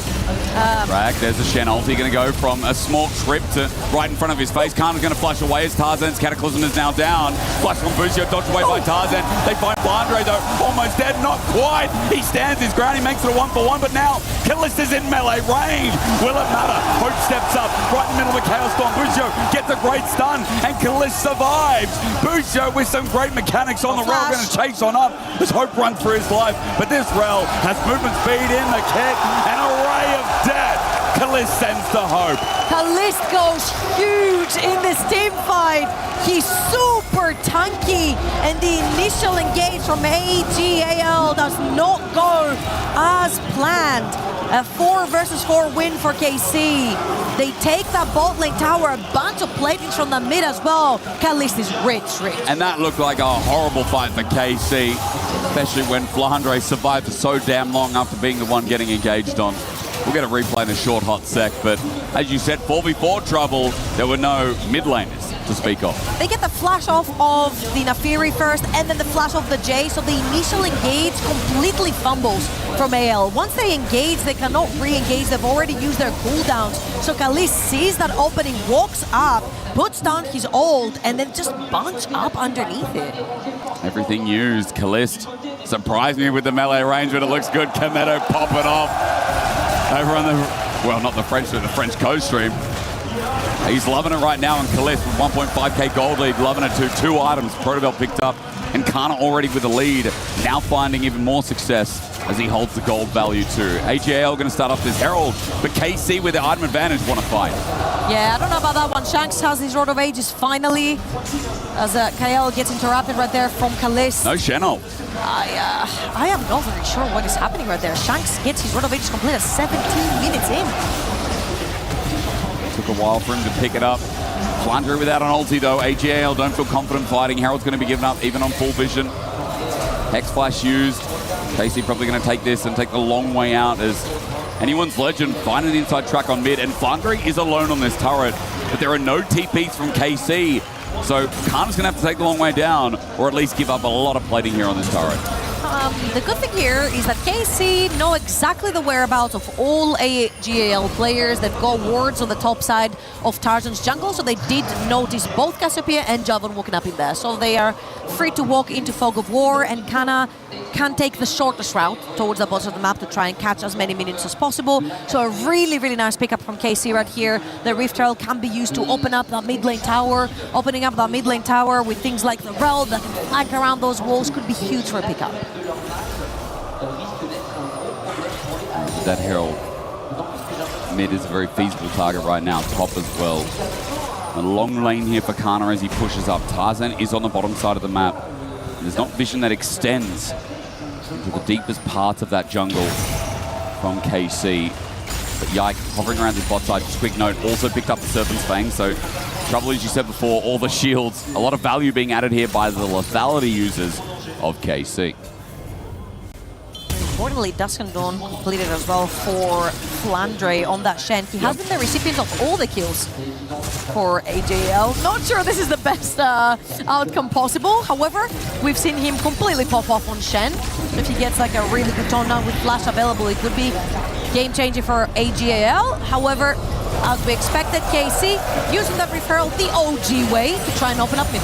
But Tarzan hovering over the side, Kyle as well with the Hex Flash. Herald's going to go down, Yike presses the W now, waiting for the flag and drag. Dreadflank gets the dog, and the Stand United was used. Thumbs up from two players at KC, because they know that's a big commit from anyone's legend. Huge bait right there from Yike. Tries to take the referral, but he turned around, so it died whilst the players were hitting it. Ends up stuck in the middle of everything, and ag.al see it as an opportunity to potentially strike back. Wasn't quite the case, and a very important cooldown for Flandre, which might be very close to not being up for the next run. Let's see, I think it'll be there, but if only just. Baron's spawning now as well, for what it is worth for the fans out there, and I think KC, every time they see that Shen ulti used, there's this sigh of relief that, you know, Yahoo has been playing sides, can continue pushing. Kana can do the same if he's not matching this Shen, which for the most part he has been. But just knowing that it is strictly a 1v1 with good vision tracking is really nice here from KC. Yike clearing away some of that defensive vision from anyone's legend. As the blue buff attempted steal, he is going to resume after the patience goes down, depending on if he's scared of Kyle and Tarzan moving down. Scout of the week. Shanks may be in trouble. Boost's coming up. It is indeed, and Callista's also walking up as well. There's going to be three members here, and as I said, KC, no fear. TP's going to be used. ag.al getting support. Shanks gets the Petrifying Gates. Nice onto Yahoo. He drops the ground as down. Myers was big, but Callista's in. The flash out of Shanks. Getting Shadow Dash, though. The TP from Flandre. It makes sense. It brings in clutch plays, but Kana cutting up the retreat. Tarzan, flag and drag. Finds one. Yahoo's down. Flandre the next play, but he flashes away. Cataclysm down. Helps out taking Kana. And KC felt safe, but they were wrong. Teleport in. ag.al looking for the chase up as they've gotten two victims in the sand. They're looking for one more potential to turn it around for the Baron. Say, screw that. They're starting the Baron anyway. It's never a 50-50. Yikes in the pit. Can they keep him out, though? That's the question. KC are pulling TPs. They're trying to strike back. Tarzan falling super low in that pit, and Busio could find an angle here. Callista's teleported in. Busio, his angle from the right side. Tarzan getting low. Flag and drag. It's a bait. He gets Shattering Strike crushed down. Tarzan's dead. Yike with a reset. Kyle's next. Shanks, the dog's unleashed. How does the snake fare? Baron hurting like hell while Hope is left isolated. Kallis spacing. The ray comes out again. And Yike sees and smells the blood. It may be green, but it'll taste all the same. The dog running forward, ready to sink the fangs in once again. And Shanks up in the corner of the wall. Matter not. Scatterweek doesn't need to connect. It's KC with a bombardment of blood. Summoner's Rift turning blue. KC turn around what looked like a great gang on the top side of the map into a very sad team fight for them, almost losing the Baron, and with numbers disadvantage, they catch ag.al on the exit. and take this one back. Let's watch this one more time. That's how it happens. Shanks on a super long lane with a super immobile champion, and Busio and Yehu are trying to take him down. He's pretty strong and tanky, still has the Rod of Ages, and here's where Shen comes through, the next TP comes through. That taunt was incredible. That's a Dusk and Dawn Shen. You stick onto a squishy target, you can really deal a lot of damage. Hope then comes in, charges from the flank, straight into that backline. This looks like a fantastic fight for ag.al, but they stick around Baron for too long. They don't have the damage to take Baron down super quickly, which means Tarzan and KL tank the majority of that and end up dying to the trio of KC that remained alive. It's crazy. I mean, if Kalist died of that topside play, maybe that'd be a very different story for KC, but the teleport in, he returns, and the Provincial Sun at a 2.2k gold lead now with Baron buff picked up as well. Excuse me, Rabadon's death cap. Baron has not been taken. That is next on the menu, of course. Dragon, another story. KC have picked that up in the replay. So at Soul Point, now the game feels very much in their hands again as KC take over the map. Kyle going to be shattering strike. Tarzan looking for a flag and drag. The arrow there, the Kana poke is good. Scattered away from Yehu from the top side of the play. Stand united for the Shen. Chains of corruption. KC are in a choke. A dangerous play, but Kalist flashes away from the petrifying gaze. Shanks getting taken down to Yehu. Stuns up too. He'll take Shanks down with him as well. It's a gravity field in the way. Kalist spacing out nicely. Yes, Hope is a problem, but can he get near Kalist? Flash forward with the arrow. Kalist stands his ground though. Gravity field. Hope protobelted on. Kalist. He'll take it any day. The prince that was promised wins another 1v1 versus Hope. On no other than a Victor, a mage that he has been criticized on when he plays them. Now 7-0 and 4. That's a 3-item victor. In TFT terms, we'd say GG. Let's watch this one more time from Kalist's POV as well. He actually knows that this particular boost that he's been playing in and out of is Fog of War for ag.al. So he kept using that every time. When he has cooldowns, he walks out, he weaves in auto attacks. When he knows he's in trouble, he walks back in, as you can see. Hope on the top side of the map. He walked back into the bush to get away from Hope. Hope will flash to kill the Syndra, and this is where he knows he's got the damage to outplay. The spacing on those Varus spells was beautiful. It's looking very winnable for game one of KC. ag.al, a lot of the fans, a lot of the analysts came in and said it's probably the best matchup for them. And they were damn right. KC on Soul Point. KC found another fight. And KC had the Baron to keep on threatening here in this game. The question is, can they get it across the line? It has been that Shen ulti to be feared, but even in that long fight, KC still found a way to come out even against ag.al. I feel like the problem for ag.al here is that they're lacking this consistent damage threat, especially since Shanks fell behind with Bind, his Rod of Ages, getting the full stack.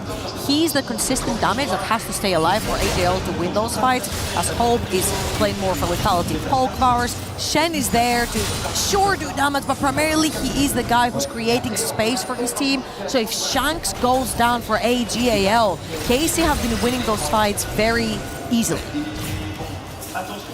ag.al getting themselves some vision around Baron. It's the focus here after the push comes through from Yehu. That wave adding a bit more pressure. They're going to have to go deal with that, but the vision cleared out outside of that Scuttle Crab. So it's a little bit more emphasis on KC. Needing to keep eyes around this purple worm. Blindra's ulti is up and available again, level 16 as well. So we have the full evolved form. Minute 30 till that Drake. That is Soul Point for KC. And it is an Ocean Soul for that Victor. A lot of critical items have been completed here from KC. I'm looking at the Seekers, which is going to be super important for Kalist. Stay alive. Tarzan's making a play. United, we get Victor POV. He protobelts away. Kalist in the 1v5, really, at this point, it seems. From our POV, he's got nowhere to get on out. He gets Shadow Dash, stunned up. Cassiopeia hit hard. Yeah, who finds a great stun, though. But the Chaos Storm lives on. Busio shuffles his way into Hope. And while he might find the support, Hope will drop down. Left without AL, an ace, and KC are running blue side to red. Kalist walks up for the play to do max damage output, and KC take that chance to beat LPL in that game one of the series. It's 15 seconds for Tarzan, 10 for Kyle. Hope's not going to be up to add range, to add wave clear. Casey is three with the minion wave, are running to the Nexus turret. One will drop, the next will follow suit. Casey, they set underdogs, but in game one, held the torch for Europe, raised it up high, and sink their teeth into China to take out the opener.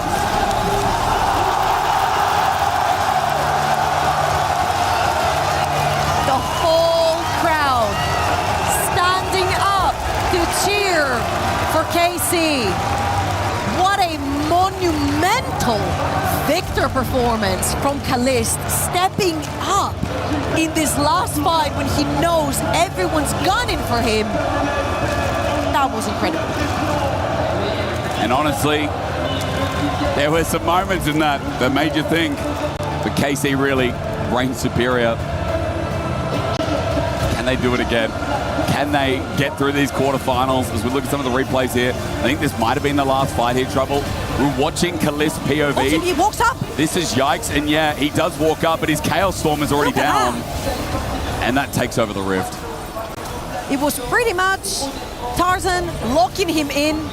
Tarzan never locked him in. Tarzan was always locked in with him. So is Kana. We're going to throw it over to the desk to break down how that ended up being blue. It's incredible. It's incredible. As Kameto, he knew it all along. As the crowd in Paris erupts like I have not heard yet here at the Esports World Cup. It is Carmine Corp over ag.al. Only one game, but a game that many people did not believe would come. Bro, that's EU, baby. That's EU. Kana with such a master performance up against Flounder. We've seen Flounder now 3 Shen games in a row. He's thinking to himself, I can blind pick this. Doesn't matter who I'm playing against. But Kana had him in the reins the whole game, getting CS lead, getting plates, and the rest of KC. Oh, thank you, KC. Thank you. Caliste on the Victor, not a pick that we typically associate with him, having a massive impact. This felt like a composition for KC that was harder to execute. A lot of picks, like having that Jace in the top lane. If you look in comparison, ag.al, it felt like, okay, we just group up, engage, team fight, more straightforward, and yet the execution was so good from KC when it came to those fights. Let's take a look at one of them down on the bottom side of the map, 15 minutes in. Just so fun to watch. And I love what you're saying, Ox, because you see how KC need to play. They need to disengage, flash away from the engage from ag.al, and then they can actually re-engage. But it's so much more difficult for KC to actually pull off this composition because they need to do it in these 2 steps. And that's why it's so impressive for me that they kept being able to find these fights. They kept flashing the pivotal skill shots. As you see Caliste there flashing Hope's Q, it just allowed KC to actually get ahead in these team fights when otherwise it feels like we've seen these Asian teams be outplaying EU any day of the week. It felt like they were hand-checking them. And as the last Western team in the tournament saying, you know what, we'll throw it down, we'll hand-check, we're up against Tarzan, we can do that. That's crazy, and yet it worked so well. And usually doesn't work that well, which is one of the most awesome parts, and that led us to that exact hand check where ag.al were like, okay, you want to fight us? We'll come fight you. One at a time, over the wall. That led into a Baron that then led to KC coming back. Yeah, this one actually ended up starting pretty good for ag.al, where Shanks is just able to survive initially. You see Flandre come in, and then Tarzan, who joins late, gets his really high-value engage, taking out the Syndra, forcing Caliste away. And I was thinking, oh, it's Kael.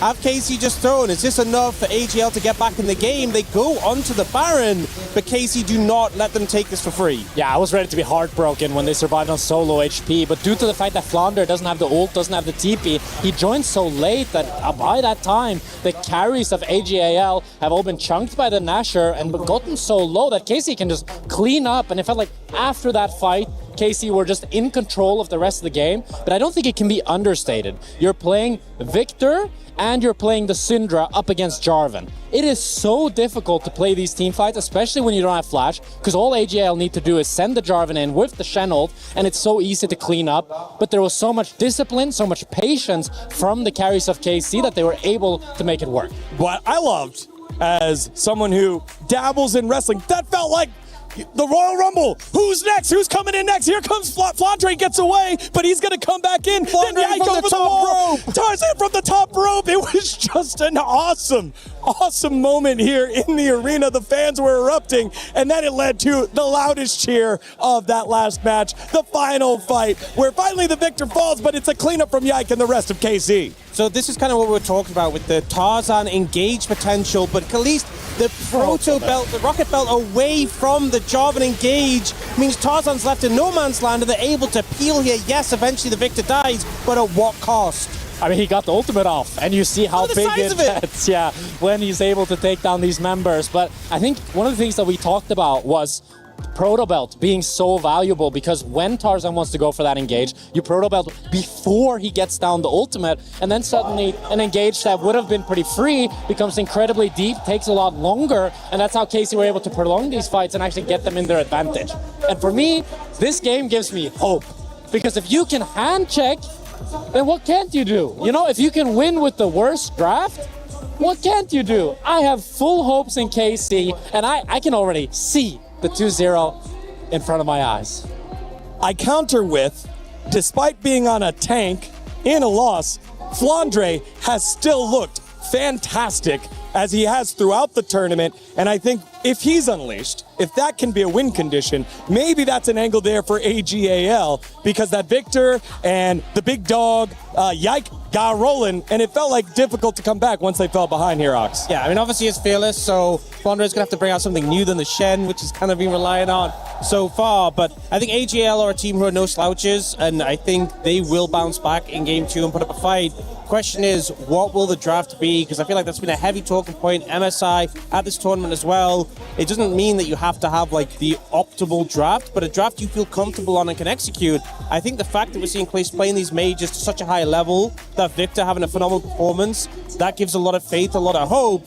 But ag.al, I think having the Jarvan leading the charge, having Tarzan leading the charge normally has worked so well for them, but they have to go back to the drawing board. Yeah, it gives me a ton of confidence, as you say, Ox. The fact that Kalist can play the Victor, can pull out the Castiel if he wants to, or pull out whatever mage that he wants to, means that now they have so much versatility in the meta. And I think already ag.al, they had an uphill battle against this crowd. Being down 1-0 now, with the whole crowd cheering loudly against you, it's too difficult for them. Kana, Yike, Yehu, Kalist, and Busio on the cusp of a huge, huge victory here as we take in the sights and sounds of Paris. It is KC up 1-0 over ag.al. We'll see how this all concludes after this bit of content, but take it all in, European fans. They're showing up on an international stage, righting the wrongs from MSI, and one win away from moving on to the semifinals at EWC.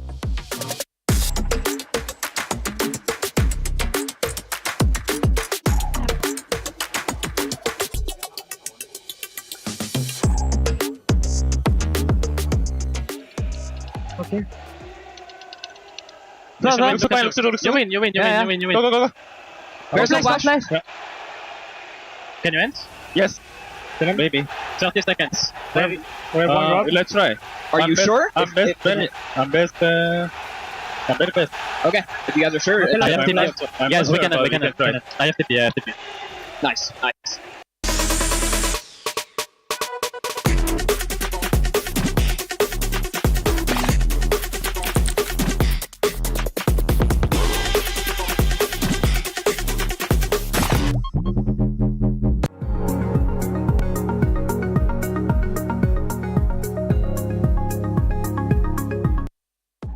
I'm here at the League of Legends EWC booth where you can play League Classic exclusively. Let's see what some of these guys and gals are playing. What we got here? You're playing Rammus? You might be one of the worst Rammuses I've ever seen, but I like your effort, bro. Keep it up, man. Keep it up. Kill it.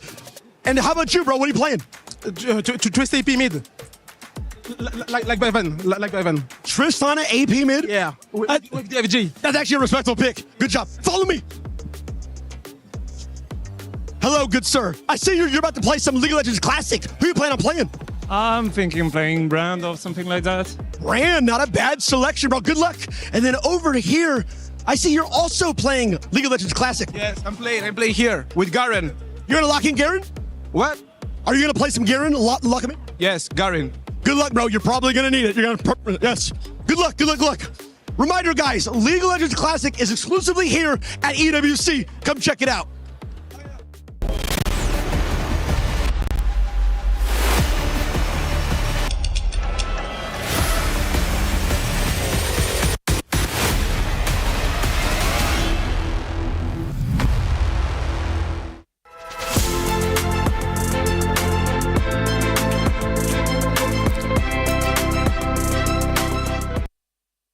Ginny here over at the Totem area, and I'm joined with reporters from our other stages. We've got Chris and Declan both giving us a little bit of an update because it sounds like nothing is going as expected over on either one of your stages. Yeah, so yesterday we kind of had the quarterfinals of MWI and 2 Falcons teams dropped out. So that's a massive, massive thing. And it's something that Team Vitality are really trying to take advantage of. They're currently playing their semi-finals at the moment, 2-1 up, facing a bit more pushback than expected for them. They were thinking they were going to be smooth sailing all the way. But in the grand final, Na'Vi are waiting, which is huge because Fatal Fury last week, Dark Angel managed to clinch those 1,000 points for Na'Vi. So it's a big 2 weeks for them, and if they can get that on the board, they're going to be flying. Yeah, it seems like the gap between Na'Vi and Falcons is widening even further, but what are things like on Dota? Well, yeah, I mean, that's not going to help what's happening on Dota, to be honest with you. Falcons came through their group in first place, guaranteeing themselves those 200 points, and everyone's looking at their side of the bracket thinking, hey, they can make a run to the grand finals. I remember you saying that. I know, I was like, they got an easy bracket, who'd have thought it?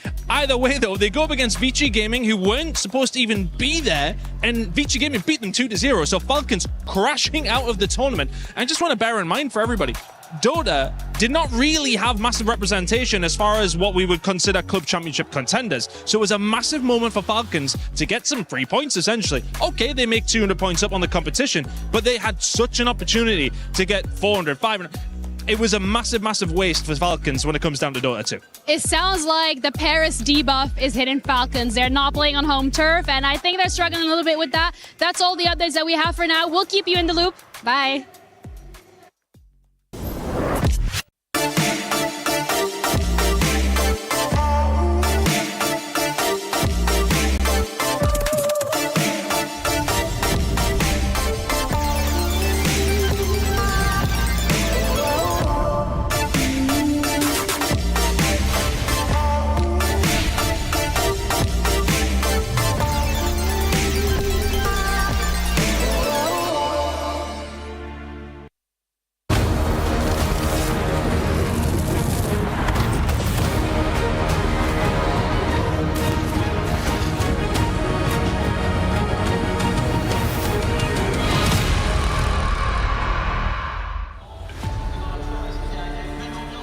Well, we got an update in the history of Dota, but now we're in League of Legends, the better game. My name's Hysterics, I'm joined by Trouble. I only spit truth here, Trouble. I think you know, you've confirmed that over the years. I am in awe of Casey's Game 1. And I think they outplayed ag.al, made them a bit dizzy. That Baron in the history of League of Legends wasn't in the top 20, but it's in the top 50 for sure. Top 100 at least. And that's your truth? That's my truth. Did you by any chance walk into the KC crowd and you came back with No, I walked in, I talked to Atlas. 15. I came back, top 100 actually. It wasn't that great, but it was iconic for the tournament. I've lost my voice a little bit. I'm going to apologize to everyone at home, but I will try and keep up with whatever happens in this game too as we're about to jump into pick and ban. Now, outside of my goofy antics and whatever I just said, Poppy remains to be banned. And I think we talked about this in Game 1, Treble, how important it was, how good it was for Carrier. It feels like a pick that is going to continue being idolized at EWC 26. Ezreal's been left open. He doesn't get left open, thus Khaleesi hasn't actually perma-banned. But Hope will pick it, for It sure. was only gen.g that did not ban Ezreal versus Khaleesi. Maybe a and that's mistake. because ag.al helped the first pick. Yeah. Hope is an all-time favorite. Yep. Think of Elk in the history of LPL. I also think of Hope and what he's done on this champion. And remember, things like the Camille as well, Trouble, also up and available. Things that can roam, and Ezreal, one of the safest 80 carries in the meta. I'm thinking Caitlyn lanes potentially could go into something like a Bard Ezreal that we're seeing a lot of recently. Shinza makes a lot of sense right here. Opens up potentially Ashe Seraphine. However, with the Lee Sin, now I want to see a Caitlyn lane down ball. I want to see something explosive. There's no pairing of the Syndra to go with this. Usually it has been kind of the likes of, well, what are we going to get? Rumble usually partnered with Jarvan, locked in, blind from Kana. I mean, the Varus is not open, and that has been the go-to a lot of the time globally for this Rumble option. What does Flandre have? A Rise Up also could be it. That could just be going to Shanks as one of the best next mids in the line. I'm about to say something completely crazy. Oh, don't do it. I think Asante is fine into Rumble, especially if you play your 1v1 really well. We've actually seen a bunch of Casantes around the world internationally taking flashes off of Rumble in the early stages. Then you build up a bunch of MR, and then you're fine in lane. And always pretty useful when it comes to team fights. And since you've got a lot of damage coming out of Ezreal and the Rise, it wouldn't necessarily be a bad choice here for ag.al and provide some frontline as well. All right, that gets locked in. We put Rumble mid, we run Renekton top. Deal. Let's see for the time being, though. Is that Ambessa going to get locked in? Leona for Kael. Oh, what a speciality. You might be a bit bored at home, but Kael, I think, is honestly one of the best Leonas in the world. He played that yesterday versus DK. His Leona was instrumental for that win. And paired up with Ezreal, actually, yesterday versus DK. So they've got it pretty fresh in their memories on how to win with that. And I see a lot of movement around the map in general. Usually when you have Ezreal, you want to dump him down bot lane. He's pretty slippery, doesn't get dived pretty easily. And then you go Rise with the semi-global plus Leona that's going to be roaming a lot. I feel like ag.al really want to play that map in this game number 2. By the way, you know, with that Anivia too. They've done it again. Yeah. They picked up the whole top side of the map again. I like it though, because again, maybe Kalish is getting more functional on the mages. I mean, last game was a weird sample size because he found a lead early, but it does feel like, again, maybe KC are growing through this tournament as that Ambessa is taken away. They don't want to give too much safety here to Flandre. Remember, he's going to play his first new champion of the tournament here because he's been 3 games on the Shen. Shen enthusiast. Yeah, so now there's a new champion. Flandre actually has to pick something that's not Shen. Ooh, you mean he's gonna first time something? Lucian and top. with very small letters underneath only for this tournament. Right, let's see where we go. Caitlyn ban, I like that. I wanted to see more of a Caitlyn something lane down bot lane to go into the Ezreal, but I do like the ban right here. I'm looking at Rumble plus Lee Sin, and now I'm starting to think Jhin lane coming through for KC. I know a lot of people do not like Jhin, but I'm seeing a lot of squishiness on the side of ag.al. I feel like Jhin sets up really nicely for things like Rumble plus the Lee Sin to make plays, and you're always relevant in lane because your raw AD numbers in the early game out-damage the Ezreal. I wonder why the R and the H were boldened, and then name was boldened. I was trying to spell something out, but there's nothing there. Remember his name. I would remember it if Kalist was able to get the Jhin, but surely a ban from ag.al, as you're talking about. By the way, Pantheon ban, a little bit fresh here from KC. Looking for the pairing up with the specific Rise pick, semi-global effect. Siv's gone, which also against, I guess Leona, I don't know what it's like, but whatever. Regardless, it's off the board. Pick Jhin. Trouble, your thought is spot on. Surely Jhin here clears. I feel like you probably pick support here but for then Lucio. You're right. In case they slump something like a Casante or a Sion. We've already got Ezreal. I'm so right? dumb. Yeah. I'm so dumb. Why do you need to pick Jhin here? Pick a support. There we go. That's really nice from Lucio. He's known for his Alistar as well. He's made some insane plays. And here comes the answer that we're looking for. Wukong, been one of Tarzan's also strongest champions in the jungle, could potentially be piloting something like this. And what goes towards the top lane? Mind you, it's Flandre. It could be the Rise going up top lane off of the hands of Shanks. But I feel like a Cassandra or a tank, the Ornn in this case, is a much better option, especially if you put Tarzan on something that also deals damage, like what he's hovering right now. The Ornn I like into the Rumble, and the follow-up that's going to come through from Tarzan is explosive. Put some emphasis on him. We talked about him. Flexible jungler. Doesn't feel like he always has to play a dog to his lanes. He can also take the torch himself. Tarzan locks in the Kiana. All right, KC.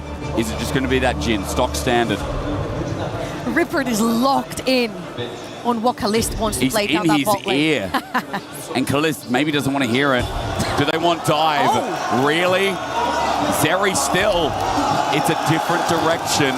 They want to shred through this Ornn as well. As we go to the Ultras to see how they feel about that round of draft. Bon, on est là, on est avec les fans Carmine, on va faire une petite leçon de français à Ian. It's time to give Ian a little French lesson. Qu'est-ce qu'on apprend aujourd'hui? Vas-y. Alors aujourd'hui, on va apprendre Carmine, tes supporters sont là. Vas-y. Ouais. Carmine, tes supporters sont là. Exactly. French, perfect French. Okay, you ready in? We're gonna go all together. Okay. Pull up, pull up, pull up. T'es prêt? Yes. Carmine, tes supporters sont là. Carmine, tes supporters sont là. Carmine, I love France.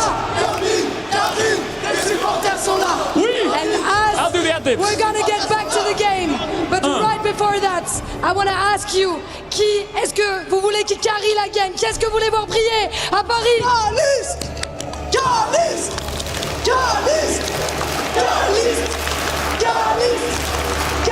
Perfect French from Ian, by the way. Absolutely exquisite French.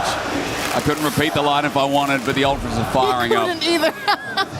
Yes, it was. I'm not sure. I'm not quite there. I'm still trying to learn Mandarin to see where the ag.al gyro section is, but it does not exist here in this Hopefully arena. there's no Lila here in game 2. Well, the LPL KC fans fan. want Lila. I think KC want a bit of Lila. I think the fans at home wouldn't mind Lila into a game 3, but EWC 26 has other plans apparently. Game 1 was an exquisite show from KC, and now a different style of draft. Kalist pulls out the Zeri, and we're going to see if he can get to those 3 hives. We're going to see if Kalist can space out this comp, because there is a bit of explosion, long-range engage even on the side of ag.al. I'm actually a bit worried here for ag.al and for their Lila and for their fans. They've been counterpicked mid lane, bot lane is going to be fine, I guess, but definitely not a lane you want to be into with Ezreal. And then top lane is an Ornn, who's going to be suffering in the early game. Well, you know, against the Rumble, I respect it though. You know, early levels might not be as bad until that first item, until Leandri's. But you're right, for Flandre, I mean, it's going to be a lot about what he inputs into this game. His Searing Charge started, and Kana is kind of just spacing him with the Electra Harpoon. So Flandre is already having a rough time. When you've got 2 junglers who want to be playmakers, I feel like priorities in lanes are so important. First Skull Crabs, who gets the first Q? Is it going to be Yike on the list, Kid Nicky on the Kiana? You need priorities, you need vision. And I feel like right now Tarzan is going to have to build that up for himself.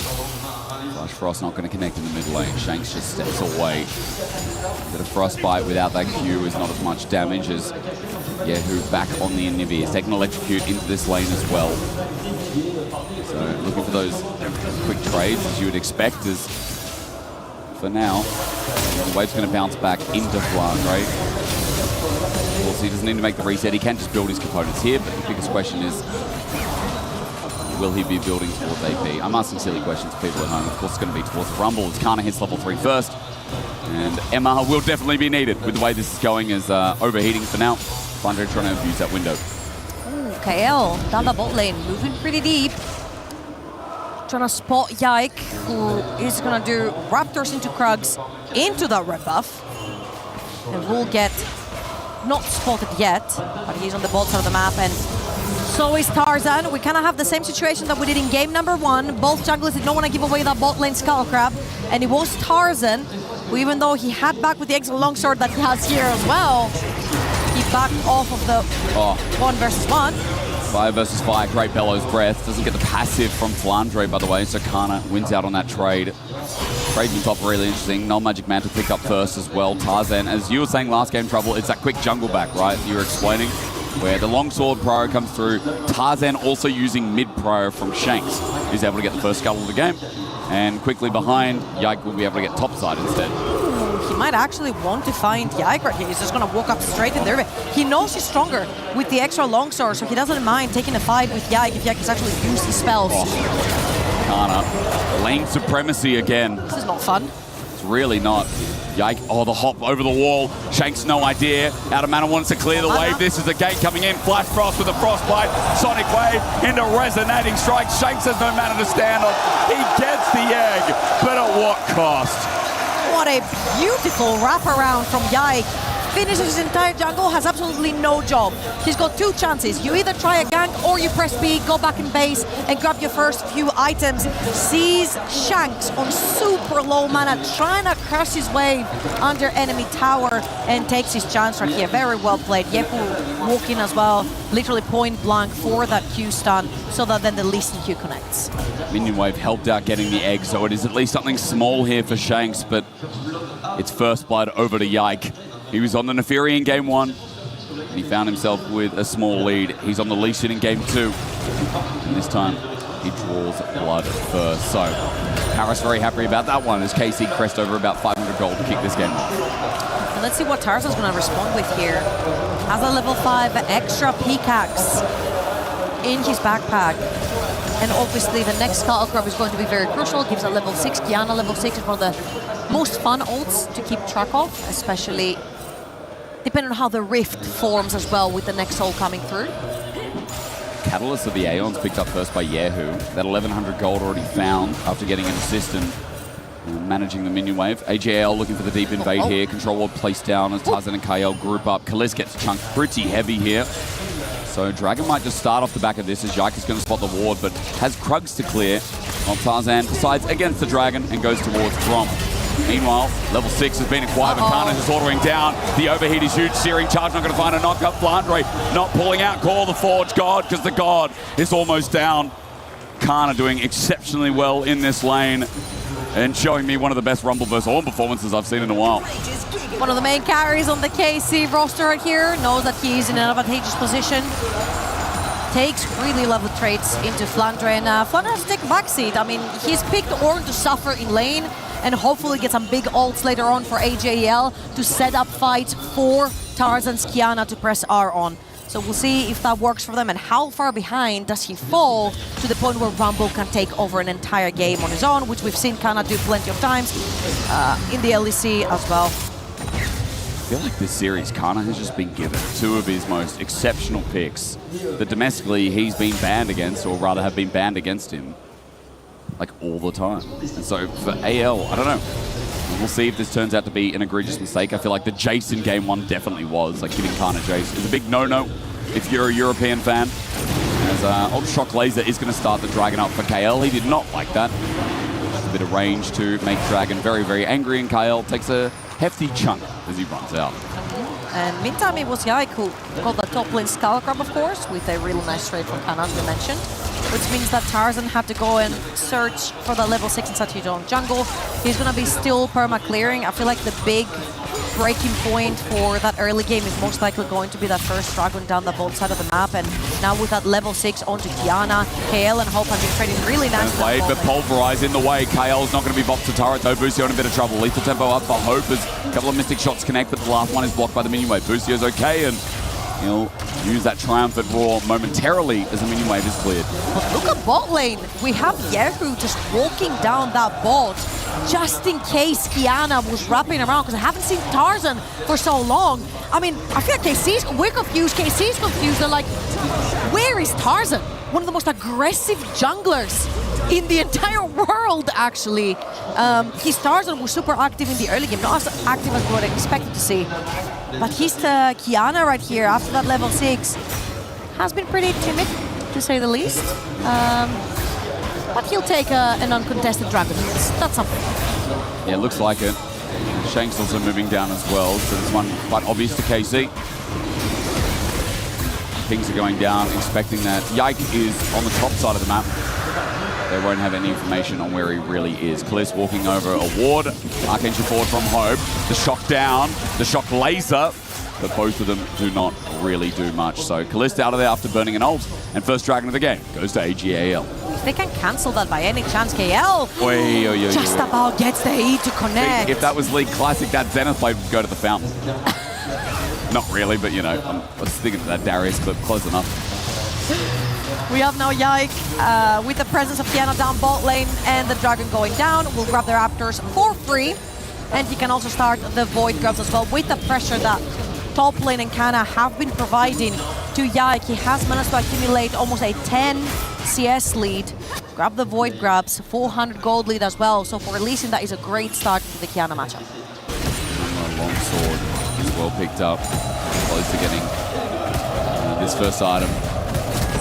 All grub's kind of nice. An overheated Rumble does more than you'd expect against a turret, especially with this lane pro. It means that presence on the turret plating is going to be exceptionally more dangerous the more time he's given. Now, in this game, first Dragon was picked up before. Objective game is down for the time being. Guzio's getting invaded, so ag.al looking to see what pressure they can apply. And so far, it has been around trying to hover this bottom lane, leaving Flandre on an island.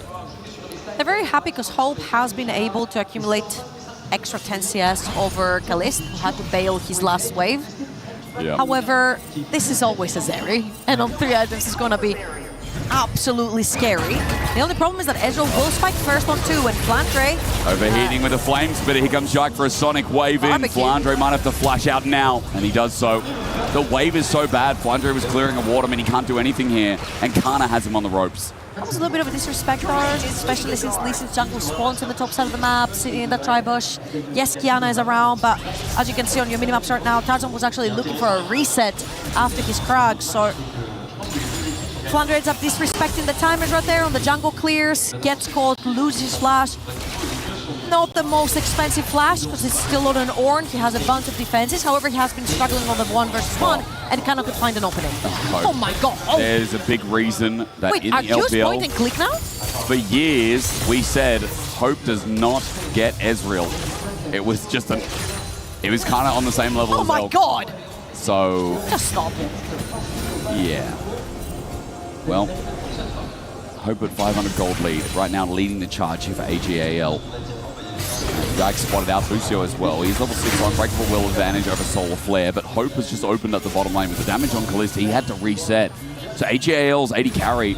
Gonna get some plating here. I think 1 will be the total take, or if not close to. Trinity Force up soon, I would say, with the way this game's going down here. ag.al are trying to overload the bot side of the map with the threat of Ryzol as well. Taking a bit of vision inside the enemy territory. However, KC will bring their own numbers and eventually push them out. So all in all, that was just Hope grabbing the one tower plating that you said. I feel like KC have been fantastic at responding with numbers advantages right there. They have not given ag.al even a sliver for a gank. And again, Tarzan has been so quiet together with KL this game. I feel like the most energetic 1v1 or any skirmish on the map at all from ag.al has been Hope trying to land those Qs onto Kalist. Definitely has been, but now Tarzan has Profane Hydra, so the question is, can he actually put up the pace himself? Pings are going down around the top side. There's nothing here, but Yike is taking Scuttle, so I'm not sure if a ward wall, which will now be dropped, spots out KC. And hovering around Kana, smart move here from KC as he backs off with that added pressure, gets Leandri's here against the Ornn before Flandre can pull up that Canny Crooker. Is this the calm before the storm? Pretty much is, yeah. What is happening here? This is not the AL from 2025. Where is it? But I mean, the comp is not a, you know... It's not a Lila comp yet. I mean, no, we don't have a Shen in this game. Like, it's very we don't reliant. have Leona, Kiana. That's more than enough Lila. Well, it'll come soon, I'm sure. All right, well, we have Dragon in 35 seconds, and since ag.al picked up the first one, it's really hard to say really fast. Yeah, ag.al is what I'm going to get to pretty soon. Well, they want the second Dragon to start stacking, of course. Really strong with their composition, having both Ryze and Ezreal super strong on those 2 items. So grabbing the first 2 Dragons would buy them enough time for those 2 carries to get there in turn. And as you can see, KL has already set up the stage right here, always moving a little bit further into the jungle with Tarzan backing him up to set down some vision. Lucio with an angle, spotted out. Tarzan reloads again. Will he have the audacity to find a play as Hope through Tri-Brush? He's keeping Kalist at bay. Ultra Shock Laser, he's going to miss that. Dragon now spawns. It is ag.al who have themselves a place in River first. And bot lane priority is going to go to Hope. So it's going to make it harder for KC to get their 80 carry in the mix. That was also a very early Road of Ages on Yehu. He's got already 2 stacks of 13 minutes, so that's really good for KC, and they have managed to push out ag.al as Shanks back for his own Road of Ages. Ball not back, KL. Zenith Blade though gets on top of the bird. Solar Flare as well. In a bad position is Yehu. He gets imprisoned up with Kana coming in to save the day. Yehu goes to the egg. Meanwhile, it's an only one man ulti from Tarzan while Yike gets popped up by Flandre, searing charge. But Kalist got Hope, and he's on a charge. Looking to chase down KL as the blast cone's taken. Kana, Electro Harpoon. Ultra Shock Laser will not go through terrain. So, to fight another day is ag.al, but Hope and Yike both died. KC caught Hope somewhere in the middle of that river. I feel like Hope walked up and then he got sandwiched by two KC members. So that was a very, very unfortunate fight for the AD carry of ag.al with a Trinity Force completion as well. You definitely want ag.al to be one of your heavy hitters. And look at this again. Hope knows that Bush is in front of him and that Kalist is behind him. He chooses that fight. Busio engages on him, and even though the team from Flandre comes in, Flandre's not looking to protect Hope. Hope is already dead. He's looking to trade a kill over on the top side of the map. The shot with the ulti up. Kalist just got that kill to the Drake. And Kana close to the follow-up here, but KO gets out. We come back, and Dragon was not taken. ag.al have reset, Tarzan's back alive, and we do this dance again. No flash on Rise or Ezreal. So these could be two of the targets that Yike is looking at for potential kick.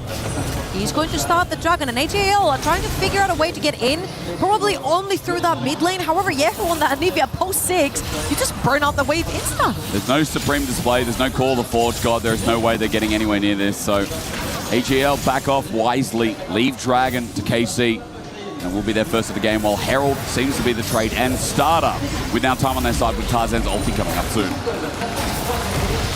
Ezreal was used to scout as well throughout the map, but Busio is walking up. Yehu doesn't have the egg. Glacial Storm looking for the Flash Frost. The knockup from Busio up in the air. It's a two-man stun. We get up. Shank's going to be trampled again. In and out. Yike bakes it in for the Herald. It has successfully been taken, but as Zenith played in, Kale's going to die to pick up the objective. Busio gets the engage. It looks like a wipe. ag.al running for their lives while KC's chase is imminent. Yehu follows up. It's Flandre under a turret. He's trying to base as quick as possible, but there's no way he's going to escape this unless he runs. Yes, Tarzan right there. Flashes away. That's the start. The Electro Harpoon is the slow. The equalizer down. And Flandre burns in his hell. ag.al tunnel vision the objective and get taken down by KC. The TP from Yehu. Busha, they're looking for Hope. Hope uses opportunity to try and go through mid. Glacial Storm's going to be down. Solar Blade dodged away by Yehu. He has no egg, so he's in a bit of trouble, but the Zenith Blade taken with Hope. Not being able to find leverage because of the minions. No Mystic shots connect. And KL now down an ulti while KC open up. First turret of the game. It is 3,500 gold lead yet again. And the blue side has some merit here for KC today. KC are playing the map so beautifully. They know that Ornn ult is down, Kiana ult is down. Therefore, the two big threats for the CC are gone from the side of ag.al. And that wall right here from Yehu, he will chef's keys to force everyone through that choke point. The Kalist put his W on. That was absolutely beautiful. KL has to sacrifice to grab the eye that they so hard fought for from ag.al. However, KC, not only did they cash in on the kills, they took the first tower as well, which is usually what you want that Rift Herald for. So ag.al already need to make a better play to make that sacrifice worth for that Rift Herald. It's insight. This is not just a dream. This is becoming reality really fast at KC. Today have just had the fights over ag.al. I remind everyone when the draw came out, I think there were a lot of fans in the arena, there were a lot of analysts who were saying, well, this is EU's best chance. And they were so right. As everything's down for the time being. It's an objective game in 2.5 because Baron and Dragon spawn within each other, but it will be the third Dragon of the game. One that might just be a gold trade for a turret inside map. If I could speak English better. So right now, where are we at? Trouble? It feels like... Just frustrated. I'm frustrated for ag.al. Okay. 2025 was supposed to be their year. They won the LPL at the beginning of the year, and everyone thought that they were it. The way they were playing around the map, Tabe, the mastermind behind bringing this roster together, and it just worked. Yes, they fell short at the last hurdle throughout the year, but they were it. And right now, I just feel like their teamfights have been so miscoordinated. There's a lot to be desired. They're going to find bottom tower for the time being. Demolish going to be procced. Andre helps Shanks takes this down. Minion wave's going to be thinned out, so it's going to have to be the next wave. But mid here for KC is going to be their inside track, and because there's so much commitment from ag.al, but Kalist starts whomping away at mid turret. KL is looking right here. Kalist can use the wall whenever, but Bush and Yike are still around. I mean, this is a big trade. Plates taken off mid. And top, if observers, we can have a quick sneak peek before anything happens towards mid. There is a Nivea firing away at turret. 2 plates were just taken alone by Yehu. The macro right now really suiting KC. I've not seen a single Rise ult. I've not seen a single Kiana ult. Ornn is on the side lane taking plates. ag.al are kicking with our heads, running around the map as a foreman, but with zero threat. You can see KC are feeling super comfortable to literally just shadow them. They look at ag.al moving across the map, and suddenly you see Yike and Busio constantly just escorting them, showing them that they just cannot move forward. It has been an absolute masterclass from KC when it comes to spotting ag.al's aggression or even intent of and shutting it down. They keep giving more and more gold to Kalist. BF Sword is going to turn into an IE third surely. There is an Ornn on the other side of the rift, so let's see if it's hedged for the time being. At the very least, Kalist is on the way to his third item. 1,400 gold lead over Hope, who earlier on was trying to solo kill him and doing a pretty good job in the 1v1. That's changed. 30 seconds till Drake, 30 seconds till Baron. Dragon, obviously the Porte call at this stage in the game. Is Tarzan trying to get deep vision for the setup in the future play that's going to be around this area. What's really scary right here from ag.al is that they definitely want the Dragon to continue the stacking from the first one they got. But Baron's coming up at 20, and KC burns with that Baron really quickly. Look at Baldy, they just woke up in that mid lane knowing that KL is not around. He literally just walked through a ward, so there is no threat from the Leona. They woke up, they take another plate, and now they take first place into this river, which Yak has already been clearing by getting the Skull Crab. KC are just so confident on the map, and you have to commend them for that. ag.al, the question of priorities here through the top lane, and they're getting gold. Kale's trying to make a back play. This is going to be Herald placed right next to the turret. Blitz going to have to back off because Tarzan's in the vicinity, but Yike is following the Drake. Bot wave needs attention from KC, but the wall is better. I didn't know when they talked about the blue wall, they meant it literally. Kalist can take the Herald out. That is a broken mechanic. Yike is baiting in Hope. And yeah, who's going to go receive that gigantic wave in the bot side that has been thinned out a little bit. Hope's going to arcade you forward. Mr. Chop dodged away from. Yike here to defend with a safeguard. And mid turret's still a desperate need right now for ag.al to open up the map. Yeah, they're bringing in Flandre as well. Shanks is right behind. Anyone to try and get that tower. Reminder, ag.al lost 2 lives for that Rift Herald that has not opened up anything on the map for them. For the Forge God, Kana goes gold and gets Yike in the backside. He gets a safeguard, or rather a sonic wave. Kana going to be shielded out. Shanks goes forward. Busio gets an engage, but no one else is here. They're damaged. It's only just respawning. And Nivea's isolated. It's a 5v4, and the mid turret is going to be the 5th member in this play for KC. ag.al are so desperate to get something going on the map. KC are so slippery with their composition, and no kills are going down. Nice respect right here from Yehu, knowing that the play is already over. Everyone's dispersed from ag.al. Okay, that was a mistake. Yep. Yeah, he said something on the comms. It was a mistake. Maybe he doesn't need it. Maybe it's an emphasis. I don't need it. To be fair, though, Dragon's already down. There's nothing, yeah. Baron is the only risk if you get caught out. But that was obviously a whoopsie. KC are in a fantastic position. 3,000 gold in the lead. Going toward 3rd item for Kalist right here. And if they were worried about tank breakers, Kana has been doing great, can take down the Ornn. Kalist can assist, of course, on the Zeri. Great anti-tank, 80 carry. And for KC, it's as simple as wait for now. For that next objective, ag.al are getting super itchy. All of the wombo combos have not worked because they've not been pressing their buttons at the same time. They've been super desperate.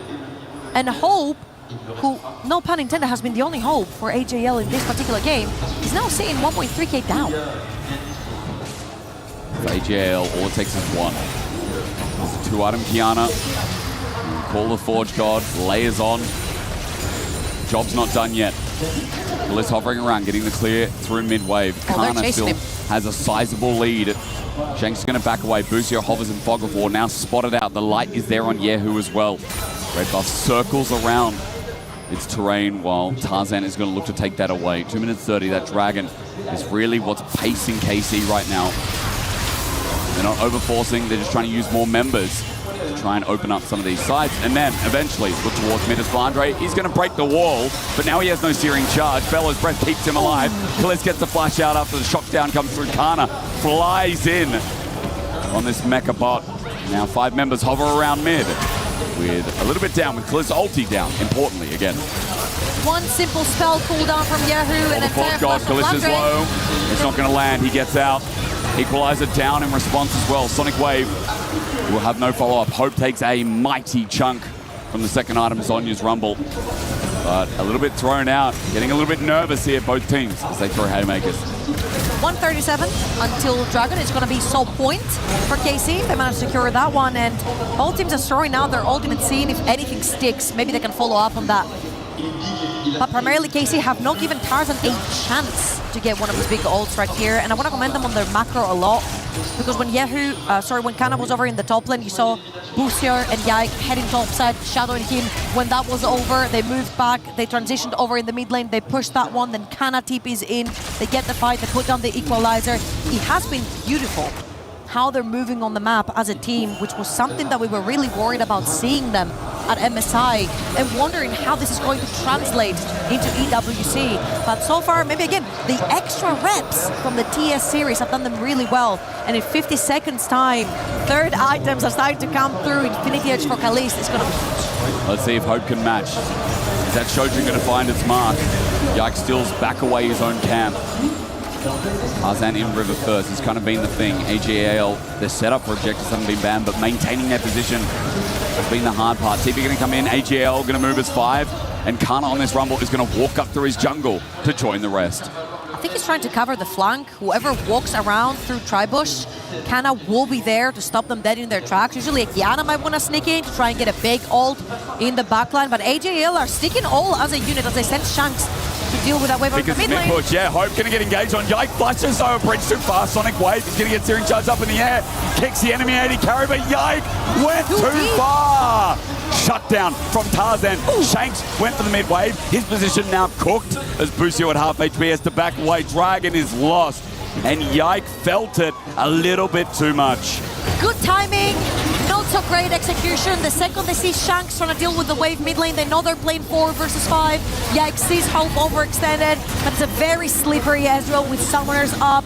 So Hope managed to kite him off, and ag.al breathed some life into this game with that kill onto Yike and the second Dragon.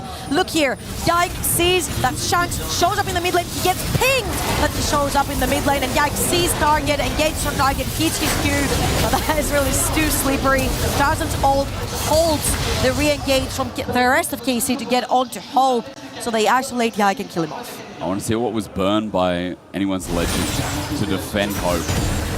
We have all flashes down, and Tarzan was the final one to burn it as well, so there is no flash supreme display. So is that going to be worth it in the end? Yike, of course, burning his own as well. Kana coming for a flank. KC think now is the time. Tarzan without his ulti for 15 seconds. Sonic Wave is going to connect on top of Hope. But anyone's legend, run north. For now, KC will have mid-pro. Bolt Wave will be dealt with by minions to open up a turret and give a transition into that inner. And KC still hold control of the game. They've maintained this 3,500 lead for the last 10 minutes. They're going to send Flandre to deal with that bot wave that's just pushed through the tower. And again, KC feeling pretty confident right here. 3 items onto Kalist. On that Zeri, they've got the Hourglass very importantly onto Kana as well, that can buy a lot more time. Now the clock is ticking in terms of when the ornaments come through, they provide about 1k of power on top of the item that you already have, and 2 ornaments have been gifted out from Flandre, third one on its way, possibly onto that rise. KC trying to clear around that bar, which is the only neutral objective on the map, but it's also one of the most dangerous ones when you're playing into Kiana. They're trying to utilize the fact that Flandre has no TP. He's matching Kana right now. And so there is a TP advantage for those top laners. Kana doesn't seem to be wanting to use it. It's his focus around Baron to try and get Flandre to panic. Zenith Blade from KL is spotted out because the control ward is quite a nuisance here if anyone's legend in the pit. And Kalist, the damage source, walks up. He's now got a last whisper. And that LDR will be soon to be completed. He's absorbing all waves. He's constantly on this mid wave. He's 315, now 320 pretty much, at 28 minutes in the game. This has been such a series from him. Really such a start of the week at EWC. I love what Busier was doing there. He was actually standing between Baron and the wall because KL kept throwing ease to to try and engage the Baron of whoever's in the pit. But if he throws an E, onto the Alistar, he gets in the pit. That's a great point, actually. So that was really good for Pussy right there. He's getting sandwiched from two angles. The Arcane shift. Now where can he go? Equalizes down. Hope has no flash. You pointed it out. He's called out the supreme display of nothingness from Tarzan. He shoots, he whiffs, and it's a 5 versus 4 with Baron being thrown out again. KC can start threatening the Baron right here, potentially turn it when ag.al get too close on a 4 versus 5. They have warded the entire area behind that pit to not allow Tarzan to get in, and they do have one of the best champions to keep him out, which is this Alistar. So let's say Busio can contain Tarzan. For the Forge God, Busio's going to try and engage. Flandre gets a one-man knock-up. The shock is over. The Flash Frost sent in, and a glacial storm is routing anyone's legend. KC will take the Baron. They will soar with the volume of the crowd. And anyone's legend are caught in another trap. Another bolt connects, and Shanks has nowhere to go. He has to move into the eye of the storm. But Yahoo is following him up. The rest of KC are gone back. But this bird of prey is like an Articuno at level 99. Flandre has the flush, and Yahoo is running this mid. That was a 1 versus 4. Everyone else was in base. Yahoo feeling so confident. 2.5 items. Third one just completed with the Leandris. Baroned up. KC, 4 items on Kalis, who's had a monumental series so far. GA for Yike, so he can get that much deeper. Make the play by time with the Guardian Angel. And ag.al have still not found the play.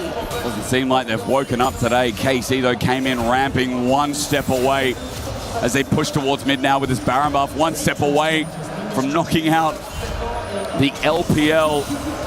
The finalists from last EWC is not what they were last year.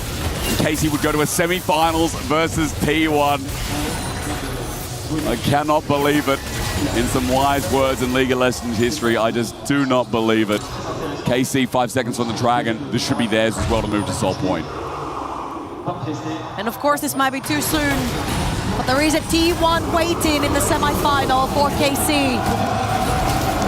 And KC really fancy their chances, apparently, as they've done fantastically well, reading every single play ag.al have tried to throw their way. This is going to be Soul Point for KC with Yike and Yahoo taking over that bot side river. Hope's gonna throw his ult just to scout. And so far, I mean, KC can just be super confident. They've created so much distance that any member from ag.al that overextends, they're instantly isolated by walls, by Nivea ults, by Alistars. It's been a great comp to play into that over-aggression and wombo combo that ag.al have to offer in this game. Yike's going to threaten this Baron buff now, bringing in the minion wave. The wall is out. Hope is going to have the Arcane shift at some point. Flash Frost there too. Equalizer on the back line while the cannon minion does all the work. KC now walk up. Another inner turret going to fall on down. Kalist didn't even join. He put the pressure on through the mid lane. KC don't overstay. It's very respectful play, but it's very controlled play here in the second game that is now crested over 7,000 gold. All ornaments handed out apart from the support. And this is as juiced up as anyone can get on the side of ag.al. I have a feeling that next team fight that goes KC's way, this is most likely going to be game and series for the French org here at EWC 2026. And so far it's been pretty easy. They've not even had to do much from the side of KC. They've just had to let ag.al engage into them. And they've got the perfect kiting composition to deal with one by one the members that are coming in from ag.al. Finished 3 items onto the Rumble now. Finished 3 items onto Anivia. They're feeling pretty damn strong. But the face check, Yike in a bit of trouble. He's got the GA Solar Flare. He safeguards in. Call the Forge God. This could be a mistake. ag.al finding their moment, maybe. The ulti from Tarzan finally finds Smark. Hope has an angle. Who is down. KC went into this choker's. Hope is going to flash over. Kalez spaces him though. Kana comes in to save the day. A 1-for-1 as ag.al finally get to send it. KC are still pretty healthy though, as ag.al have to catch some HP bars over a base, so they get to at least push out that wave and get back. That was an insane flag from Kana, which forced Hope to E inside of the rest of KC.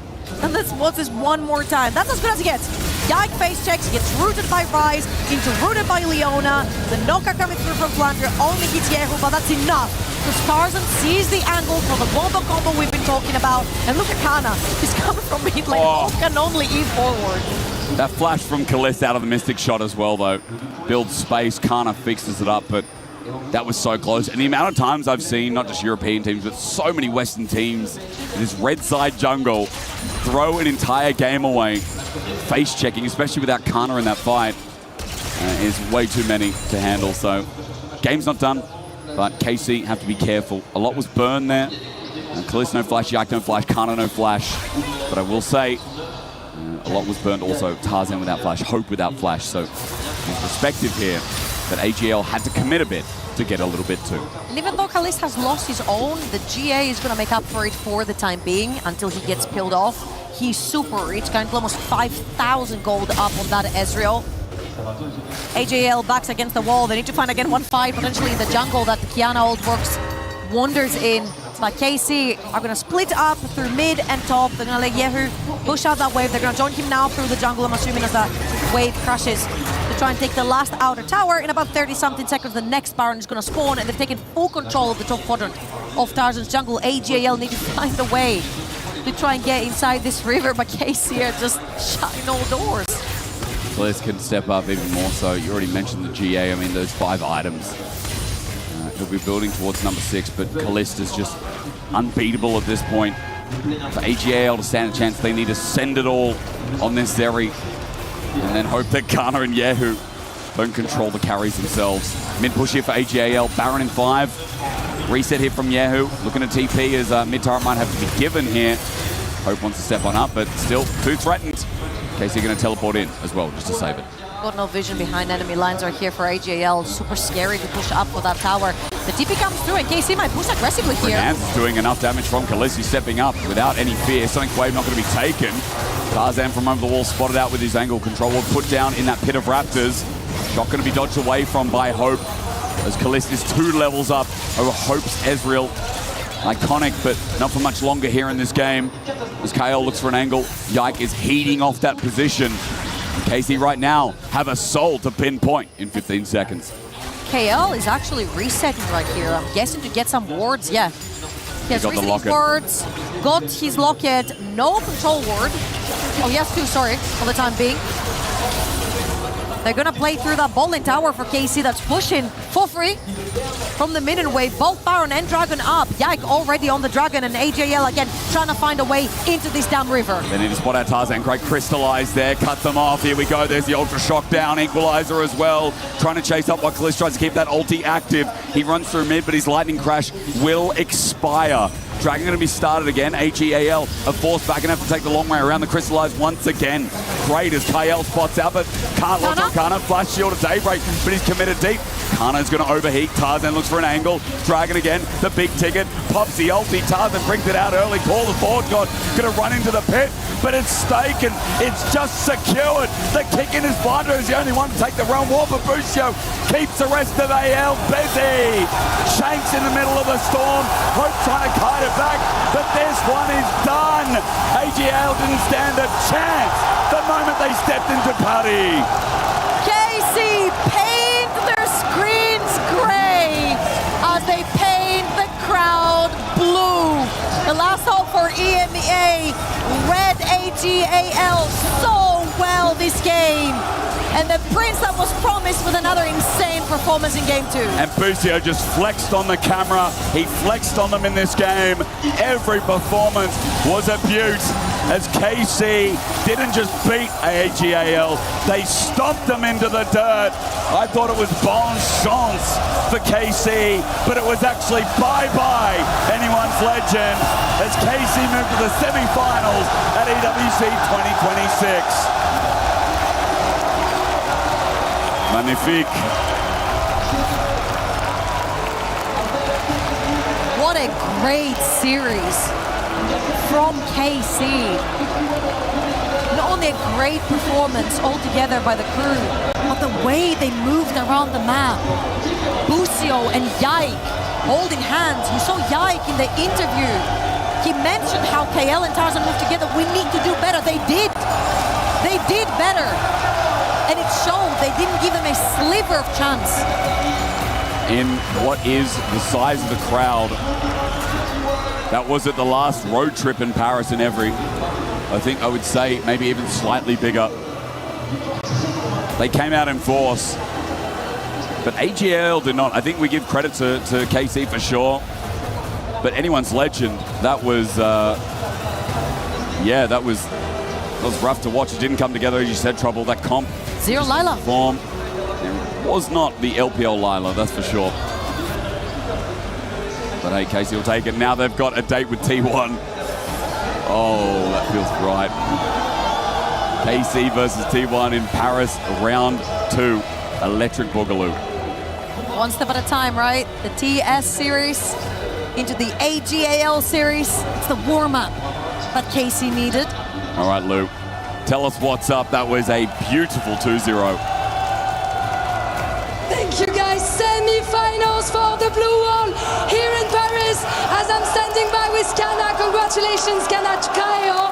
Bravo pour cette victoire. Personne n'y croyait et pourtant ils le font. Kana, my first question is going to be about, you know, that hard MSI that you had coming back. You guys were having trouble in the mid game, even though you were having a great early game. So it seemed that today the issue was a bit fixed. So how much have you worked on this to reach that today? 일단 칸나 선수 승리 축하드리고요. 일단 첫 번째 질문으로는 MSI 때 사실 좀 많이 아쉬웠습니다. 초반에 유리할 때도 좀 있었는데 사실 중반 게임에서 좀 많이 아쉬운 모습을 보여주셨거든요. 근데 이번에는 좀 중반 게임에서 확실히 좀 발전된 모습을 보여주셨기 때문에 그 점에서 좀 어떤 부분을 좀 고쳐 나가셨는지 궁금합니다. 사실 미드 게임 같은 경우에는 이제 중간에 정글과 서폿과 그리고 라이너들이 호흡 맞추는 게 중요해서 저희도 크게 그런 부분이 부족하다는 걸 알고 있어서 그런 부분에 맹점해가지고 잘 연습해서 준비한 것 같습니다. Yeah, we definitely figured out what was the problem between the mid game. So we were trying to improve ourselves on the fight in the mid lane, especially the cohesiveness between the mid laner and the jungler and the supporter. So yeah, I think we improved a lot in there. So yeah, I think we got a great game in there. You did improve a lot on this. Donc première question, on a vu que vous aviez un petit peu de mal en mid game au MSI, même si vous aviez des très bons early. Est-ce que vous avez travaillé là-dessus? Oui, on s'en est rendu compte. On a vu qu'il y avait des gros problèmes aussi sur notre gestion du mid, de la cohésion, de la synergie entre le jungle, le support, le mid, et je pense qu'on s'est clairement amélioré aujourd'hui, ça s'est vu. And talking about MSI, tomorrow you're gonna get maybe potential revenge and match up against T1. How much are you excited for this matchup and how much do you want to get revenge? 사실 저번 MSI 때 또 플레이인에서 아쉽게 T1에게 3대0 패배를 당하셨기 때문에 이번에 또 T1을 다시 만나시게 됐거든요. 그래서 T1을 다시 만나시게 된 소감이 좀 어떤지 궁금합니다. 사실 어제 호텔에 갈 때 이제 퇴근하고 호텔에 갈 때 이제 상혁이 형이랑 이제 올라가서 보자 이런 얘기를 농담으로 했었는데 이렇게 다시 붙을 수 있어서 너무 좋고요. 저희가 MSI에서 한 번도 못 이겨본 T1이기 때문에 항상 도전자의 마음가짐으로 잘 준비해서 내일 경기 임하겠습니다. Yeah, last night actually we jokingly met Faker and we jokingly said that to each other that yeah, let's go meet at the semifinals. But it's really good to see him at the semifinals. And that being said, we didn't actually get a win against T1 and MSI. So yeah, this time we really want to get the revenge. Yeah, you really want to get it, and I think the crowd also wants it. La prochaine question, c'est évidemment par rapport à T1. Il y a une opportunité de se venger potentiellement demain. Qu'est-ce qui va être différent? Et ben hier, on s'est croisé avec Faker à l'hôtel. On a un peu blagué sur le fait de se retrouver en demi-finale demain, mais c'est vrai, on va le faire. Donc évidemment, une fois que ça s'est dit, on n'a pas réussi à avoir de win contre eux, même pas une seule map sur le MSI. Donc là, on a vraiment envie que ça soit différent et on va se battre pour. And last but not least, a lot of fans have been calling KC the Kim Kana Corp. So I want to know if you feel at home in KC and why. 그리고 많은 이제 KC 팬분들이 이제 카마인 코프를 김 칸나 코프라고 부르고 있거든요. 그래서 사실 한국 팀이 아니고 타지 팀인데도 불구하고 이렇게 팬분들이 많이 사랑해 주시고 정말 정말 여기 고향처럼 이렇게 편안하게 좀 느끼시는지, 그리고 그렇다면 왜인지 좀 궁금합니다. 네, 사실 유럽에 오면서 저도 새로운 도전을 하자라는 마음으로 왔는데요. 또 좋은 성적을 또 이루다 보니까 사실 이렇게 국제전 나가고 저희가 아직 롤드컵은 못 나겠지만 모든 게 저도 KC에서 처음이고 카르민 커피도 이제 다 처음이기 때문에 더 뜻깊은 것 같고 그로 인해서 좀 팬분들이 많은 사랑과 응원을 주시는 것 같아요. 너무 감사합니다. Yeah, this is actually the first team outside Korea, and everything was new. So yeah, even though we never made Worlds, but every time I play here, every time the KC fans has been cheering for me. So yeah, thank you so much for it, and I feel proud for it. Évidemment, la fameuse blague, la team Kanako. Comment est-ce que tu te sens? Est-ce que tu te sens à la maison chez Carmine? Bah, c'était ma première équipe en dehors de Corée. Tout était nouveau pour moi et on m'a accueilli à bras ouverts. Les fans me saucent à chaque fois et j'ai tellement de support. Donc merci encore à vous, évidemment. And now, Kana, it is time to get to the key crush. You're gonna get to crush the AL key. Are you ready? Let's go. Katja? 준비되셨나요? Let's go!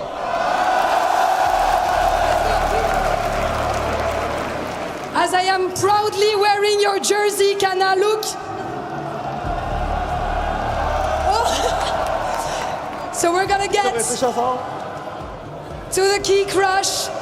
Kana, Kim, Kana, la légende de Cassé, qui va exploser la clé de All Gamers.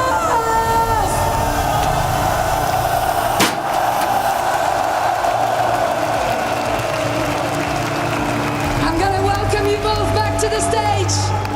As of course, you know that the fans have been supporting you for long. They love you. You can see them from over there. Come here, come here. Come here, guys.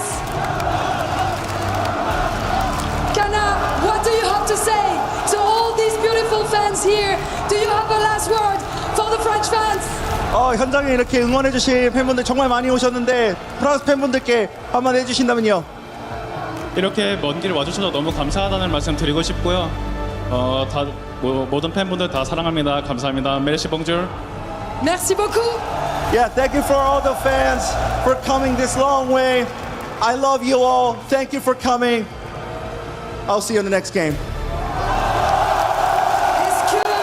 Est-ce que j'ai besoin de traduire ce que Kana vient de dire? Je ne crois pas. Merci à tous pour le soutien. On va encore faire mieux. On va continuer sur la prochaine game. Mesdames et messieurs, avant de rendre l'antenne, je vous propose de chanter pour Kana. Kana. Kana.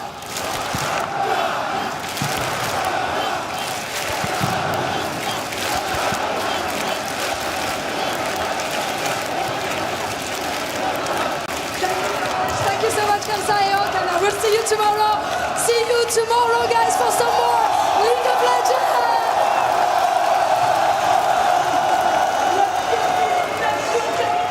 There are just times in your career where the unbelievable and unthinkable happen. And in my career, I can't think of another moment like this. In front of this raucous Parisian crowd, the underdog European squad came out on top against last year's finalists from the LPL. It is KC, not a 2-1, but a 2-0. As I give it over to Jack Spectra. I'm just so proud. Honestly, I'm just so proud because all of us in EU, we were saying when KC got knocked out of MSI, this is not the KC we're used to. This isn't them. We know that they're better than this. And I'm just so proud to be able to say that we're seeing the ceiling of this team. They're so good individually. They're so good mechanically. And they outplayed every single team fight. And it felt like the level of control they had in this series. Obviously, a 2-0 always feels dominant, but in the games, the lead just being built up again and again. And even if there was occasional missteps in fights, it just never felt like ag.al had control of the game or the series. This is a huge win in front of a massive crowd who are all supporting their favorite team. You can see the sights and sounds as they take the victor's bow. Does Carmine Corp, they book their unlikely ticket to the semifinals here at the Esports World Cup with another victory. This one, there was no doubt. There was maybe some nerves because it was taking a little while. Look how smooth that gold graph was. No doubt there. Yeah, that was smooth sailing. I mean, it was slow and steady victory, and now they're moving on to face T1. I think the stadium was already pretty packed, but it is going to be absolutely insanity tomorrow. Absolutely. I just cannot really conjure up the words to try and describe the unlikelihood of this happening. Like, I just did not think this was going to happen. After being here last week for Valorant, seeing how a home crowd wasn't able to rally around great players against the better team, this time it just felt like it started snowballing out of control. And ag.al, Flandre, who's had himself a fantastic tournament. Shanks, we've seen him play so well in the past. Tarzan. That's the big test for me. Tarzan is such a legendary player and so many times dismantled opposing junglers, and Yike not only managed to match him, but excelled beyond that. We'll be joined here just a second with one of the members from KC, but before we do, it's time to jump over on the B stream because not all the spots are already booked for the semifinals. Let's take a listen with Jenny. Over at the B stream, the best of 3 is on the way. Everything is taking shape. So can you let us know a little bit what's been going on over here? Yeah, absolutely. We've got BLG of the LPL versus D+ Kia of the LCK over here, and it is a banger. It is one game apiece right now, and both teams are showing some excellent resilience. Do you have a favorite in terms of who has had the best performance so far? So far, Showmaker is really showing up from D+ Kia, so really big shout out to him. But Bin, he didn't crumble under a lot of pressure in that game too. Shiwu got a great counter pick against him, and Bin just played it really well. So I'm going to have to put you on the spot here and ask you for a prediction as to who's going to win this one. Look, shout out to my wife. She's a big BLG fan, so I'm going BLG 2-1 to take it. All right, well, thank you so much, Logan. I appreciate it. That's it from us over here at the B stream. We're going to keep you guys posted. And there it is, the updated playoff bracket. It is Karmine Corp up against T1 in an upper bracket semifinals of their own. Again, the last time these teams played, or one of the times that they played, the last time Ox got to see them play, was over at a league of their own. And now joining us in a league of his own is Bucio, support for KC. What an incredible victory. How does it feel, brother? Feels pretty good, but job's not finished. Job's not finished. Hey, I was looking for that. I appreciate that. But yeah, you know, like, I think we just played solid today, and we weren't getting super pressured, so it honestly just felt like a normal day of League of Legends. And yeah, just all 5 of us played good, so we won. I'd love to see that. I wanted to ask you a little bit about MSI, because I was really surprised by you guys. I had kind of hopes that you would be at a similar level to G2, because you showed that throughout winter and spring. What do you feel like happened there, and what's changed for you coming into EWC? Yeah, I mean, overall, the team consensus about what happened there is we're too focused on each other and not individual responsibility in the game, about calls, about your champ, about everything. And that's kind of the big mindset shift we all did, including players, coaches, everyone. And it's really showing for us today because, you know, when somebody has a strong idea, they stand by it, they're confident with it. And that's why I think, like, the fights we're taking are more, you know, more explosive, and we're making more creative plays, and then we're also making less mistakes because everybody's just doing what they think is good. Yeah, I feel like you could tell because you guys were kind of constantly trying to hand check the enemy, and each and every one of you felt very comfortable that you knew how individually to play it without really thinking about how is the rest of the team going to play it. So a lot of, like, I remember game 1, the 15-minute river fight where Kana flashes the engage, Yike flashes the engage, and then you re-engage afterwards. And I feel like 3 weeks ago, that would not have happened, you know, like somebody would have messed up and it would have just gone to terrible. Yeah, for sure. So I wanted to ask, obviously, during your career, you've had some really close matches against legendary LCK and LPL teams. So it was Gen.g in Worlds 2024, BLG and MSI 2025. How does it feel to take down this team in the knockout stages against legendary players like Tarzan, like Flandre? Yeah, really good. I mean, as you said, I've never beaten an LPL or LCK team in a best-of series. I actually faced AL in MSI 2025. And, like, we beat them game 1, and then after we just got destroyed. Like, their level was just way too high for us. So, you know, got the revenge, and it feels wonderful. I have a bit of a broader question that's maybe hard to answer, but okay. I feel like from MSI and EWC, these last few weeks has been the weirdest weeks of competitive ever. Like, we had G2 beating T1, but then they got 3-0 by Lion. we had Lion going 5 games up against HLE, but then they randomly just get knocked out here, right? And then HLE now losing suddenly to T1 when they look great at MSI. What do you think is happening? Like, is it just the variance? Is it just some teams are better on the day? It's probably a combination, you know, like League of Legends has a lot of luck. You know, you can do the right thing and, you know, just like the numbers. I remember we had this discussion before. Yeah, the numbers didn't go well for you. But also, it's probably the teams that did good at MSI are a little bit tired, and the teams that lost or did bad in MSI had all that time to like rethink and like really figure out their team issues, and now they're doing good, you know? For example, T1 beating HLE. Yeah. Lion did really good at MSI. They didn't do so good here, so I think it's kind of, you know, just flipped. So for a large portion of the year so far, we've had more Enchanter supports being the meta. We then got the transition at MSI where there's more engaged supports, more moving on the map, and the bot lane mages that allow you so much freedom. How do you feel about the shift in the role for supports in pro play, and how has it benefited you as a player?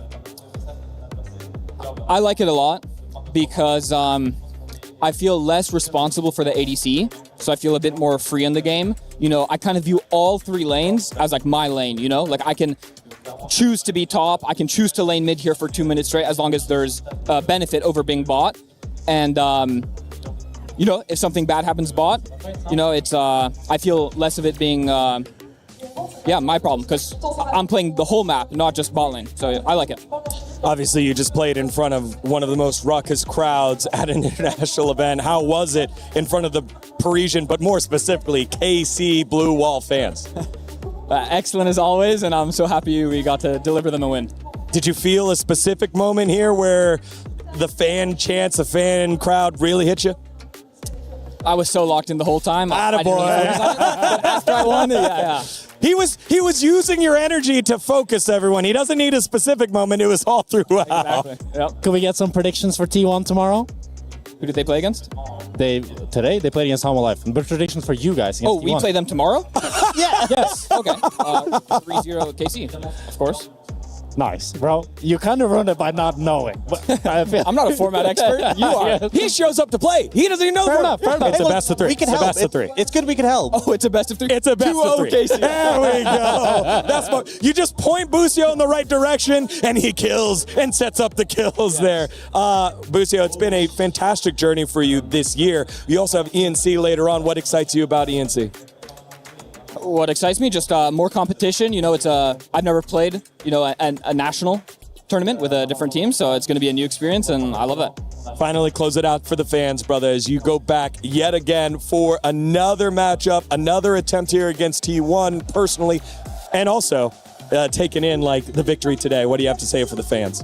Yeah, thank you guys for the support. You know, you guys make it special, and show up tomorrow because we're going to dominate.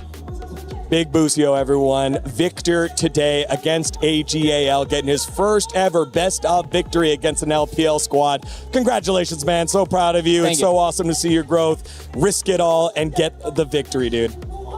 Now, that closes it all here from us. It has been a fantastic day of action, but EWC quarterfinals are not done. You can head on over to the B stream right now. D+ Kia and BLG 1-1. You want to see who finishes up and will book their ticket to the semifinals. But for now, on behalf of everyone here at EWC, thank you so much for watching, and we'll send you to the STC recap of the day.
We get Victor POV, Protobelt's away, Kallis in the 1v5 really at this point it seems. From our POV, he's got nowhere to get on out, he gets Shadow Dash, stunned up, Cassiopeia hit hard.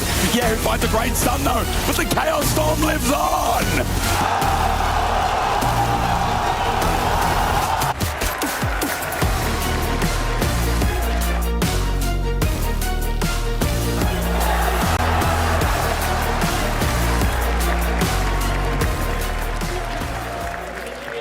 We were there. For every click, every clutch, every respawn. We were there for the years of grind. And we're here. Now. The proud founding partner of EWC. Powering the biggest event in gaming. Shoulder to shoulder with the world's best. Making history. Greatness deserves a stage.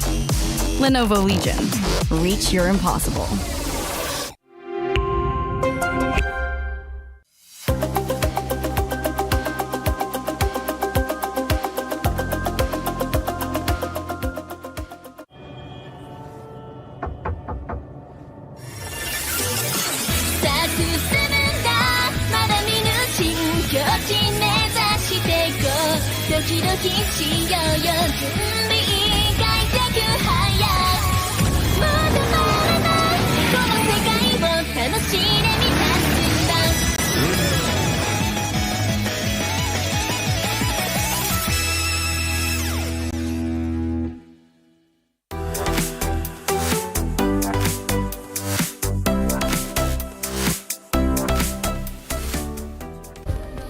Play is in our DNA.